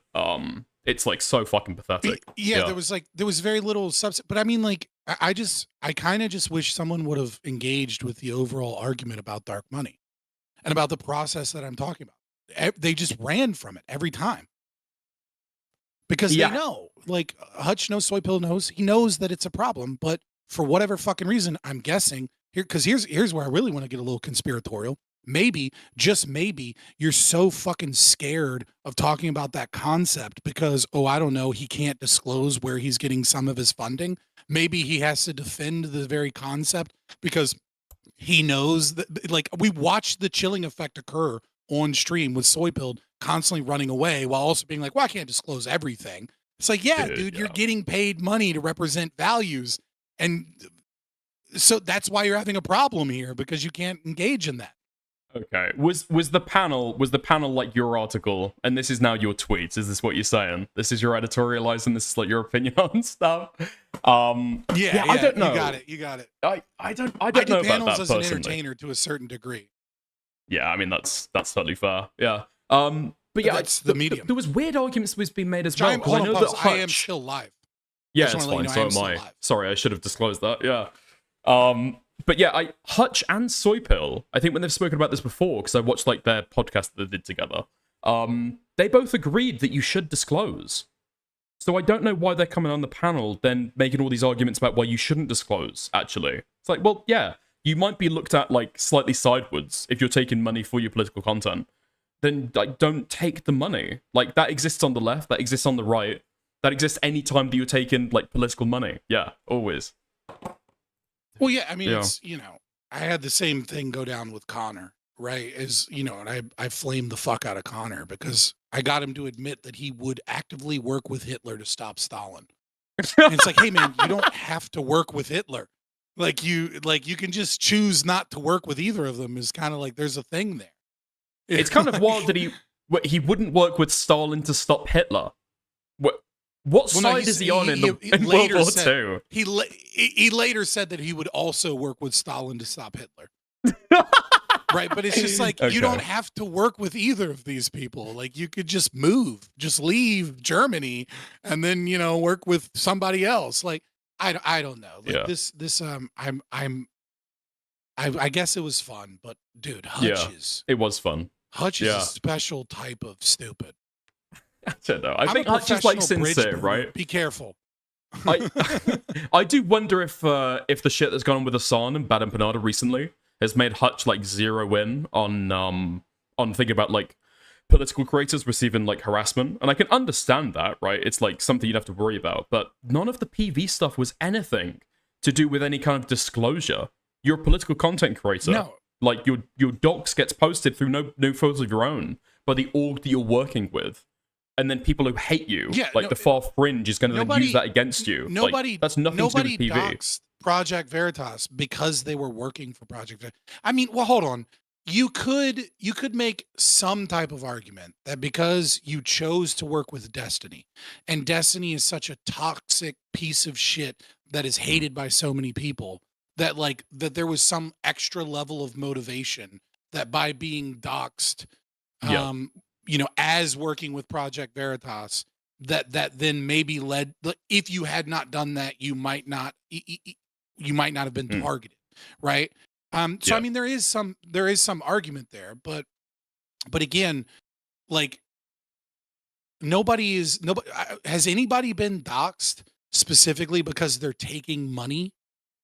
Has that really been a thing? No, they've been doxxed because they're a political creator. I've Yeah. never heard of someone running a Kiwi Farms thing because like we need to dox people that take dark money. That's never happened. Or we need to dox people because they're being paid to produce content. So Or even if you take it the other way, right? Or is there going to be a creator that everyone liked, and then they found out that like they took money, and then everyone hates them? Or that even a person really, really likes them before they watch their content, they find out that they're receiving political funds, and then they want to go out and try and like dox and harass them. Like this isn't. If this is a person, it's like 1 in a fucking billion.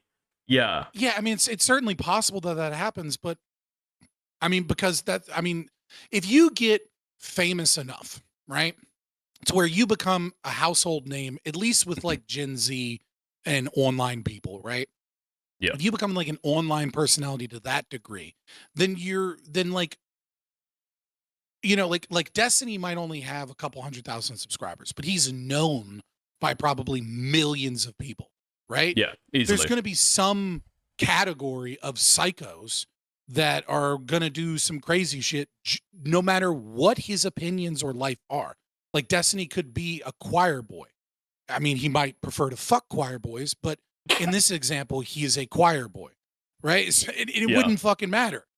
It wouldn't matter. Like someone's going to come after you at a certain, like when you reach a certain level of fame.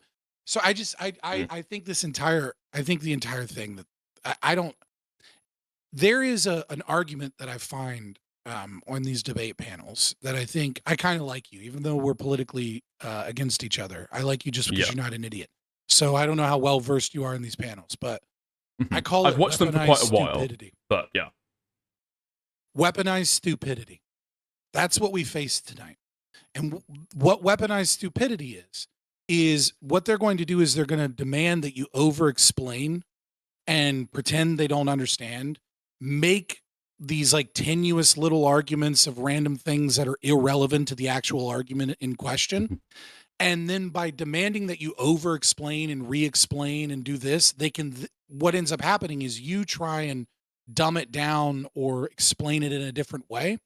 And then eventually you will say something wrong or something inaccurate or something vague. And then they can attack you on that. And then they use that as like a W in the debate because like you're wrong on this thing or you were incorrect on this thing. And then what their audience sees is they see a bunch of unanswered claims because they're irrelevant claims that you didn't answer them because they're irrelevant. And then they see them prove that you said something wrong or inaccurate. And then their audience goes away going, wow, our guy really defeated that other guy. Meanwhile, all they did is frustrate you with stupidity. And that's what I think realistically, the main target, at least maybe I'm leaning too much on Hutch here, but it's to point out the article was written and then the far left has like used it as a way to like politically mudsling and then trying to blame the mudslinging on the article, like, and just intuition pump. Like Taylor Lorenz, Taylor Lorenz loves Hassan. Taylor Lorenz like loves Palestine and stuff. She wanted to harass. Right. She wanted to harass these creators. I think Destiny said that's why he thinks that she named these creators. Like she's criticizing the fact that there is no disclosure, and then she's disclosing who she knows to be a part of it, and that's for the purpose of harassment. It's like, yeah, it's completely fucking retarded. It reminds me. It just feels like in-group, out-group politics shit. It really is. Like, it reminds me of like the Ethan, and because I don't follow drama that much, but I mean, I do follow it a little bit because what I do kind of requires that I know a little bit about it. And like, I have not followed the Ethan and Hassan thing. Like, there's a fucking like 200,000 hours of content on that shit. But I remember I saw one thing, and it was like with the iDubbbz thing. I watched the iDubbbz thing because everyone was like, watch it, and it was retarded. And then, or like the content cop thing that he put out. And then they were talking about this, like Ethan bitching about the usage of like no sabo and like, that's Spanish. Sabra like hummus, the hummus thing. And he was like clearly racist, but like the most mild level of racism that nobody would ever really give a fuck about. And then you had like iDubbbz pretending like there was no racial intonation and like freaking out, and like all of the leftists being like, Ethan's insane. There's nothing racist about this, when it clearly is a mild racist joke. And then you have Ethan being like, how dare you be so racist? You know, the guy who got his start making fun of SJWs. N-word F-slur guy, yeah. And it was Well, he like, repeated it both quite of often, you but are yeah. trying to turn this into this crazy thing that it's fucking not, because you're doing the most uncharitable interpretation of events so that you can like win dubs for your side. And it's like, God, I hate this shit. I'm just fucking realistically though, when people are doing that, right? I think if people were a little bit smarter and weren't so like hemmed in on their own side, I don't think the debate would have gone the way it was. It was pretty good. It was really good actually. I had fun. I think if you want to DM me or something to talk about something specifically, I'd love to have a one-on-one with you at some point. yeah, that'd be a lot of fun. Yeah. But anyway, I appreciate it. But I'll chat to you later, buddy, all right? Thank you. All right, peace. See ya. There we are. There we are. Wait, did Hutch mold after the debate? Fuck, okay. I'll go in the open live. I think Babka wanted to hop on. What the fuck is this? Who the fuck is that? What chat is this in? Mauled by the poodle known as Dickers. Okay, dude. Yes, check the clip I sent in, Glizzy. I'm done. I can't do. I just don't even care. I've been on a lot of panels before in my life. What the fuck was that? He doesn't even know what happened to him, bro. He doesn't even know what happened to him, dude. That was actually crazy, man. I sat there, I just sat there and listened for like 30 minutes without really talking all that much. And then every time I spoke up, they just chirped. Like I could not get a word in edgewise. That was crazy. To be fair, okay?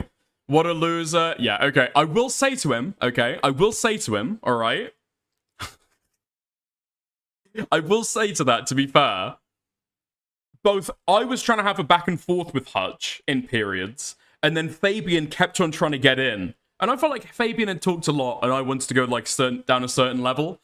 But me and Fabian would talk over each other and would try and fight for space. Because we both saw, like, dude, Hutch, his body, his head was in the washing machine, okay?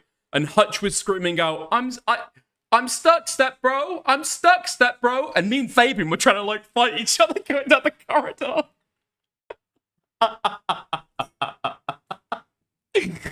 Oh, fuck. Yeah. Listen, that was a lot of fun. I mean, to be fair, he's done these debates before. He knows Wick personally, no? I think he's spoken to Wick before. He could have always fucking spoken, like, by the way, whoa. I'm getting fucking 2-on-1 here. Can I get like a moderator check here? Fuck, let's see the end though.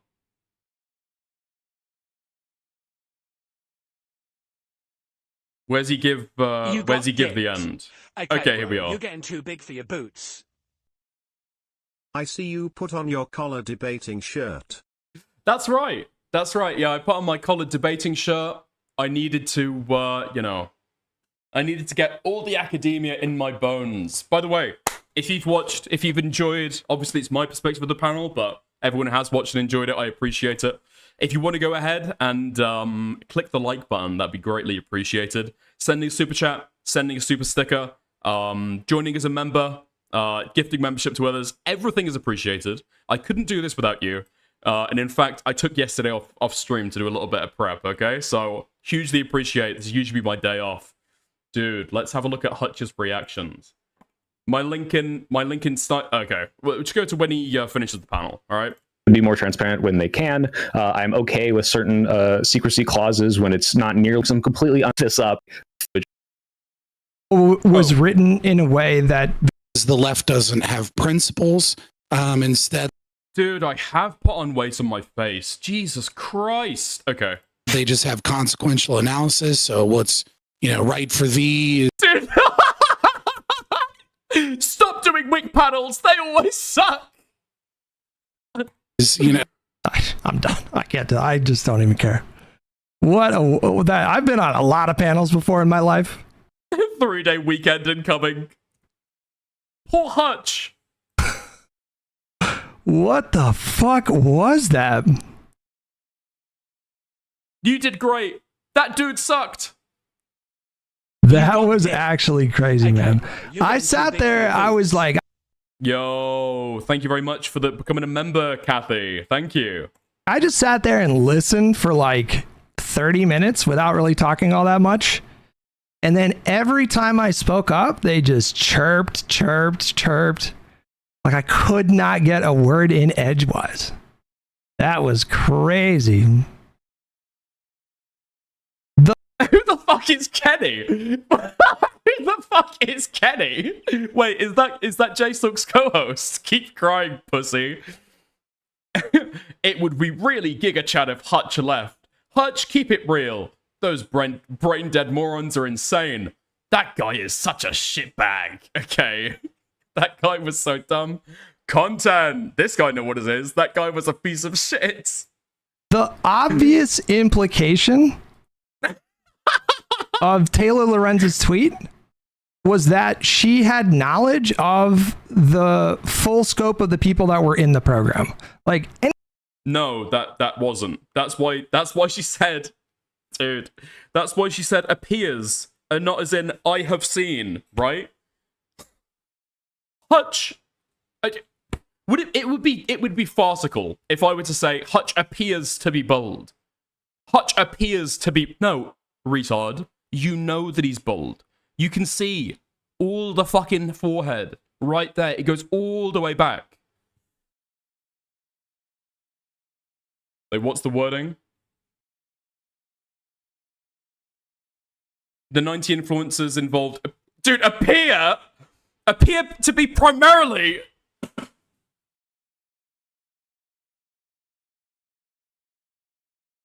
Not all primarily. Oh my fucking god, bro. I didn't even realize that, dude.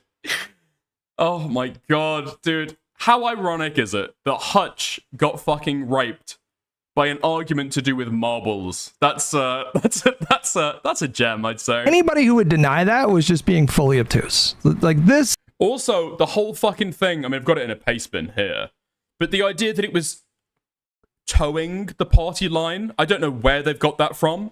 Dude. Soypill seems like a nice enough guy. I thought he was relatively nice.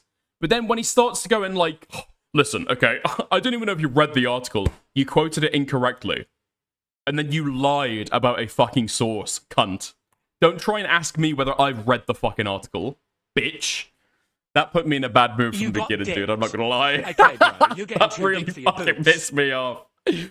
Hutch got die-iked, then raped. Hutch got dicked, then raped.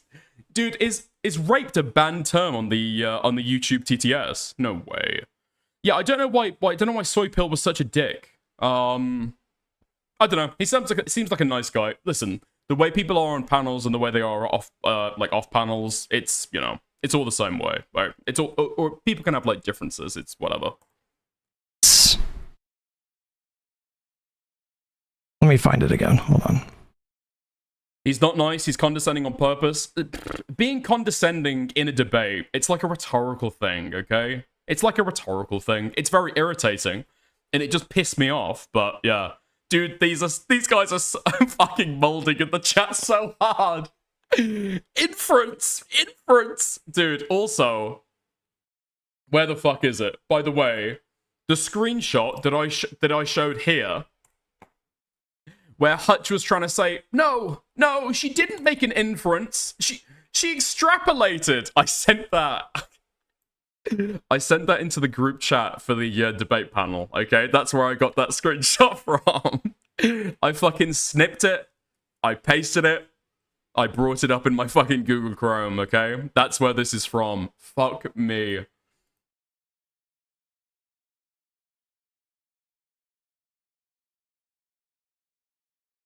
Remember when Dickers was condescending on purpose? He's so much cooler now. Listen, no. I was definitely condescending in this debate. To be fair, I don't know if I was like, I tried to match tone. I don't know if I was too condescending to Hutch. But the marbles, though, you know?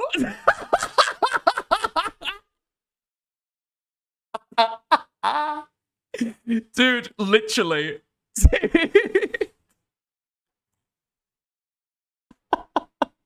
The marbles. This tweet right here. The very obvious implication of this tweet was that she had knowledge of the rest of the people that were in the program. Nope. The 90 influencers involved appear to be primarily... There we are. This wasn't written in a way that is particularly ambiguous. She says, I can confirm that Hassan was not approached for this program. I didn't see Austin on the list either.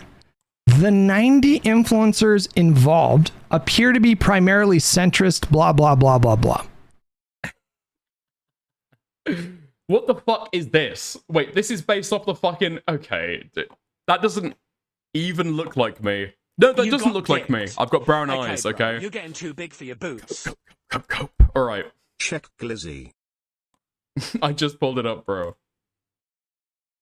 I don't understand how anybody who is being honest, instead of just turning into a complete fucking debate, bro, would deny that she is very much implying that she knows the rest of the people that are in this program. Like, Not when she says explicitly, dude. She goes through the fucking article, retard, and she lists everyone that she knows to be part of Chorus. If she knew the entire list, she would have put out the entire list. Fucking hell.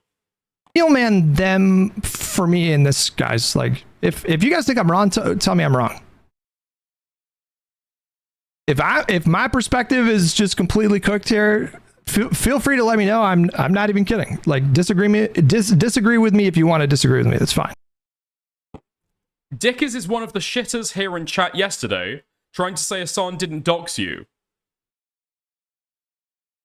Did I say that? Did I? No, I think I said that Hutch's full name was over there, right? I said, listen, if you want to talk about other people, that's totally fair. But talking about yourself, it's not going to hit the same. But that tweet to me was so obviously implying that she had seen the full list and she was making this declarative statement. Dude, I so want a community like this. Dude, Hutch just lost his marbles. I'm tweeting that out. Hold on. Wait. Is Hutch gonna fucking blacklist me if I tweet out Hutch has lost his marbles? He might do. Okay, you know what? I'm not gonna rub it in. That would be shitty, actually. That would be very, very shitty. About like the makeup of the people that are in this program. She tied this like directly to Israel God. Listen, okay, sometimes you probably already are blacklisted. Yeah, maybe. Listen,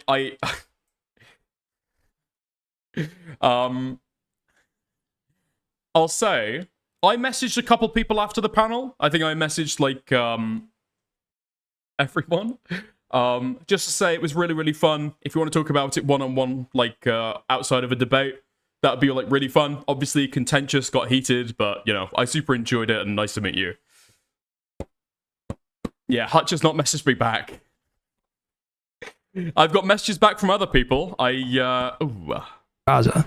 And then what happened like right after that? But yeah, like people win debates, people lose debates. I feel like it'd be pretty gay to rub the salt in the wound. I mean, she posts this. Was this the day that the article came out, or was it maybe the day after? And then what happened? Like after this tweet came out, Emma Vigeland is talking about how the program seems to be rewarding people for not speaking up on. No, Emma Vigeland said that it was Gaza. Hassan said the same thing. Crystal Ball said the same thing. Pretty sure the Vanguard said the same thing. And the idea that this tweet didn't contribute to that Like she was on she was on Dude, I was totally fucking right though. I was totally fucking right though when I said you're gonna bring up something not in the article or her particular political positions or her opinions. Dude, it's literally, I spelled it out even before he said it. Isn't this kind of like ad hominem, like at the person? It's fucking textbook and it's embarrassing. having a conversation with Destiny last night, and she like, we're supposed to be here talking about the substance. We're supposed to be here talking about the fucking substance. And you're here talking about the Twitter reaction. Fucking hell. They hate your marbles analogy, bro. Look at the chat. Yeah, I asked him it 3 times and he couldn't fucking answer it. was like, that was why. And she was very careful to say, you know, nowhere in my reporting does it suggest that they were, you know, paying people to be quiet about Israel. No, you know, nothing in my investigation indicated that that was the case. So it was a very different tone when she was on that platform with Destiny. Yeah, almost, dude. Soy Pill as well, when he fucking asked that. Are there like 2 people here? Is this 2 different people? Like, Taylor Lorenz writing the article into... She's writing it for Wired. Yeah. If you need to think of it as 2 different people in order to make sense of it, sure. The things that a journalist will write in an article being published on a neutral platform is different from what they will personally tweet out. Also, Hutch saying that he doesn't think that journalists should be the ones to, make inferences. Okay. But this tweet here, there's just like such an obvious implication here. She's correct, though. Do you guys feel like I'm pushing it here? Or do you guys feel like I'm making a good point?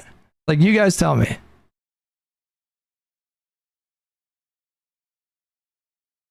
She saw a lot of black people. That's why she said it. Wait, what?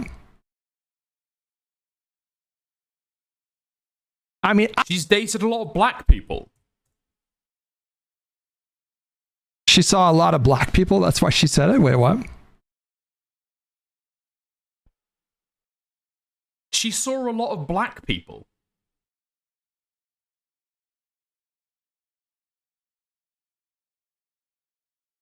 Huh?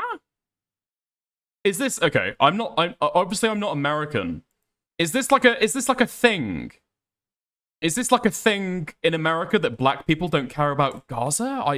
Wouldn't they be the most, given the whole like black Israelite like strain of Islam? Wouldn't they care about it the most? I mean, Queeman berated you. He was watching your debate. Check your DMs. Really? Oh, is it gonna be me looking as if I'm masturbating again? Is this really that? Royal Kitten House. What do you mean, stop? Contracts. So, wait, is this TOS? Oh, me talking about black people. Okay. Yeah. Right. Why is Dickers beating it again? Dickers is beating it again. This guy needs to stop fucking stroking on stream, bro. Look at this guy. I'll defend that. These contracts. No! So I'll defend that. I'm fucking chucking it, bro. Every time, man. Every fucking time, dude. It's like, okay, so I don't know if you can see, okay, I'm not going to show you like my lap, okay? But my hand is on my knee, yeah? My hand is on my knee, and then I'm tapping. I'm tapping my knee, and so it looks... He says stroking his shit. He says gripping. Look like they're getting paid to have these opinions. Nobody fucking knows. Well, Nobody I would knows say the exact I'll implication defend behind that. these contracts. So, yeah, I think Extra you're right. Emily Nobody on knows the the other exact monitor. reason why that could be. I think Extra Emily pulled up. Emerald deepfakes pulled up on the other monitor. Just straight gripping. Just straight gripping. How the fuck do people know this about me? Okay, anyway, let's get back to Hutch. Fucking hell. I don't know how you could justify that. Like, this is supposed to be a journalist, okay? Do journalists usually take a sample size of 12 out of 90 and then say, you know, like most of the rest of the... Wait, did you just ban General Martok? Wait, what just happened? Dude! Wait, what? What did he say? DG Hippie. What did they say? Cheers, buddy, just cracked a tall boy.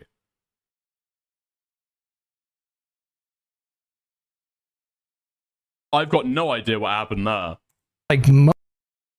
Like most of the rest of the. Wait, did you just ban General Martok? Wait, what just happened?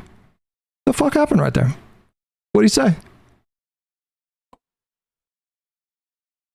No, she was completely irresponsible. Okay, dude. Okay. Failed to fucking engage with the... He failed to engage with the marbles, okay? Wait, did they post the video, HD?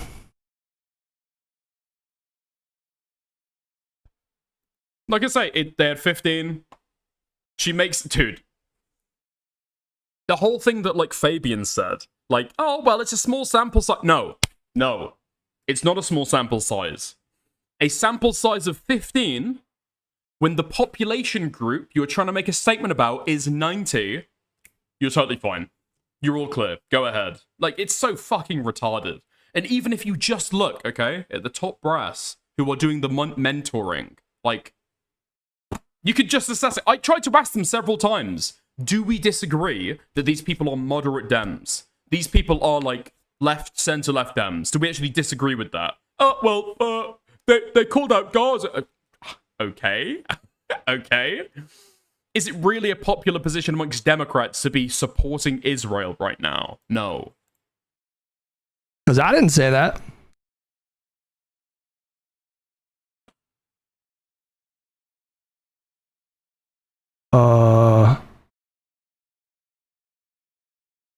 She's devious. She's devious, dude. HD, where did you see that? Did they post a video?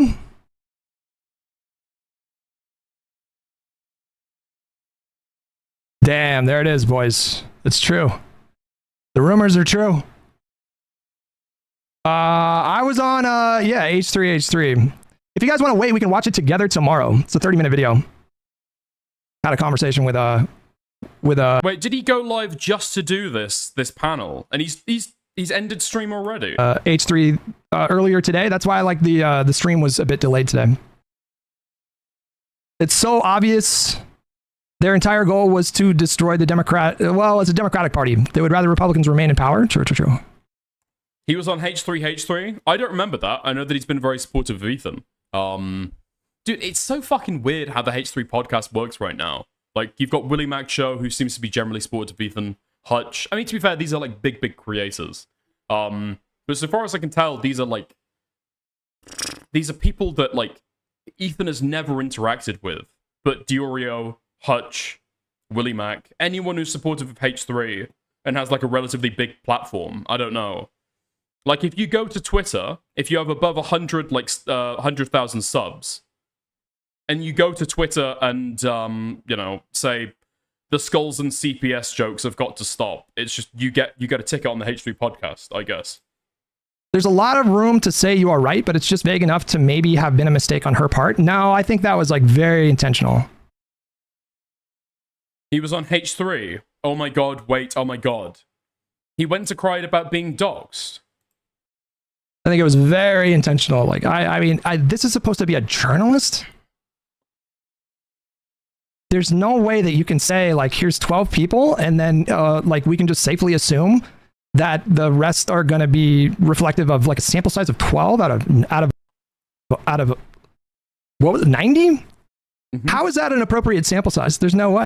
Well, she didn't say it definitively. She said the 90 influences involved appear to be primarily... She literally hedged it twice, bro. She literally hedged it twice. I don't know why you're getting this upset about it, man. I understand maybe like 30 or 40, maybe, but hold on. I'm going to ask a question.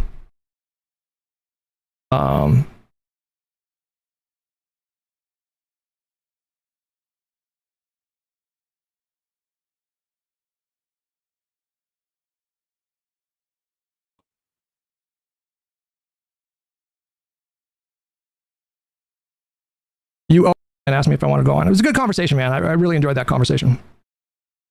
Wait, he's not talking about us. You owe us an actual surprise? I mean, that was a big surprise, yeah. You guys were asking me about going on H3H3. Oh. For like months. And then he hit me up last night and asked me if I want to go on. It was a good conversation, man. I really enjoyed that conversation. No, he's not talking about me. Okay. Never mind. Okay, wait, so we went on H3, apparently about the doxing stuff. Oh, man. Did we watch that? Did we watch that? Okay. Okay, maybe. Okay, maybe. Alright. Let's have a gander. Let's just have a taste, okay? Welcome, everybody, to another H3 VOD VOD experience. Today, I am joined by the great Hutch, who is here to discuss Bad Empanada and his... Oh, he's talking about this conversation. He's talking about this conversation. So I'm guessing he raided into the premiere, probably. Yeah? You better watch it or I'm going to get mad. Okay. Before I watch it, I did it earlier. This is a little bit cheeky, okay? If you want to go ahead and like the stream, that would be greatly appreciated, okay? If you want to go further, send a super chat, send a super sticker, okay? Buy a gift, buy a membership, gift a membership. Everything is definitely appreciated, all right? Absolutely appreciated. But there we are. You missed Hutch talking about the error rates, what the error rates were for different amounts. Okay. Okay. Son, as all the error rates that he's going to talk about are going to be caught within that appears to be and primarily. Like, she hedged that fucking statement twice. I don't know how you can get that up in arms about it. egregious doxing and defaming of himself and others. How are you, Hutch?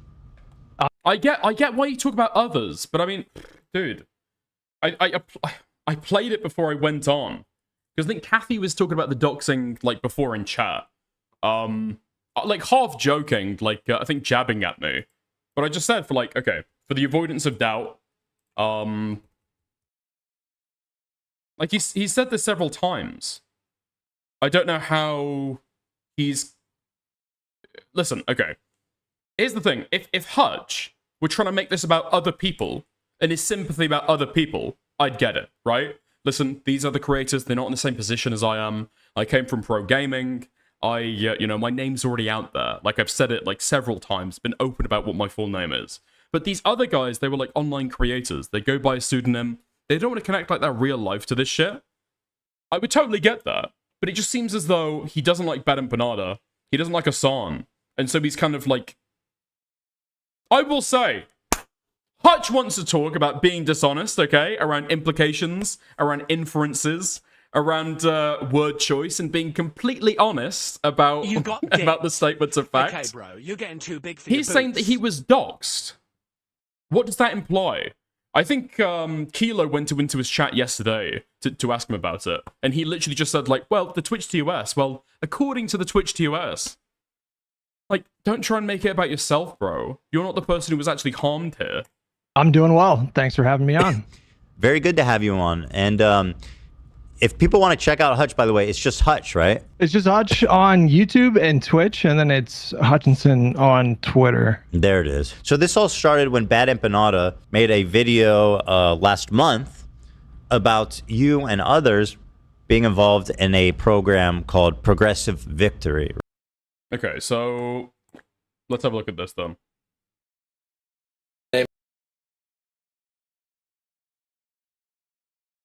So this is like My name is Sean Hutchinson. I'm 29 years old.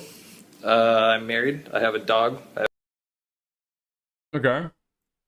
Hey there. My name is Sean Hutchinson. You might remember me from such things as the internet. Sean Hutchinson of the internet? Okay. Right. And so he's a pro gamer, went under his real name.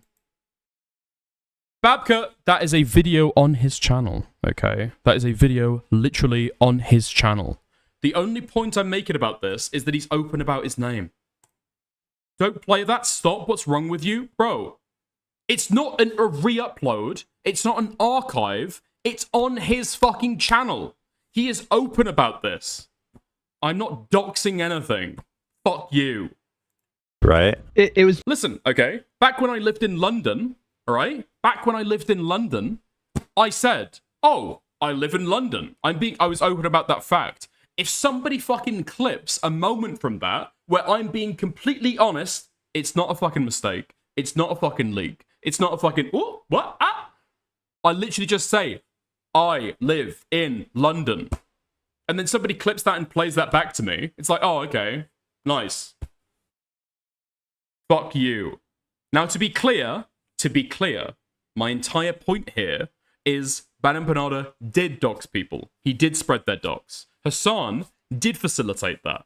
I started watching Hassan's fucking reaction to that video before this drama popped off. I did not know what the contents were. I saw that fucking information was getting shown. I privated the VOD. Because I don't want to fucking spread that, okay? So to be very fucking clear, Bad Empanada did do something wrong, and then Hassan did do something wrong as well. Right? There we are. I did it before, I did it yesterday, okay? Progressive Victory Pack, yeah. And it's basically just this pack that... What I'm saying is, there were creators that were doxxed. Hutch trying to... It seems like Hutch is purely motivated by joining the crusade against Hassan. Because what was actually done to him that was wrong? Like, nothing. This was already, like, in the public knowledge. This was already publicly known. Especially when he's crying about it right now, actively right now, like, in this discourse. Yeah, but I'm critiquing what he's saying in this discourse, Babka. Exists to push for progressive policies and candidates all over the country. Yeah. Literally Destiny Optics. Dude, Schizobot, you are literally dragged around by your nose by who the biggest person in the room is, okay? Babka is wrong. This is already in the fucking public narrative. This is already in the public domain. The public already knows what his full name is. His surname is literally his fucking Twitter handle, okay? So no, he has disclosed this information. He has disclosed this information in other places, himself. He has chosen to do it multiple times. He's not doxing, alright? And what is the criticism? What does that even mean? I don't know, I just went off at you, okay?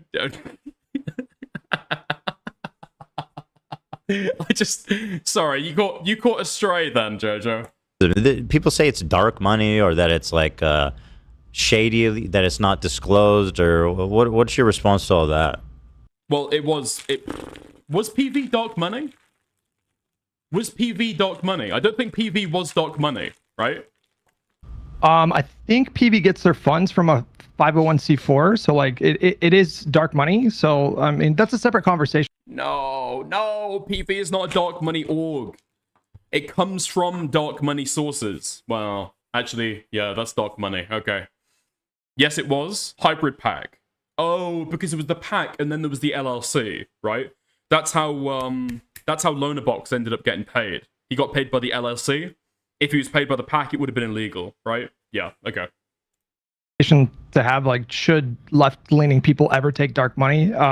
That's, I guess, a fair conversation to have. But when you look at like TPUSA, for example, they're taking in like tens of millions of dollars, and so I don't personally think it's defensible to say that left-wing creators should just completely stay away from dark money. Yeah, one thing that I found particularly disingenuous was in Taylor's reporting, Taylor Lorenz's recent article about... It's so weird that APAC isn't dark money, but entirely by choice. No. APAC is dark money, right? APAC is dark money insofar as when it gives money to other people, it doesn't have to disclose who it pays that money to, right? This was the thing that we quibbled on in the debate. About Chorus and all these people who are working with... Like, when APAC gives money to, like, campaign funding, they have to disclose that, right? The campaigns have to disclose that, but, yeah.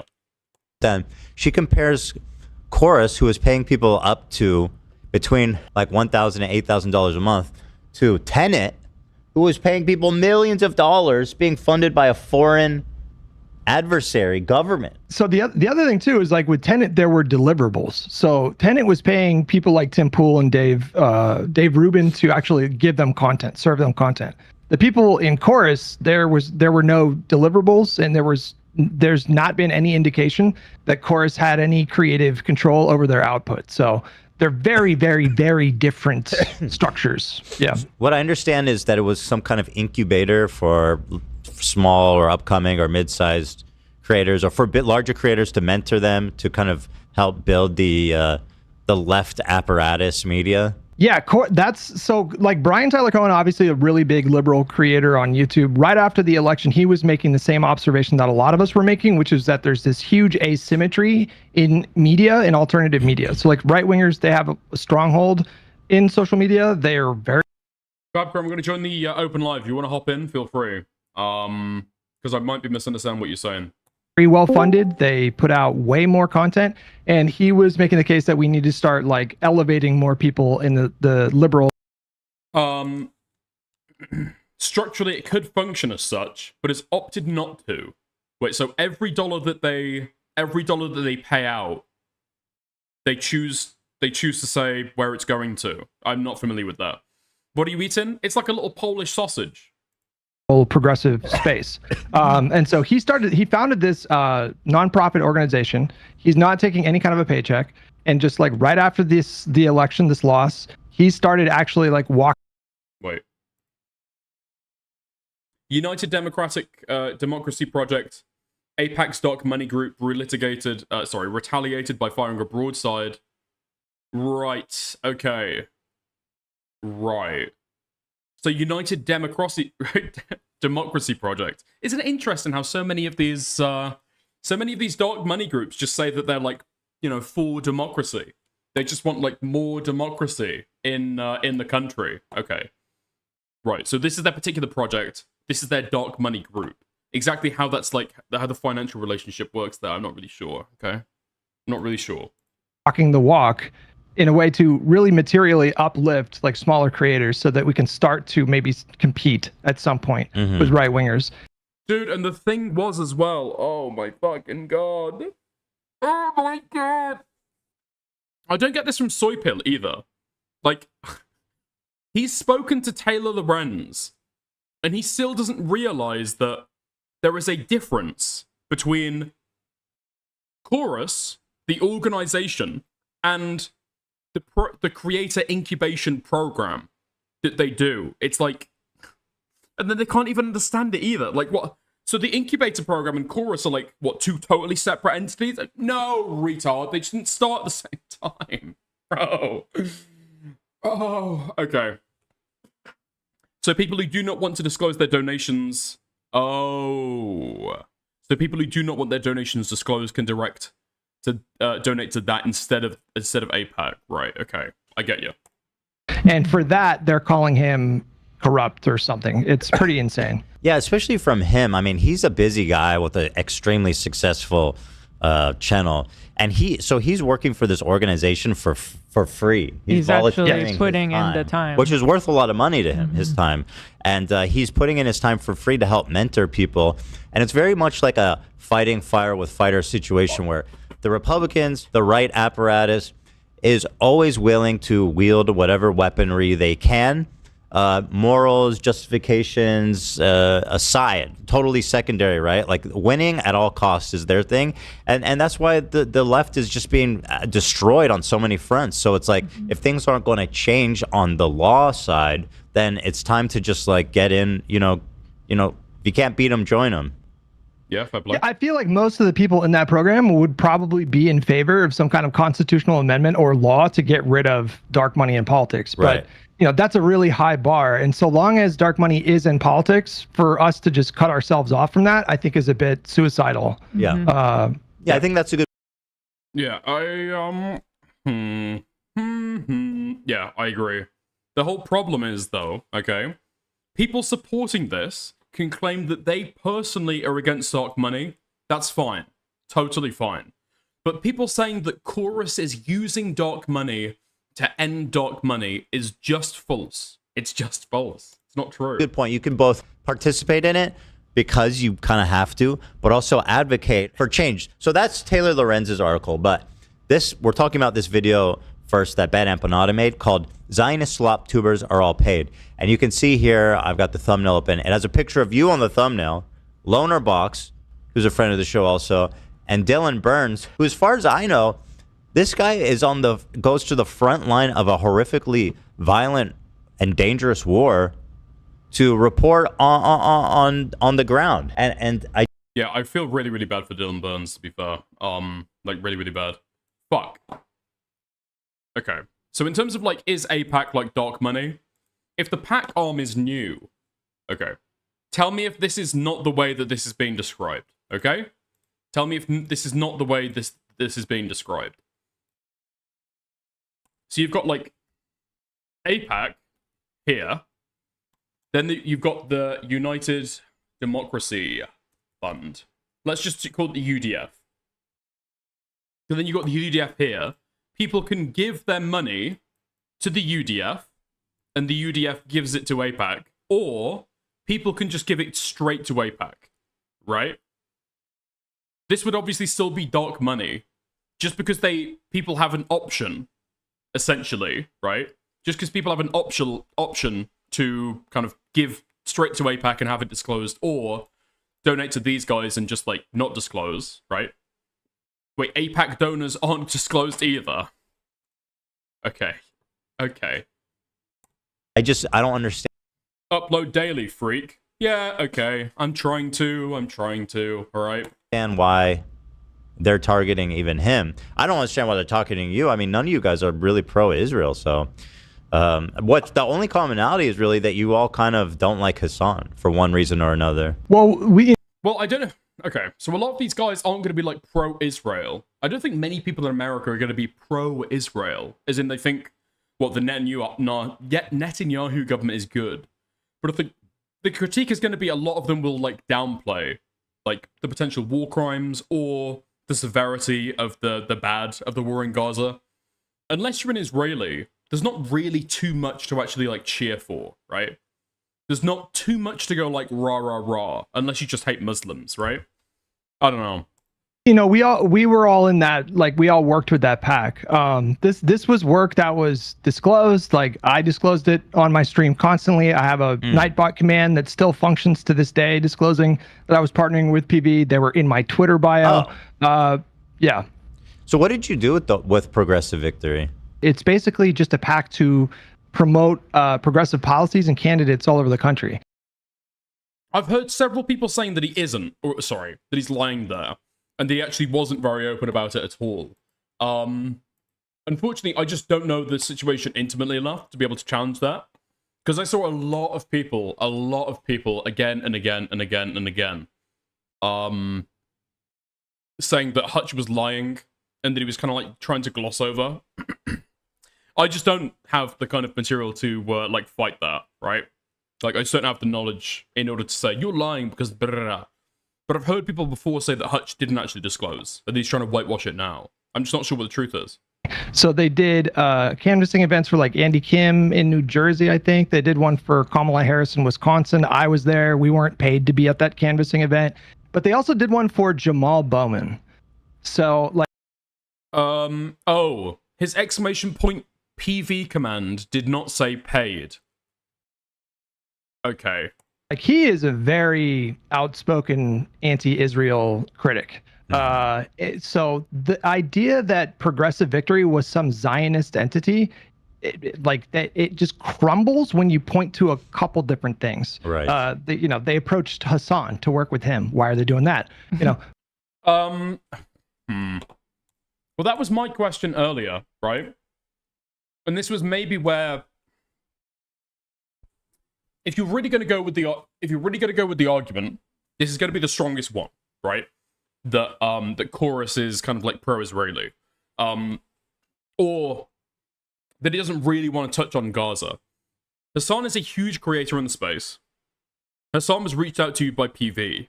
That it seems like Chorus are basing a lot of their structure around, but Hassan has not been reached out to this time, right? Has not been reached out to this time.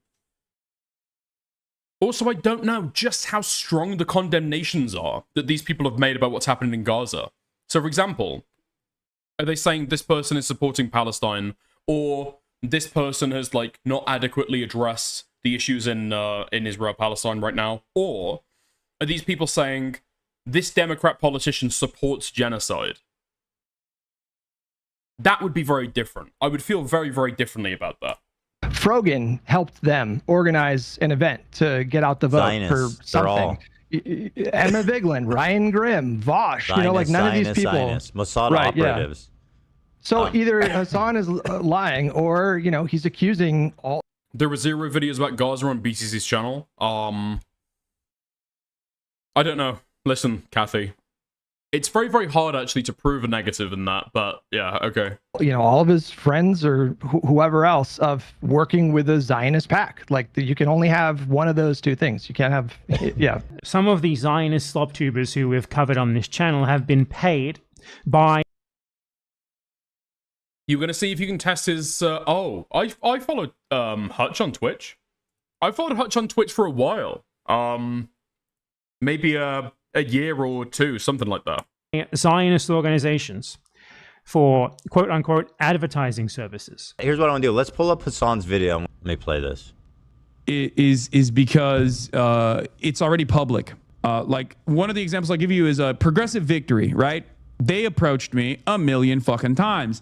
But because they were like aligned and affiliated with Destiny, and because they were like being run by Brianna Wu, I was like, I'm not touching that shit. And there's some nice people that work there, some people who are truly ambitious. But what it turned into was a fucking slush fund for Destiny. Oh, okay, here we are. Hutch has partnered with Progressive Victory. Progressive Victory is an online community with volunteers, activists, and organizers using the power of the internet with winning elections, promoting democracy, and Hutch has partnered with. It doesn't say that he's being paid, or that it doesn't say that it was paid.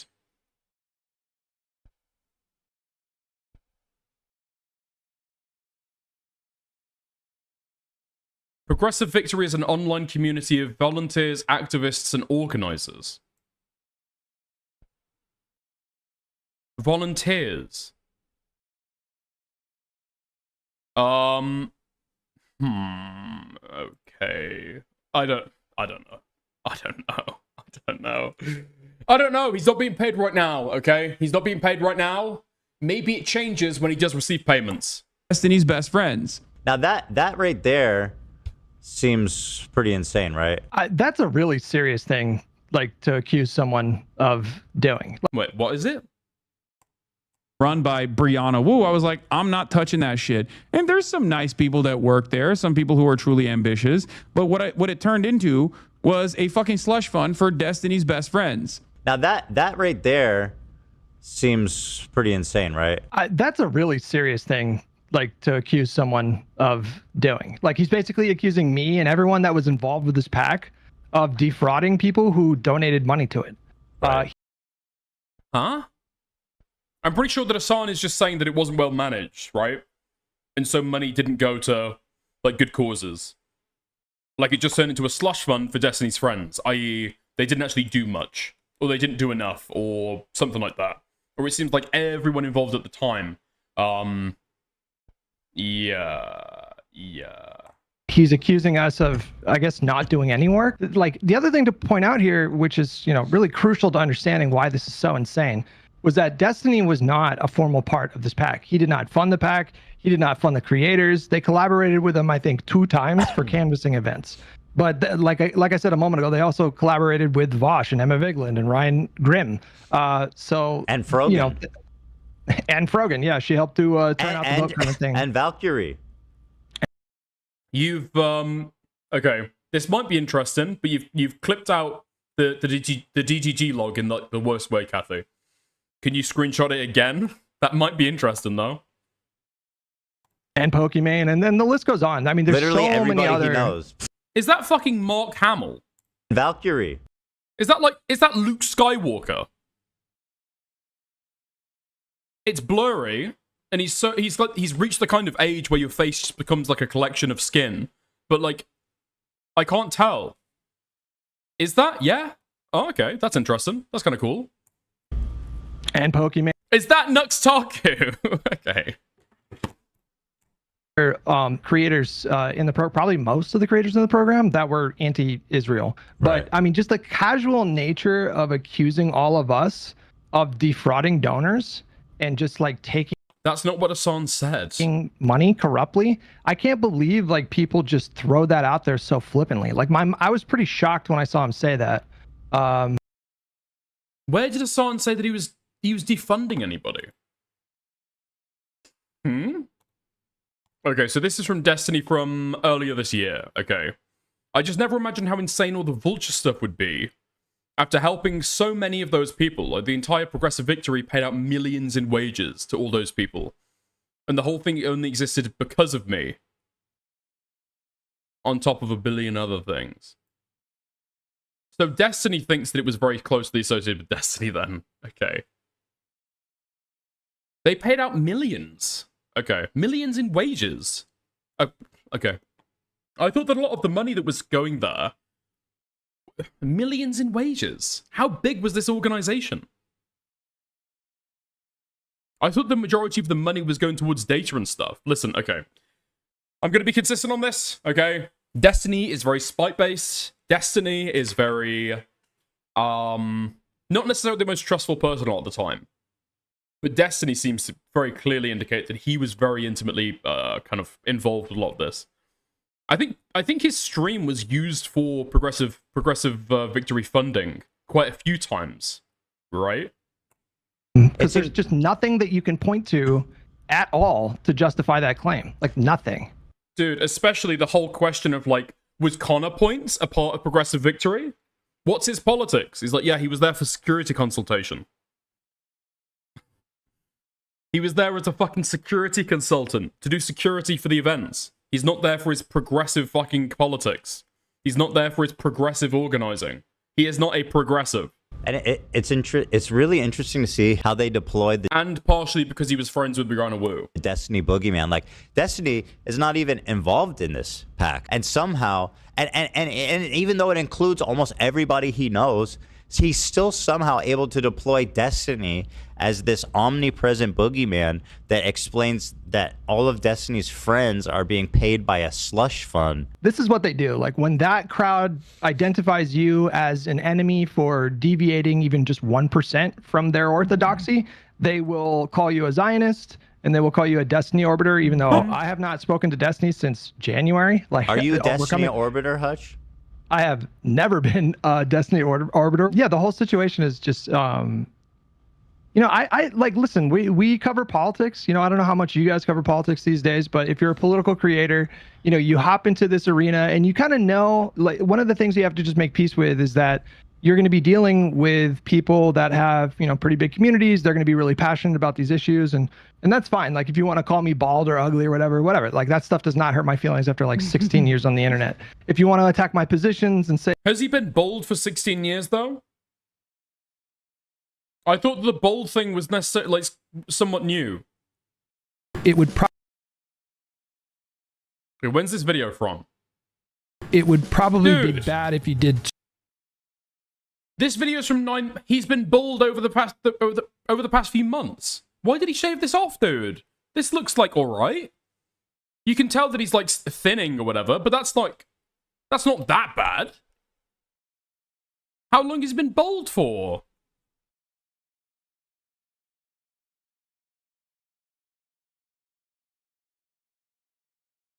Oh my fucking god. Why would you ever make this your thumbnail, bro? There was a haircut incident. Oh, so he's only been bald for, like, the last 5 months. Poor guy. Yeah, I think I saw... When I followed him on Twitch, he was... he had hair, I believe. Dick is coping about his own situation. Okay, fuck you. Say that I have a bad argument or something like that. That's fair game. I might even concede that it's a bad argument in this case or that case. But to accuse me and everybody else that was involved with that pack of, like, this kind of corruption, and they took it even further. I mean, he was claiming that they were paying us to be, you know, silent on Gaza. There's nothing to point to justify that claim. Like, nothing. That's a really heinous accusation. In these days, yeah, especially when people are... That's like a kill shot. Yeah. Yeah. Well, I mean, when you think about it in that crowd, it's like the mortal sin because, you know, they're anti-capitalist and they're anti-colonial. So, like, that's like that, or anti-imperialist, whatever you want to call it. So, like, those are their two foundational... Accusing you of being, what, pro-colonialist is a kill shot. Is a kill shot. Like, come on, man. It's just retarded. It's just retarded. This is the exact same argument, by the way, that Republicans make when people talk about Donald Trump and call Donald Trump a fascist. Well, what is the mortal sin on the left? How is this not a direct advocacy for their death? It's fucking retarded. It's retarded when Republicans try and do it. It's retarded when Hutch and Ethan try and do it. This is so fucking stupid. Principles. And so this kind of combines both of those things. So like we're corruptly influenced by money to be silent about a genocide. And so, I can't think of like there's only a few things that you could be accused. All right, there we go. Fuck me, man. Back. All right. The point I was making though, right, is how many times has Hutch called Donald Trump a fascist? How many times has Ethan called Donald Trump a fascist? Now, obviously, what do a lot of people think you should do to fascists? Fascists should be resisted. Fascists should be like beaten in the street, right? Would it really be a genuine argument that that is a call for Donald Trump's death? Every time that somebody far left or left calls them a fascist? No. It's a retarded fucking argument when when the Republicans try and do it. And it's a retarded fucking argument when Ethan and Hutch try and do it. It's so fucking stupid, man. Audience to kind of just uncritically accept whatever he says and fix your fucking internet at the same time every day. I know, dude. I know. Listen, my latency's fucking bad as well.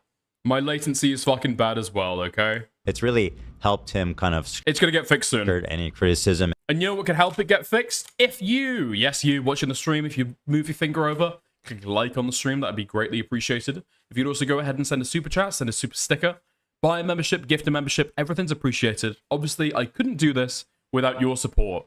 Dude, I'm making up for lost time, okay? I didn't chill at all during the debate. Fuck me. Thank you very much. And really just to level the most defamatory and just malicious claims against his perceived political opponents. I mean, they claim that I'm a Destiny Orbiter, and I've never even spoken to him. I don't even fucking know. Yeah, I think it's kind of retarded to say that Ethan is a Destiny Orbiter. He probably gets his talking points, like, indirectly from DGG, but not much more than that. Oh, the guy. And I'm a Destiny Orbiter. Meanwhile, we got Hassan on the record saying shit like this. If Destiny was my roommate, I'd get him laid all the time. I mean, why is he trying to get that guy laid? That's the last thing that guy needs. I wanted to say that what you said really resonates with me too, do a donut goal as well. Before all of this, yo, Kathy Doyle with the gifted membership. Thank you very, very much. I appreciate that a lot. Thank you, buddy. it's like people would call me ugly, a skeleton, whatever. I could handle that. I had no problem with those things. It was funny to me. But nowadays, it's resort. A horse? Has anyone called you a horse? A corpse? A dead horse?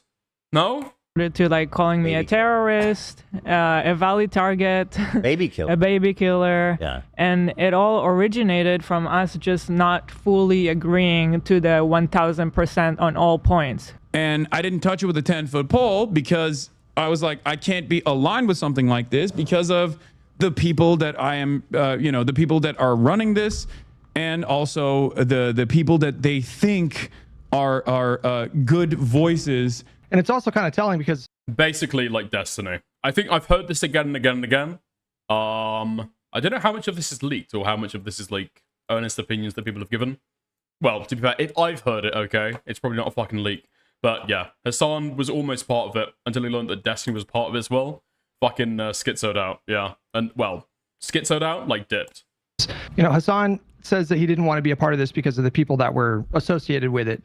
And, you know, fine, that's fair. But the whole point was that you had these people with really wildly diverse viewpoints on things, but they were all getting together to sort of like get out the vote during an election. Mm-hmm. So those creators were willing to put those differences aside for some kind of greater cause. And that was just not a factor in Hassan's thinking or whatever. It's also getting worse. So I've been, I'm super online. And so like, I've just been really plugged into this political space, especially like left-wing political space, for a really long time. And their anger has been escalating more and more. So they got really pissed after 2016 when Bernie lost. They got really upset in 2020 when Bernie lost again in the primaries after Super Tuesday. And it was really during the... Probably been energized a lot by Trump And the rest of the stuff the Republicans doing, though, yeah. Biden years, because I used to be friendly with like a lot of these people. I did collaborations with Mike. I did collaborations with Hassan, and back then Trump was the villain, like such a clear villain, and so there just wasn't as many opportunity for super disagreements. But during the Biden years is when things really kind of clicked for me that, wait a second, I think these people are maybe like pretty destructive and not helpful. Also, ironically, now they hate Bernie Sanders. You can no longer admit to being a Bernie Sanders supporter in these spaces. Otherwise, you're pro-genocide. Yeah, according to BE. I mean, they don't like. According to Bad Empanada, that extremely large, extremely politically relevant. Bad Empanada's got an outsized reputation. Okay, Bad Empanada does not have a huge reputation or a huge viewership. It's just that his reach is disproportionate for his size, right? Because he'll do like evil whatever shit. Like AOC, a lot of them don't like AOC anymore because she was pretty strong in support of Kamala. She gave a really strong speech in support of her at the DNC, and they're going to turn on Mamdani at some point. I 100% agree. As much as people are alarmist about him being like anti-Zionist and all this, or like pro-terrorism and all this hysteria, which I totally disagree with, because I've seen him speak, and he's, by all accounts, seems like a really nice, thoughtful guy. Bad Empanada literally became relevant because of Ethan. Okay. There is an argument there, okay? There is an argument there. Bad Empanada in political spaces has been, like, semi-relevant for, like, a while. And even then, like, his influence is massively outsized his audience share. But Bad Empanada has been relevant to a certain degree for, like, years and years and years. He's probably never been shouted out and been, like, directly named and shown on screen by a creator nearly as fucking big. Nearly as fucking big. But I've also seen him say stuff like, well, yep, nearly as big as Ethan, to finish that sentence. His heart is with these Israeli civilians who were killed on October 7th, and that he doesn't deny the atrocities. And I'm like, well, that right there alone is going to get him in trouble when people start, He's very far left in his politics. However, I think he ran a really savvy campaign, and he's showing...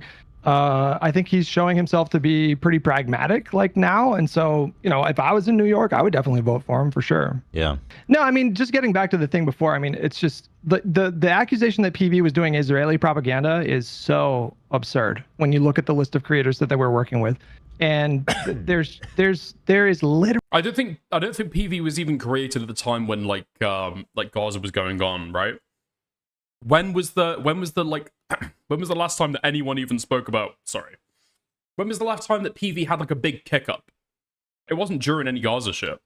Fun panel earlier. Dickers, you did great. Thank you, Shimur. I appreciate it, mate. Literally nothing you can say to justify that claim. And the fact that he acknowledges in the same breath that they approached him to collaborate, I think that shows you right there that it's not a misunderstanding. He's maliciously lying, obviously. Because if PV was this super Zionist organization, then they obviously would not be trying to collaborate with him. Yeah, of course. It just makes no fucking sense. It's not some small thing. It's like Hilo was saying, it's if you make fun of my appearance or something, if superficial, it's whatever. It really doesn't bother me. It really does bother me when people are accusing me of something that corrupt. Like that's profoundly upsetting. And I think... And when he says accusing me of something that corrupt, it's when Hassan says that PV turned into a slush fund for Destiny's friends. That is the heinous accusation towards Hutch's moral character.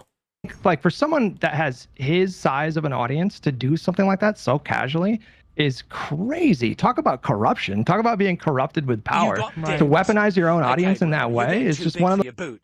He's been weaponized. He's weaponizing his audience. Okay.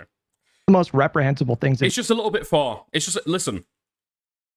I feel like I agree, actually. I started out the segment by saying I agree directionally with what Hutch is saying. Like, I turned off the Hassan video. Not necessarily just because what Bad Empanada was doing, but also what what Hassan was, like, allowing to play on screen, right? So I get it. I believe in it. I completely agree with it, right? He's just going too far, dude. The issue here isn't describing PV as a slush fund for Destiny's friends. If anything, that's the most benign section of it. And that's just criticism of the way that the organization was run, right? How fucking effective it was or whatever the fuck. That's not heinous. I do not give a fuck about that. And nobody else should. You can do. Let's continue. People in Destiny's orbit for God knows what. These are like relatively small streamers who clearly have no real pull. And paying them for advertising services is fucking insane, given that they have no pool. What's it's like Hunter Avalon. There's like a lot of orbiters. There's a dude who is Destiny's chef. Like he used to sometimes appear. I know about this guy, Destiny's Chef. Ironically, he's like super anti-Israel. Yeah, that's the other thing too. Like if you go to Lycan's webpage, he is like mega, especially anti-Israel. So the fact that Hasan is referencing him is just another reason why this whole line of attack makes no sense. And then he, like you pointed out, but he's like, and they even wanted me. Right. Yeah. For their for their Zionist propaganda one, they wanted Hasan Piker. Okay, Mossad agent, double agent. It's like well, what some of them are saying is like they what is sorry is I don't think Hasan okay. When I've listened to this video or listened to what Hasan is saying, I don't think he ever said that PV was doing Israeli propaganda, or that PV was like a Zionist outlet, that they wouldn't have people on who were speaking about Palestine. If they did say that, I'll admit that I'm wrong. To keep people off their trail. But it's like at that point you're at that point you've now broed yourself into like a really ridiculous conspiracy theory that doesn't make any sense. Absolutely. Yeah. Videos named Lycan, who's just his chef apparently, and he gets paid there as well. I love how he goes, apparently. All that Hasan is saying, this guy's on the payroll. And so, it's just like another thing to point out. All that Hasan is saying is that PV was like what, deeply intertwined with Destiny's community, and that with Destiny's orbiters and figures on Destiny's stream. I mean, it's just true though, isn't it? It's just true. It's just true. Now is that the program wound down after the election, so nobody's getting paid. Like no creators are getting paid by PV, and they're speaking about it in the current tense, like we're still getting paid. And it was like four or 5 months of work, and that was it. Yeah, it was explicitly for the election. It was not just like one election; it was like elections all over the country and other progressive causes. Yeah. Well, actually, I think he's slipping up a little bit here because I don't think he's blurring the line. I think he's very clearly stepping beyond it with these accusations he's making against you and some of the other ones that are clearly anti-Israel, right? It's just, I don't even think it's really debatable at this point. It's an obvious malicious lie. Yeah. There's just no other way to interpret it. Yeah. So he's pulling up Bad Empanada's tweets here in which he's straight up doxing all of these creators that Hasan is now identified as Zionist propagandists, right? And, you know, backtrack to just a month or two ago when Noah Samson was saying it's time to elevate against these propagandists. Protest isn't enough. We know where they are. And now Hasan is pulling up Bad Empanada, their attack dog, who's sharing the state, the zip code, the city of where everybody lives. Completely inappropriate, completely unnecessary. And malicious. I mean, just malicious. Avalon, Hutch, Destiny's own personal chef. Like this is what happened. This is what took place. Okay, and the pack actually did, unironically, raise a bunch of money off of like people who thought that. I want to see, is Hasan's chat actually calling this out like at all?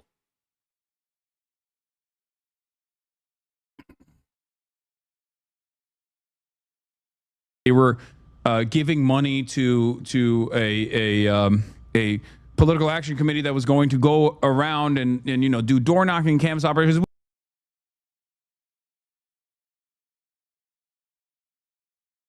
Huh.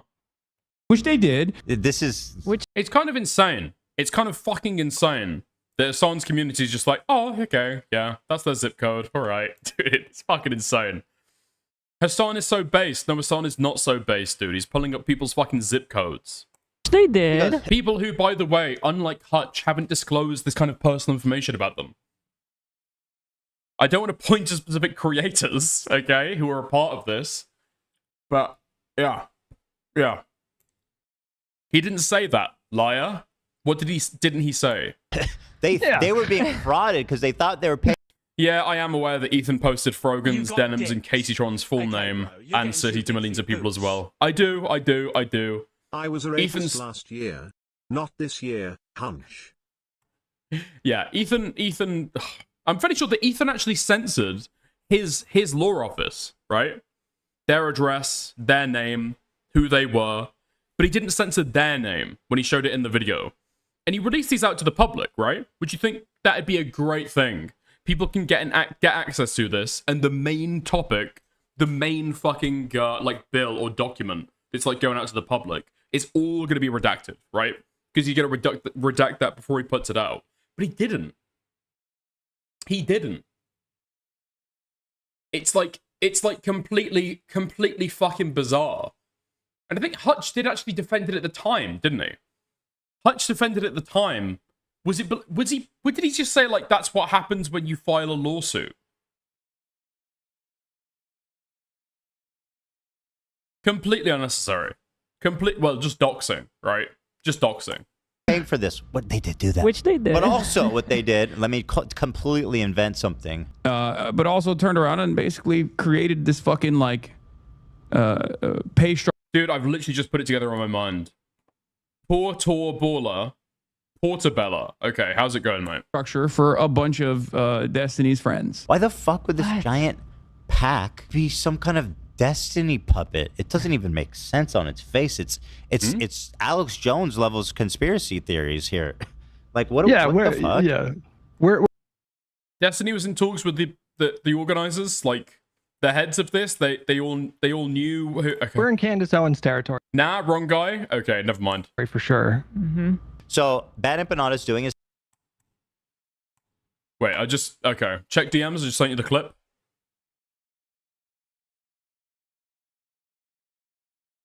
No way, dude. He does this thing where he constantly tries to justify his reason for doxing me. He's like Ethan doxed Denim when he sued them. This guy has no right to complain about revealing his real name to be doxing.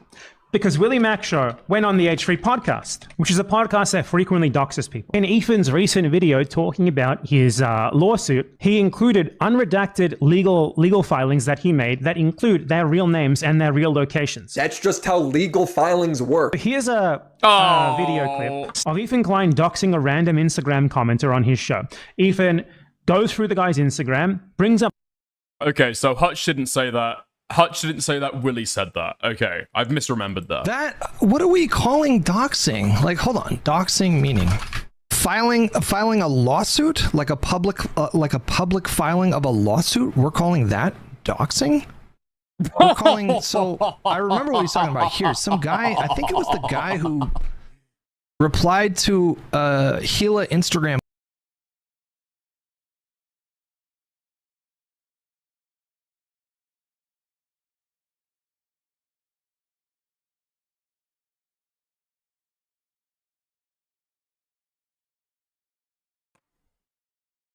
Yeah, I was going to say the exact same shit.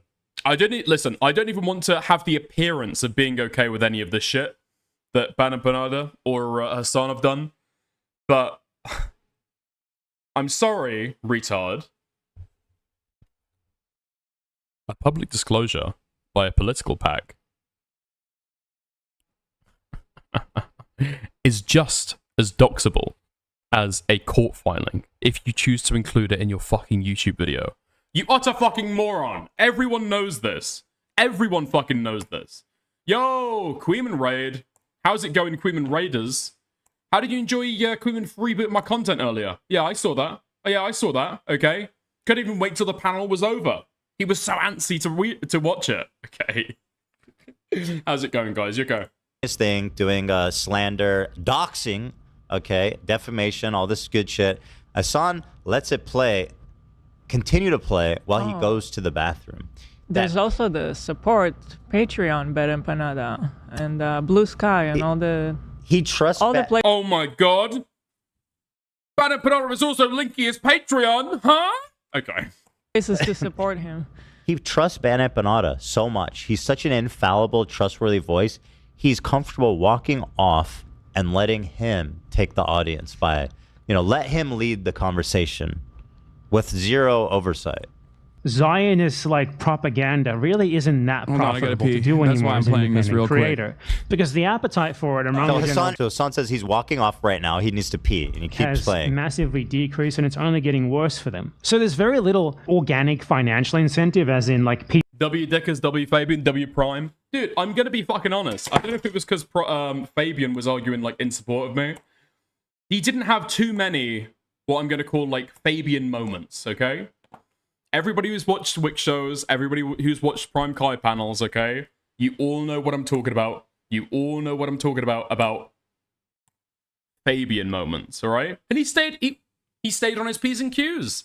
He didn't go off talking about how there doesn't need to be a state. I don't think he even used the word state once. It was great. People coming to watch your videos willingly and donating to you, like out of the, just random people donating to you rather than big donors, like, because they like your content. So it doesn't really make sense. Most of the Zionist SlubTubers have stagnated or like seen their audiences drop as they have supported Israel throughout the genocide. So it doesn't really make much sense. So the question is, where's the incentive, right? Obviously, these people don't believe the shit that they spew in most cases. They're just doing it because they feel a need, like a primal need to defend Israel.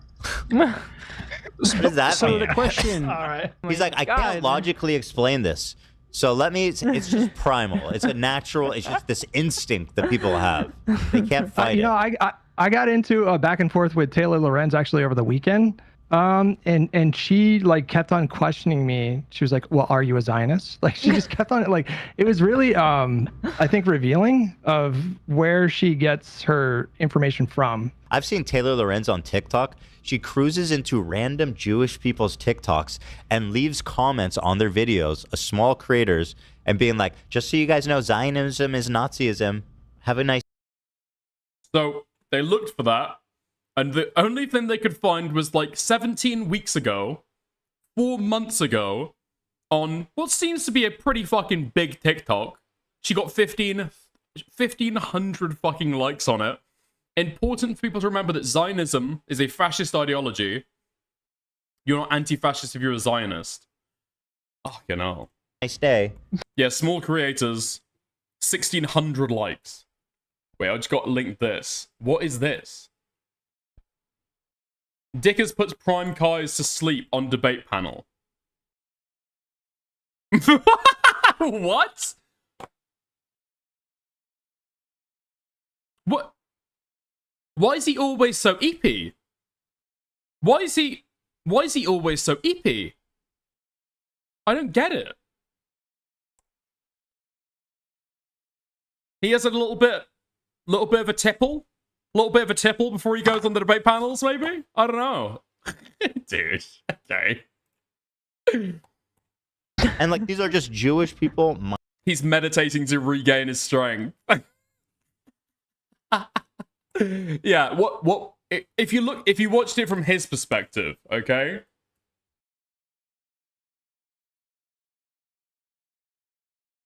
If you watched it from his perspective, this would be what you hear from him, all right?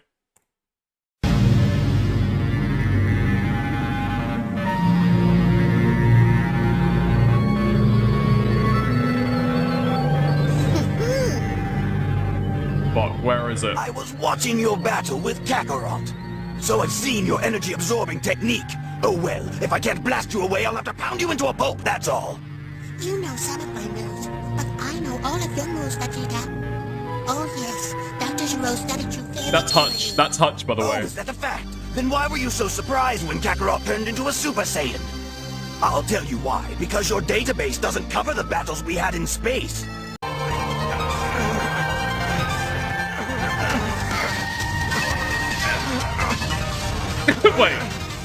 Wait. Is this? Am I playing Prime Kai's perspective, or am I playing my perspective? Oh, that's me jerking it. That's me jerking it while I'm arguing. Right, okay.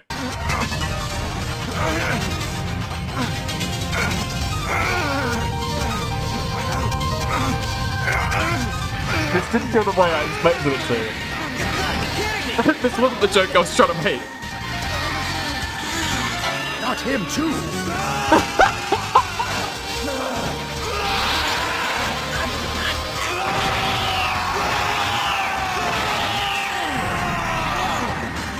Join the Super Saiyan Club.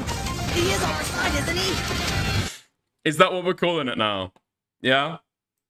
That's what we're calling it now. You got the Super this. Saiyan Club. Okay, You're getting nice. too big for your boots. Wick panels be like...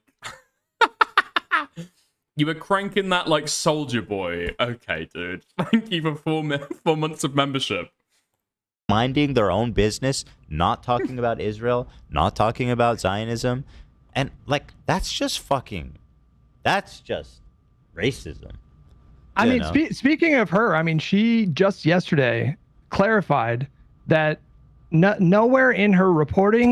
Wait, is this real? I wasn't watching other people's perspective. Were you saying that was him when Hutch was speaking, and this is a gif of him when I was speaking? Dude, I'm gonna bring this up every time somebody tries to slam me as racist, okay? Fucking hell, man. Alright. And nothing that she saw during the process of investigating the story indicated that the Chorus creators were getting paid to do Israeli propaganda. That didn't stop really That's not what enormous she alleged. left-wing voices like Hassan. I saw Crystal Ball sort of like make this argument in a roundabout way. Emma Vigland. Dude, when are people gonna fucking get this through their stupid fucking head? If this was done on the right, they wouldn't be making this argument. People in politics will use whatever news reporting they can to throw fucking mud at each other. There wasn't even evidence that Tim Pool, David Reuven, Benny Johnson even knew they were getting money from Russia. Yet everyone ran with, Tim Pool is paid by the Russians. Tim Pool was taking Russian money. They didn't realize that, if we're being good faith. If you had that as a tagline, Tim Pool taking Russian money. Tim Pool exposed to be taking Russian money. By the exact same fucking metric, it would be grossly dishonest. But these guys don't fucking care, because now it's hurting their side. Was lending credence to the idea that these Chorus creators were being paid for their silence on Israel. But that's in those spaces, that is really one of the worst things that you could accuse a creator of doing. And according to Taylor Lorenz herself, nothing that she said or reported on substantiated this claim at all. So they just made this claim up. And I cannot stress enough how crazy it is that people that are well established on social media in the political space would throw out an accusation so disgusting with nothing to point to substantiate the claim at all. Wait, hold on. How long has Hutch been making political content? If it was around during PV, it's been for years, right? Like literal years he's been making political content. This is unironically, okay? I'm not saying this is right. I'm not saying this is okay. But in the words of Dan Saltman, okay, this is the game. You decided to get into this. You decided to start making political content. And you don't understand what the political community is like online. It's just like, I don't know. I can't think to cry about it that much. I can't believe they would make such a disgusting accusation. People are calling Destiny a pedophile, okay? It's the way shit works online. People throw shit. People hyperbolize. People fucking what? People hyperbolize. People exaggerate. People use shocking words, shocking terms to get their point across. Welcome, I guess. First day? That's a big problem. To me, that is a really big problem. And there's been recent discourse about, what type of lefty should we distance ourselves from and what type of lefty should we welcome into the coalition. There's been a lot of that discourse in the last couple months. And I think this issue has given us such a clear dividing line. So like if you were a creator that was accusing like Brian Tyler Cohen and David Pakman of getting paid to not talk about Israel, I think it's safe to say that we should just not associate with those people ever. They're never going to be a productive part of the coalition. They're arsonists. They don't want to work with the Democratic Party. They're arsonists. They're arsonists. Dude, they've got the exact same policy of language. None of these retards would ever apply this kind of like language games to themselves. Productive part of the coalition. They're arsonists. They're arsonists. Okay. Dude. Want to work with the Democratic Party. They want to destroy it and replace it with their own party. Every day that goes by where they haven't destroyed the Democratic Party, they just get angrier and angrier and angrier and more destructive. But and for what? Like again, Brian Tyler Cohen did not get paid for this. He was out there for the love of the game, like actually just walking the walk and earnestly trying to elevate smaller creators in the space so that they can have a bigger platform. Yeah, and Pakman too, who by all accounts is a completely good, regular, liberal guy who's, you know, trying to put good content out there. By the way, the two largest creators they accused in that article was Brian Tyler Cohen and David Pakman, right? Correction, Ethan, you fool. It was the top 3 creators targeted who were Jewish. Aaron Parnas busted.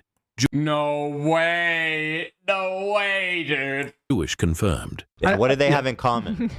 I'm really charitable about people. I think I'm pretty optimistic about human beings. So I don't want to fucking believe way, man. that people are motivated by like. I've not heard this claim before. You knew he was gonna do this. Oh my god. I didn't even think he was gonna do this, man. I didn't even fucking think he was gonna do this.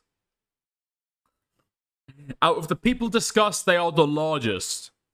Out of the people discussed, they are the largest. Come on, man. Is it really Taylor Lorenz's fault that all of the people at the top of big political media organizations just happen to be? I mean, they always end up. I mean, whenever you look into these, they always. What is the? Are they like helping each? I don't know. Like anti-Semitism and stuff, but it is telling that like they're focusing so much on those. I think it is telling, Hutch. I'm picking up what you're putting down. I think it is telling. Yeah. Too. They're both big, huge. Liberal. Thank you, Harley. They're Jewish creators. It could just be a total fluke, you know, but it just keeps happening, you know. It's worth noting. It's worth noting. It's worth noting. We got our eye on the you. answer, dude. I like listening to this entire exchange and just imagining that they're like JQing, you know. Just imagine that they're JQing. And they're just noticing, okay? They're noticers. They're noticing the pattern. That people are motivated by like anti-Semitism and stuff, but it is telling that like they're focusing so much on those too. They're both big, huge, liberal. Thank you, Harley. They're Jewish creators. It could just be a total fluke, you know, but it just keeps happening, you know. It's worth I know noting. it keeps happening again and again and again. We got our eye on And the you. answer is yes, there is more to it. We've got our eye on you. It keeps happening again and again and again. PACs, parties, businesses, the banks. At the very least, we have a reasonable level of evidence now that some of the Zionist SlopTubers who we've covered on this channel have been paid by Zionist organizations. Now this is insane. For quote-unquote advertising. It's so crazy. Hassan is not even here to editorialize it, although not that he even would. But this is just insane slander, defamation, completely invented narratives. And the only reason that we know this is because of FEC filings where these sorts of payments have to be disclosed. It's likely that behind the scenes they're receiving even more money. So all of this... Dude, I don't know if I don't know if Ethan is like just throwing back what he feels like he gets, but everyone that he sued over over copyright issues have all been women, haven't they? They've all been women.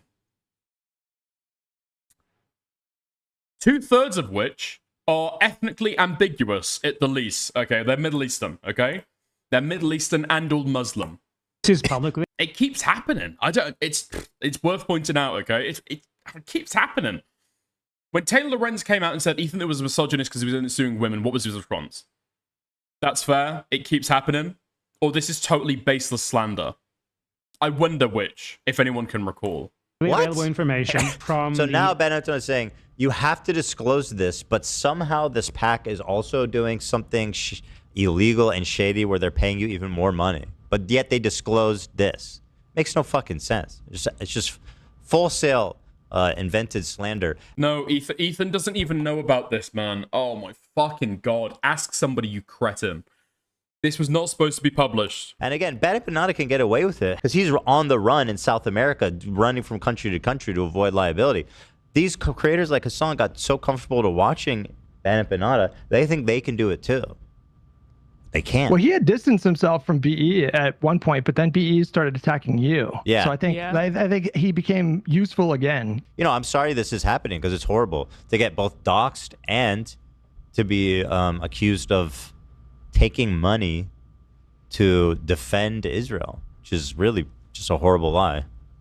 It's not great. It's been very stressful at times, but and like the worst part again is I just to be accused of something like that, it really does like shock you when it's not just one or two people in your mentions. It's like hundreds of people in your mentions. Well, it can really harm your reputation as in your field too. Yeah, of course. Yeah. Like these people, many of them, maybe most of them they're probably always going to be cut off to me internally, because when they see an image of me or my name, they're going to think that I'm this thing that Hassan made up out of thin air. And he has just such a way bigger platform than I do. So this is what defamation laws are for. Have you considered? No fucking way, man. Goy. Have you heard about defamation laws? Have you ever heard about defamation lawsuits? Goy.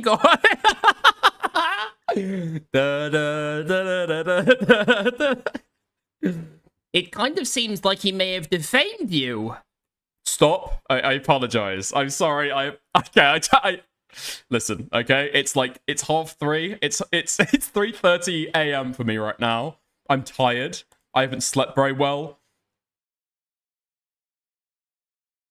I apologize. I take that back.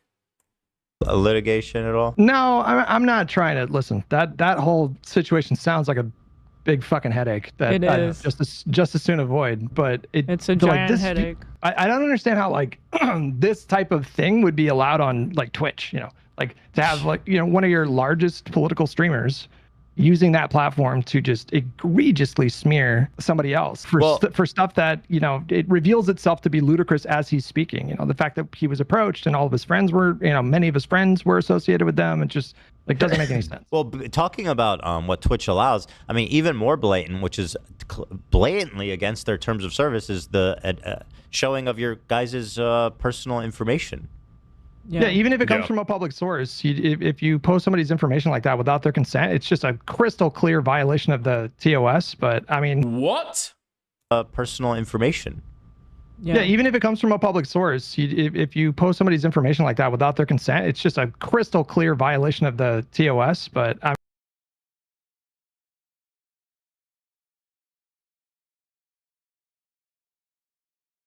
Not this one. Wrong one. Wrong one. Don't look at that image of him sleeping.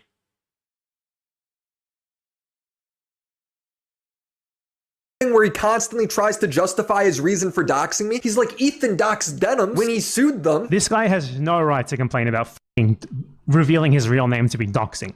Because Willie Mack Show went on the H3 podcast, which is a podcast that frequently doxes people. In Ethan's recent video talking about his lawsuit, he included unredacted legal filings that he made that include their real names and their real locations. That's just how legal filings work. Here's a video clip of Ethan Klein doxing a random Instagram commenter on his show. Ethan goes through the guy's Instagram, brings up what are we calling doxing? Hold on, doxing meaning filing a lawsuit, like a public filing of a lawsuit. We're calling that doxing. So I remember what he's talking about here. Some guy, I think. So showing a public filing of a lawsuit isn't doxing, right, Hutch? Okay, just make sure we're being consistent here. Personal information. Yeah, even if it comes from a public source, if you post somebody's information like that without their consent, it's just a crystal clear violation of the TOS. But I mean, I'm not going to hold my breath to see if this guy. Okay. So never mind the fact that Hutch has already put out his full legal name before. Okay. All right. I'm glad we're being consistent here, When our friends do it, it's legal information. Who put it out there? It's still public information. When our enemies do it, yeah, I got you. Nice. Catches any kind of disciplinary action. I reported the VOD, but I mean, I would be shocked if they did anything. Right. Yeah, he won't. I was gonna say, just as a quick aside, I've been kind of watching from the shadows for a little while now, and I remember watching you and. People also completely leave out the part of the Twitch 2S that says confidential and private information. Yeah, I know. Listen, I've said, let me fucking tell you again, if you didn't hear it. I've just got a raid, so probably not. I do think that what Bad Empanel did here was doxing. It was fucked. I do think that Hassan was incredibly negligent at the least, okay? I think he knew this information was being put out there. I think he knew that it was doxing, and I don't think he really cared, okay? So I'm going to say that, straight off the bat. Hutch has no argument, though. If Hutch wanted to put this out there and say, listen, okay, my information's not public, I'm already public about a lot of my information. Okay, these guys, though, they got completely fucked over. These people go by usernames online, and, like, they're putting their fucking address out there. This is so fucked up. But no, he's putting himself at the center of the controversy. He's putting himself out there as, like, primo victim number one. Wasn't doxxed. The information's already out there. Okay. And Hassan, you had your podcast, and I thought that was a really interesting dynamic. I thought you guys had really good chemistry, all that. But as soon as you guys had that one argument about capitalism, and then that went on for like a week, that's when I knew. I was like, ooh, this is gonna implode in like the next year. That was the beginning of the end. Yeah, So that was just fascinating to watch, because I thought your fracture was so emblematic of just a much larger problem in like leftist online politics. They really will purity test you into oblivion, and then once they decide you're their enemy, those people are way more vicious than MAGA. I used to spar with MAGA for years. And that was bad. I had people, typing some really crazy messages to me. But that crowd, when they decide that you're on their enemy list, bro, they go so far. No limit. Above. I don't know about this. Okay. I think the way that it works, right? The way that politics just does work, okay? Right-wingers, far right-wingers will dox moderate left-wingers. Okay? I fucked that up. Far right will dox moderate right. Okay? A lot. Who has Nick Fuentes and the Groypers been involved with, like, harassing? Even IRL. It's been Turning Point USA. Who has Bad Empanada and Hassan been fixated on? Well, Bad Empanada for the most part.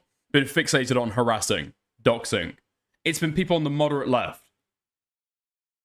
It's a, what is it called? A bias of familiarity? What the fuck is it called? Bigotry of small differences. That's the one. Bigotry of small differences. This is just how it fucking works, bro. MAGA is not far right. Like it or not, MAGA is like slap bang in the middle of the Republican Party. It's just Republicans, right? Horseshoe theory, kind of. If you go in and battle with like big far-right Nazi creators, you will get fucked with. You will get fucked with from that side. If you argue with MAGA, no, you're not going to get that bad. Of what MAGA does. Mm-hmm. They will knowingly lie, but it's, in their mind, a righteous to do so because you're destroying your opponent. And so and your opponent is so evil. It is such a huge obstacle to the greater good, that you can say anything about them to smear them. And, ironically, the same... What, that Taylor Lorenz is anti-Semitic for going after David Pakman and Tyler Brian Cohen? Yeah? Any kind of slander is okay.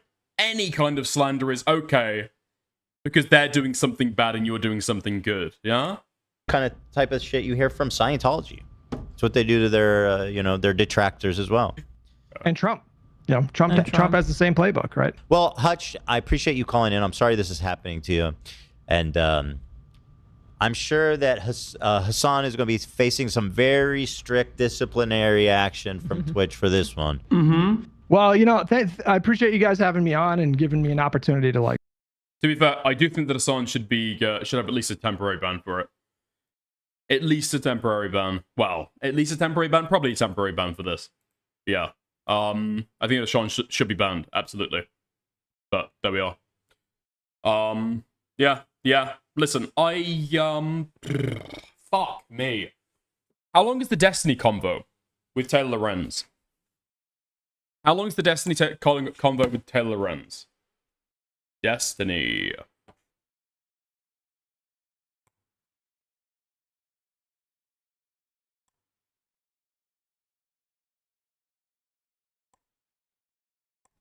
Like 2 hours. Fuck.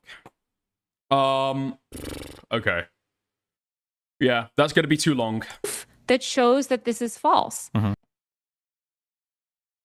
Yeah, so it goes from like 1:30 to...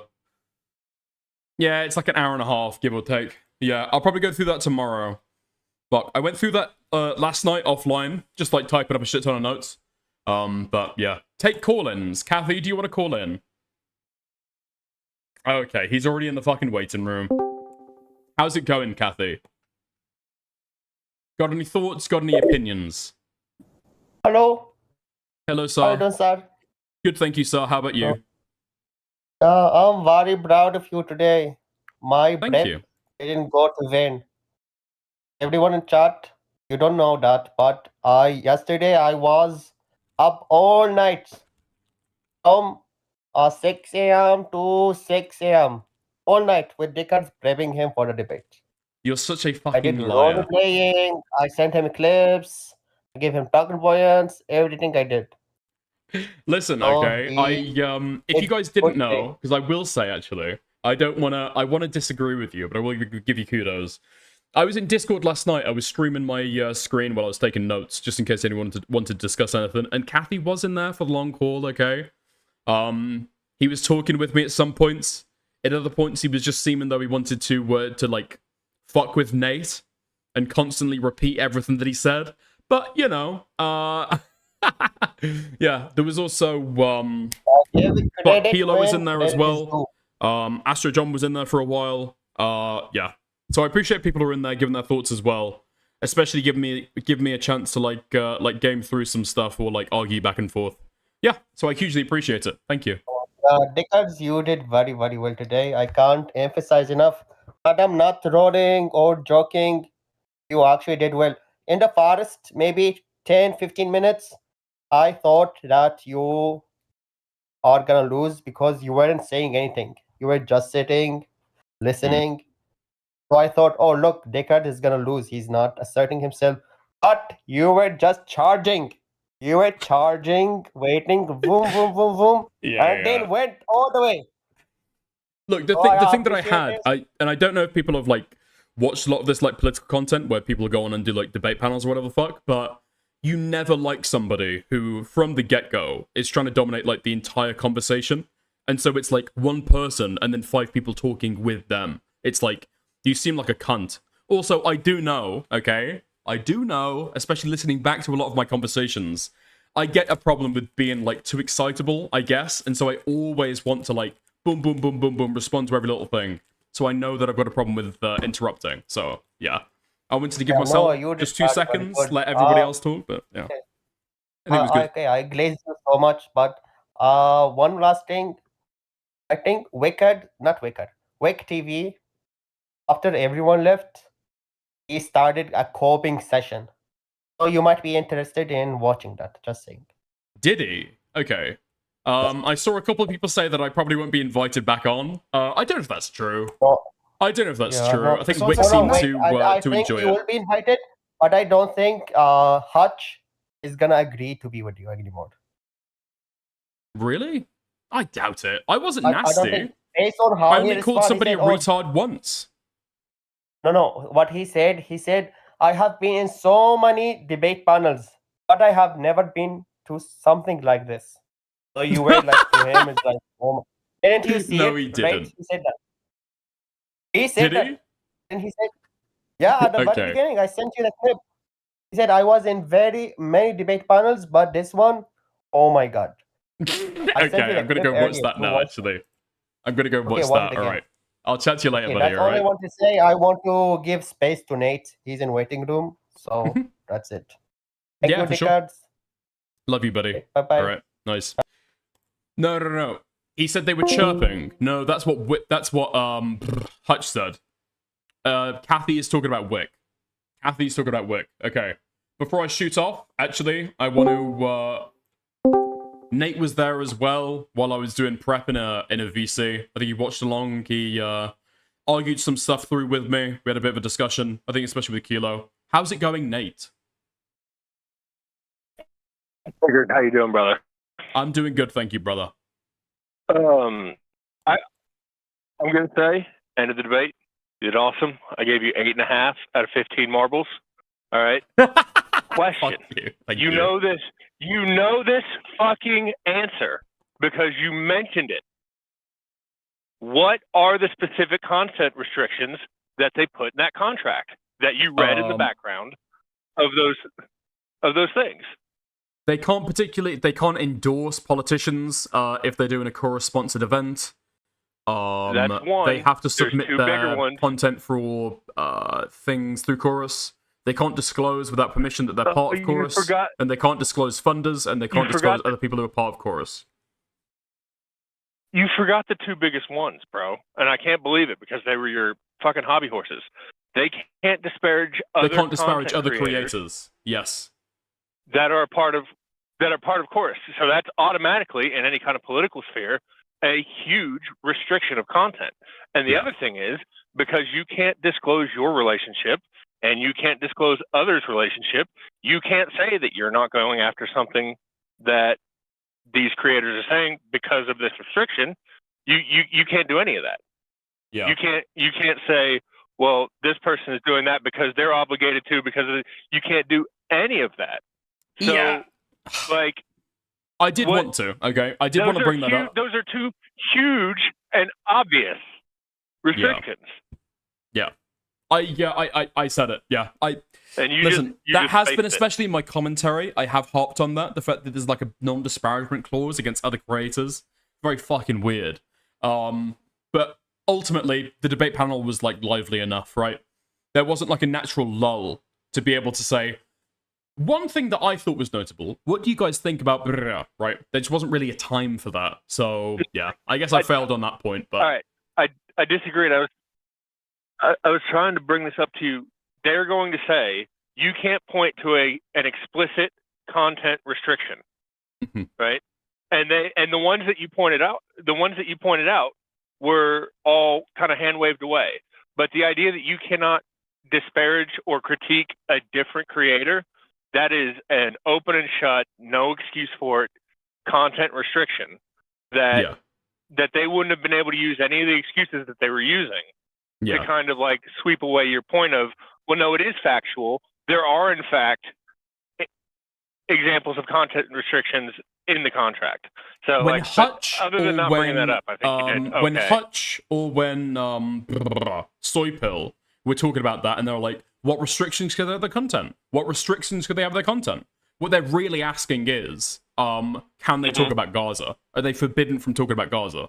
That's what they mean by that, right? If you took just the words they're saying, I completely agree with you. But that point probably would have like got lost in the wind. Well, You know what I mean? I guess I don't understand. Yeah, I guess I just don't understand what the point of political conversation is if you can't critique other people talking about politics. Yeah, I Like- agree. Like, what's the point? But I mean, yeah, I guess, and it's a little nitpick. You know what I mean? Like I said, you recovered with the fucking marbles at the end pretty fucking well. They were obviously all very mind raped, but it was just I was sitting there and Glizzy Cat just fucking mentioned the fucking specific restrictions, mentioned the fucking. You just kept on not doing it and just sat there every time they said, "Well, can you name something specific?" Yeah, If you can't name something specific, then why are you calling it factual? It's I like, tripped yes, up there. You can. I tripped and up you're there. just Not. Because when Wick asked me to name the specific restrictions, I went to the article and I immediately started like, fuck. Let me see if I can get a quotation here for what exactly, because I don't want Yeah. to fuck it up, right? Especially on a debate panel, because I'm going to be raped if I don't actually do it. But yeah. Yeah, it's a minor thing, but anyway, like I don't want to fucking stick on it too long. Like I said, you did relatively well. You did pretty well. 8.5 out of 15 marbles. Okay. Nice recovery. Thank you very much, Stack. I appreciate Talk it, to you buddy, later, okay? brother. Thank you. Talk to you later. Yeah. What was really nice as well is that, Fabian and Prime Kai seemed to enjoy the performance as well. That was a lot of fun, but yeah. Was the moderation biased? I don't know. It wasn't that bad, okay? I'm just going to say. It seemed like a little bit of a lopsided panel. It seemed like a little bit of a, lopsided panel. They were getting raped. We took no rapings. What can I say? But anyway, Fuck, I wanted to see what Wick's comments actually were at the end of the debate. Let's have a gun at that.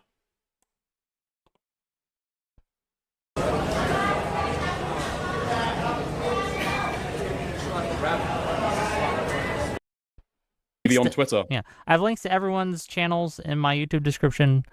They spent time giving us content, so spend time giving them a follow. I'll let you. Dude.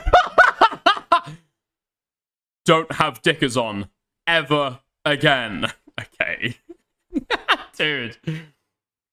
Dickers literally tried to tell Hutch that Hassan didn't dox him. Bad faith all day. Not true, by the way. Not true, by the way. Well, actually, no. I mean, technically, he didn't. Because all that information was already publicly available, but okay. Even if that were true, he would still be on more solid grounds than either Slopulous Loser. What? I thought I was responding to somebody else. It exposes his precious DNC libs, so he's sad. Even if that were true, he would still be on more solid grounds than either Slopulous Loser like Dickers or Fabian. I don't even know what he's talking about. Okay. Let you guys go. Have a good one. Bye. Gang. Ladies and gentlemen. That was a rough one, gang. It was a rough one, but we got through it. Hopefully. Oh, come on, Wick. You're smiling right now, okay? I can see through that hoodie, through that beard. It's a big smile on your face. You know that was content, even if your side lost. Come on, buddy. This was the ultimate one, and we never have to talk about it again in any meaningful sense. I think we've circled the drain on this one. How much did Chorus circled the drain? It's been a week, buddy boy. Pay me to sweep Wick? I don't get paid by any group at this point. My contract with Progressive Victory ended last year after the election. And no one has paid me since except for the super chatters, which I will read now because they have paid me money. And I love my super chatters. They influence me to do things and to say things. Mr. Prado, 321 for $5 says, what is Fabian's movie? And why is it The Matrix? Well, it's Fabian's favorite movie, sorry. And why is it The Matrix? Good question. Tristan Thomas, tier 2 member, welcome to the show. Zephyr Hash for $5. Wick, please let the man-child speak. How will he survive if he doesn't speak for 5 whole minutes? Crazy, I know. $10 from Audacity to say, of course, started paying out for Tim Pool's content. Would people still think it's legitimate? $5 from Audacity. Should people be required to disclose if they are a gooner? No. You can keep your gooning secret. Especially, look, I am forbidding you to disclose if you're a gooner on my channel, okay? Don't tell me. I don't want to know about your degenerate. I do. We got any gooners in chat right now? Any gooners in chat? Anybody a gooner here? Okay? I don't want to know. Okay? Mr. Prado 321 for $5. Is it possible that Hitler himself chose each creator? It's possible. The coast of Hitler's past, right? $2 from Mr. Prado to say, every contract you'll see clauses similar to those. Yeah, pretty much. What? What? That is just not true. That is just not true. Soypill tried to do the same that to me. He's like, have you ever read any of these contracts, buddy boy? Fuck you, bitch. It's not nefarious in any way, shape, or form, but it is being painted as that. Like, look, I have an opinion on this, and I shared it on the Tuesday show that we did with RGR. You shared it on this panel as well. I don't know if you guys could tell which side of the debate I was on. I don't know if you could really tell what I kind of thought about things, dude. And I'll share it again. Look, Lorenz is a habitual liar, and absolutely, that plays into the credibility of her article, Wired editors or not, right? If you have someone who habitually lies, then you should not trust them. Bro, come on, dude. You do not believe this one jot, man. Again, Wired editors, not one... Okay. Wired fact checkers, Wired editors, Wired legal team, Wired editorial staff. They don't want to get sued as an organization. You've got 4 fucking layers of protection against lies getting in these fucking articles. W genetic fallacy, W ad hominem fallacy. Yeah, it's all fucking retarded. Even if they only lie on Twitter or whatever. No, I'm not going to someone for honesty that has a habit of lying. I'm just not going to. And if they are making a claim, I'm going to need to see evidence of that claim above and beyond what I would need from a normal person, right? Even if it's public... What? Wired. Wired is a party to this, you realize. Like, the text of it. Wired has... Wired reviewed. What Wired? Yeah, Wired.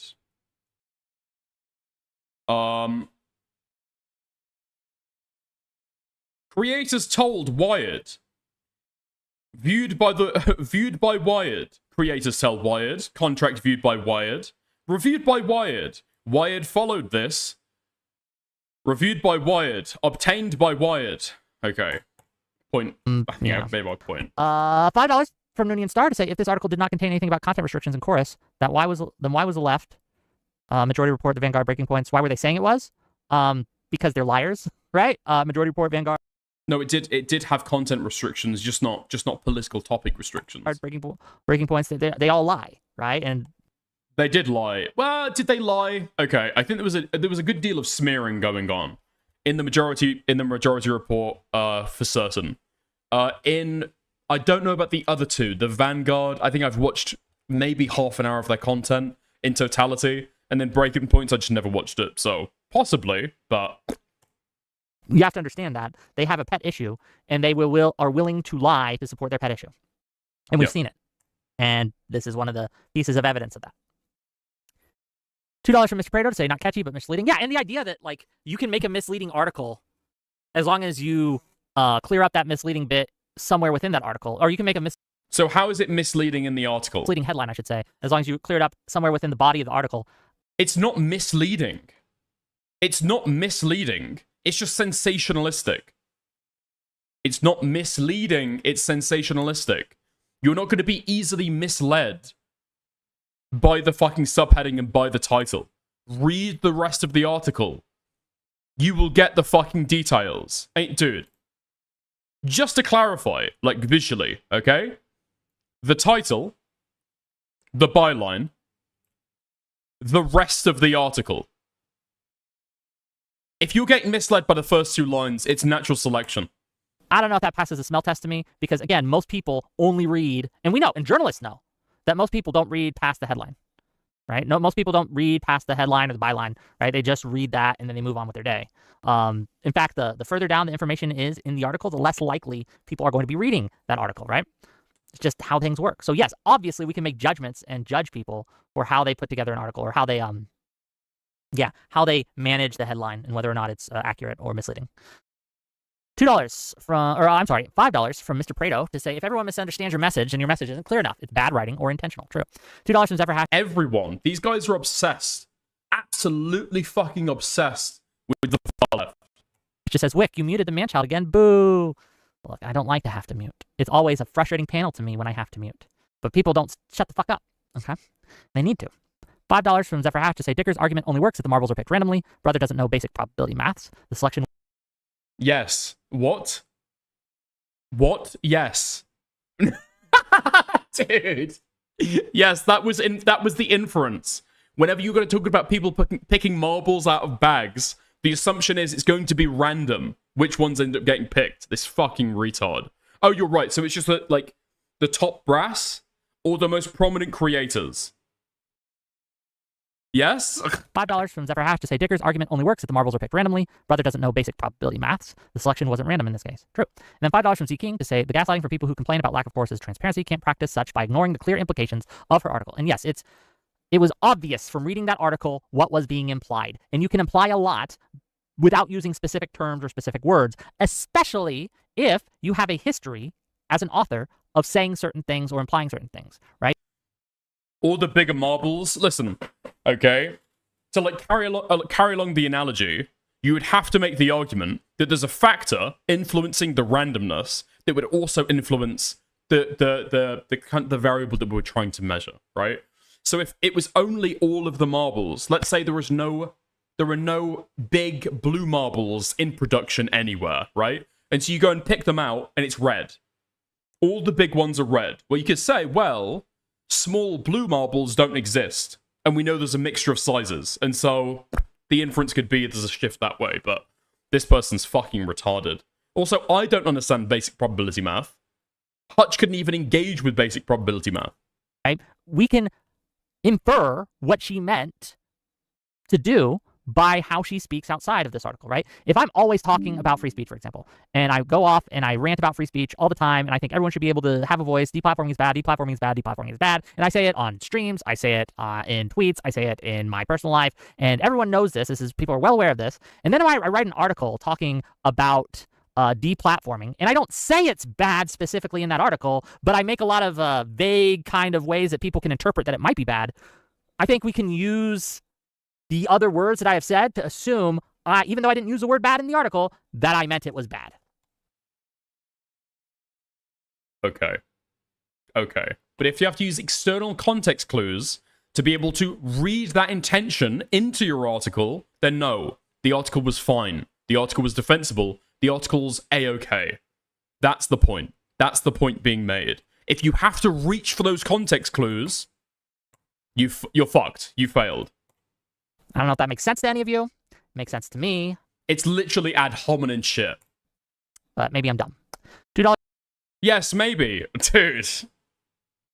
The context and the conversation over the last, several days, over the last week, realistically, since the article came out, has literally been the most retarded fucking shit ever. And the political bias is obvious. From Mr. Prado to say it can all be true, but still misleading. Well, and that's true as well. Absence of evidence is not evidence of absence necessarily, and it's possible that they did these things, that they stopped creators from speaking on certain subjects. But the problem is... Never alleged in the article. Never alleged in the article. Is that we have creators saying that that's not the case. We have examples of them saying things that, if what is being implied by the article is true, they would have been censored for saying or kicked out of the program for saying. So I guess it's possible, but it just doesn't... Well, it's, to be fair, it's realistic to imagine, right? And if you really wanted to make this argument, you could. You'd say, if somebody took an anti-abortion stance or a pro-life stance, would they still be in it? It's like a core democratic argument. If they're against Black Lives Matter, if they're against racial equality, economic equity, these kind of issues that they were described in the chorus, in the 1630 Fund kind of website, or their mission statement, would you be kicked out of the club? Would you not have your contract reinstated for the next time? You can probably imagine, likely, if you start saying that you're a Republican, you're probably going to get kicked out. And so, functionally, is that being banned from being able to talk about those topics? Kind of. You kind of read the room, you understand it. Is Gaza one of those issues? Maybe. You're doing a good job hitting all these beats now. Listen, Nate, okay? I don't actually believe that these people were directly, told not to speak about Gaza, right? I don't even know if you were one of these creators, if you were a fly on the wall, if you actually did do, a reading of the room, would you actually come away with thinking that, you couldn't speak about Gaza? I don't think so. It seems to be that you actually could speak about Gaza. If you said that the Democratic Party were pro-genocide, I don't know. I think that'd probably ruffle a few feathers at the very least, but... Doesn't fit the facts as we know them. Does that make sense? That makes sense to me, Wick. How about you guys? Did you guys enjoy the show? I'm sorry that Hutch didn't, and that's sad, but... what can you do? What can you do? Okay, but Tozai says, what if Chorus told him to say those things? Look, all these things are possible. That's the problem with possible, though. You can play in the gaps. And this is what... it seems like everyone hates Fabian. Maybe people are okay with me? A lot of people do. It's not just Taylor Lorenz. A lot of people do this on all sides. It's a problem with how we engage. A lot of people... Oh no, that red coat was dumb too. Okay, they just don't know my name. They do hate me as well, though. Okay. Will lay out facts, quote unquote, in a certain way that leaves certain gaps, that invites the... Brit guy was fine, just dumb. Cope. The reader or the listener Brain is or huge. the person who's consuming content to fill in those gaps in certain ways, okay? And to let their imaginations kind of fill in the blanks, like a Mad Libs game, almost.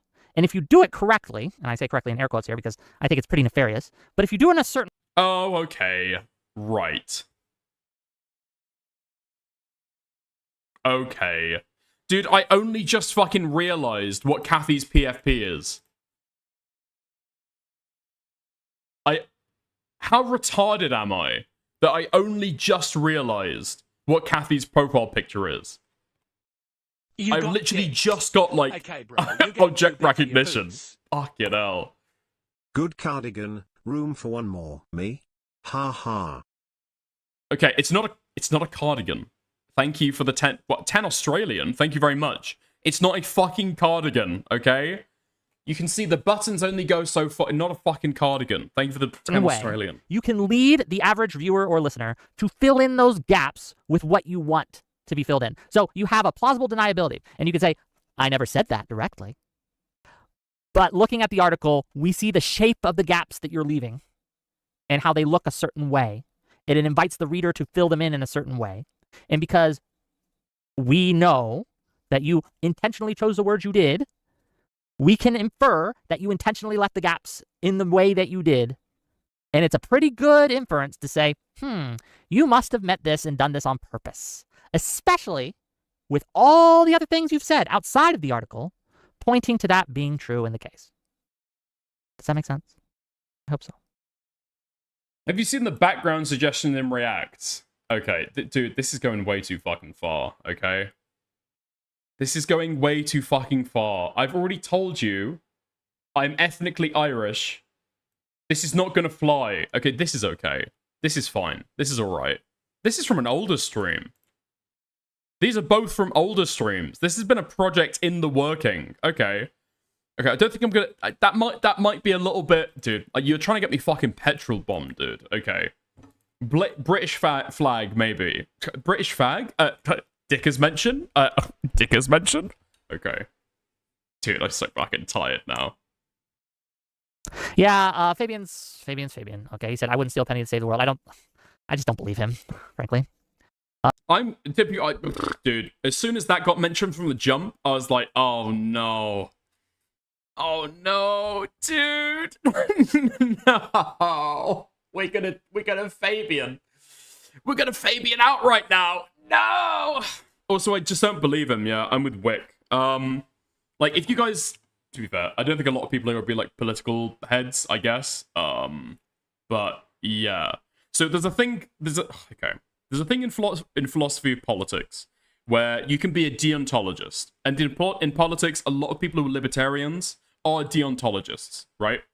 A lot of people there are deontologists.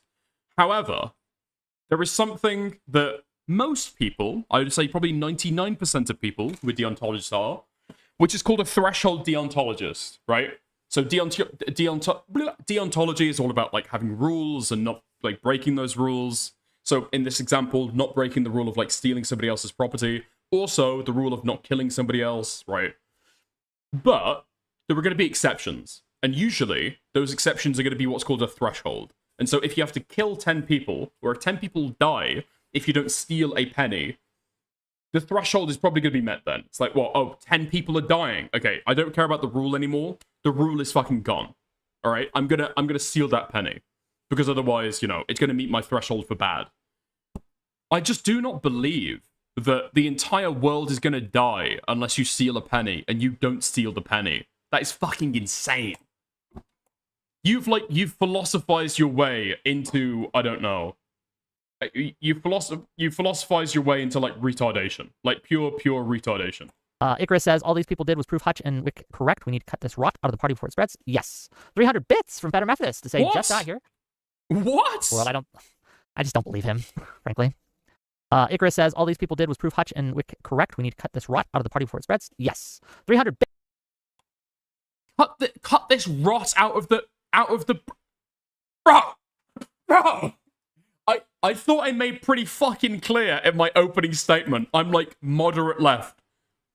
I'm moderate left. I'm not far left, and I don't even make take pains to say a lot about Gaza, right? I will say what's happening in Gaza is bad.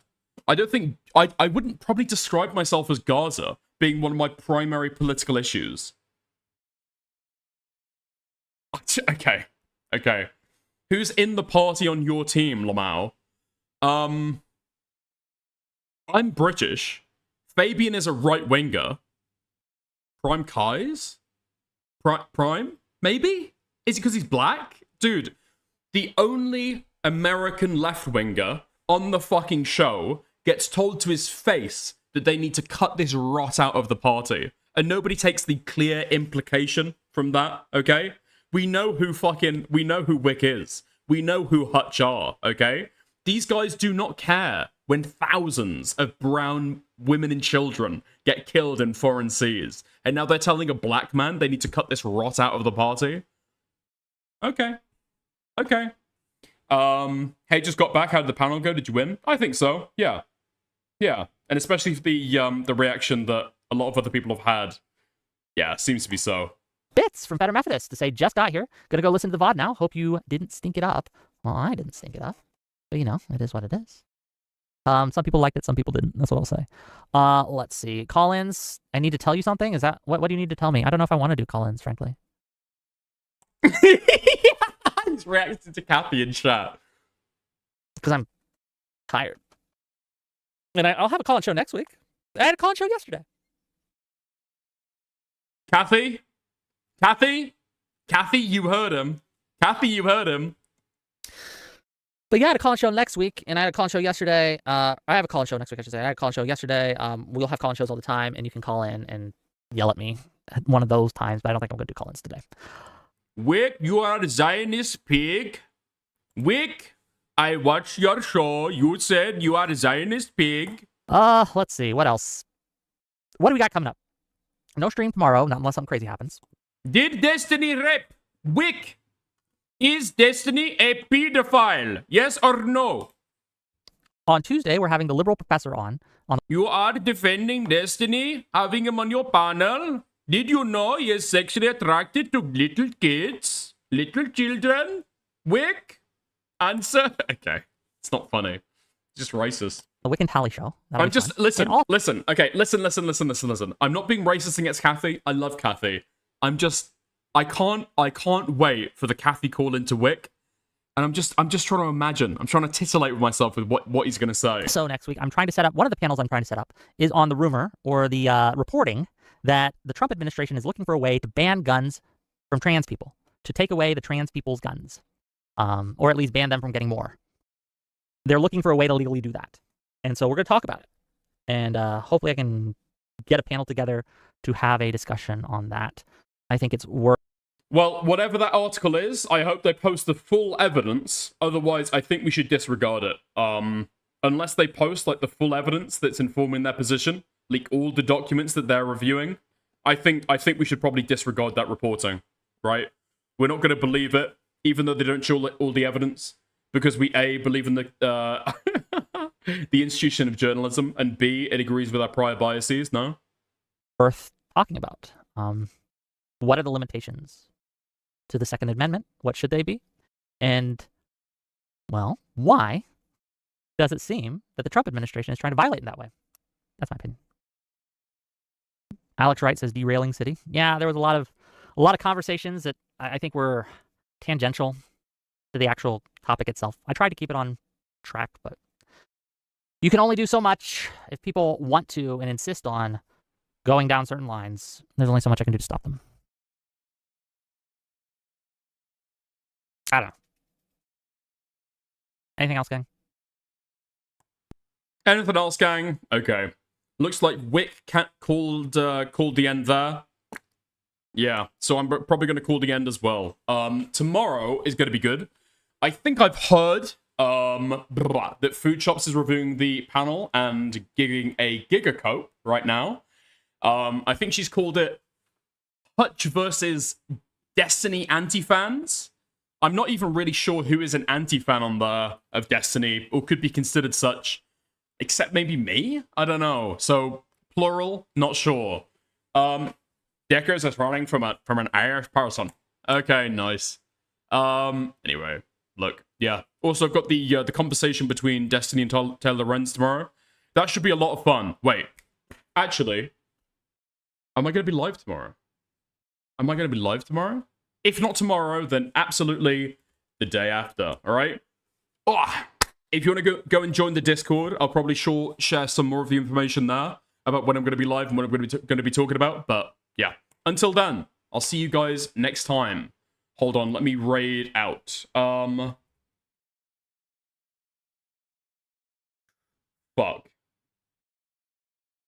Hold on. Well, I gave you a little bit of fucking outro music while I check this. I'm not raiding food shops. I'm not raiding food shops. That's gonna be a hate raid. Alright. Who'd be raided?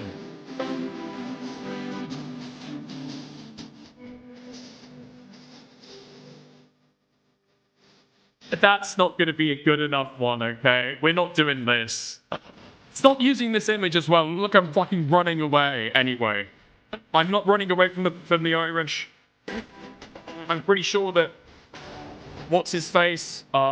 Resi is probably some kind of Irish. He's hairy enough, okay? Yep. Resi's on. Nobody else really is. I'm raving to Resi. I'll see you guys tomorrow. Love you lots. Or maybe not tomorrow. Join the Discord. Anyway. Bye. Right.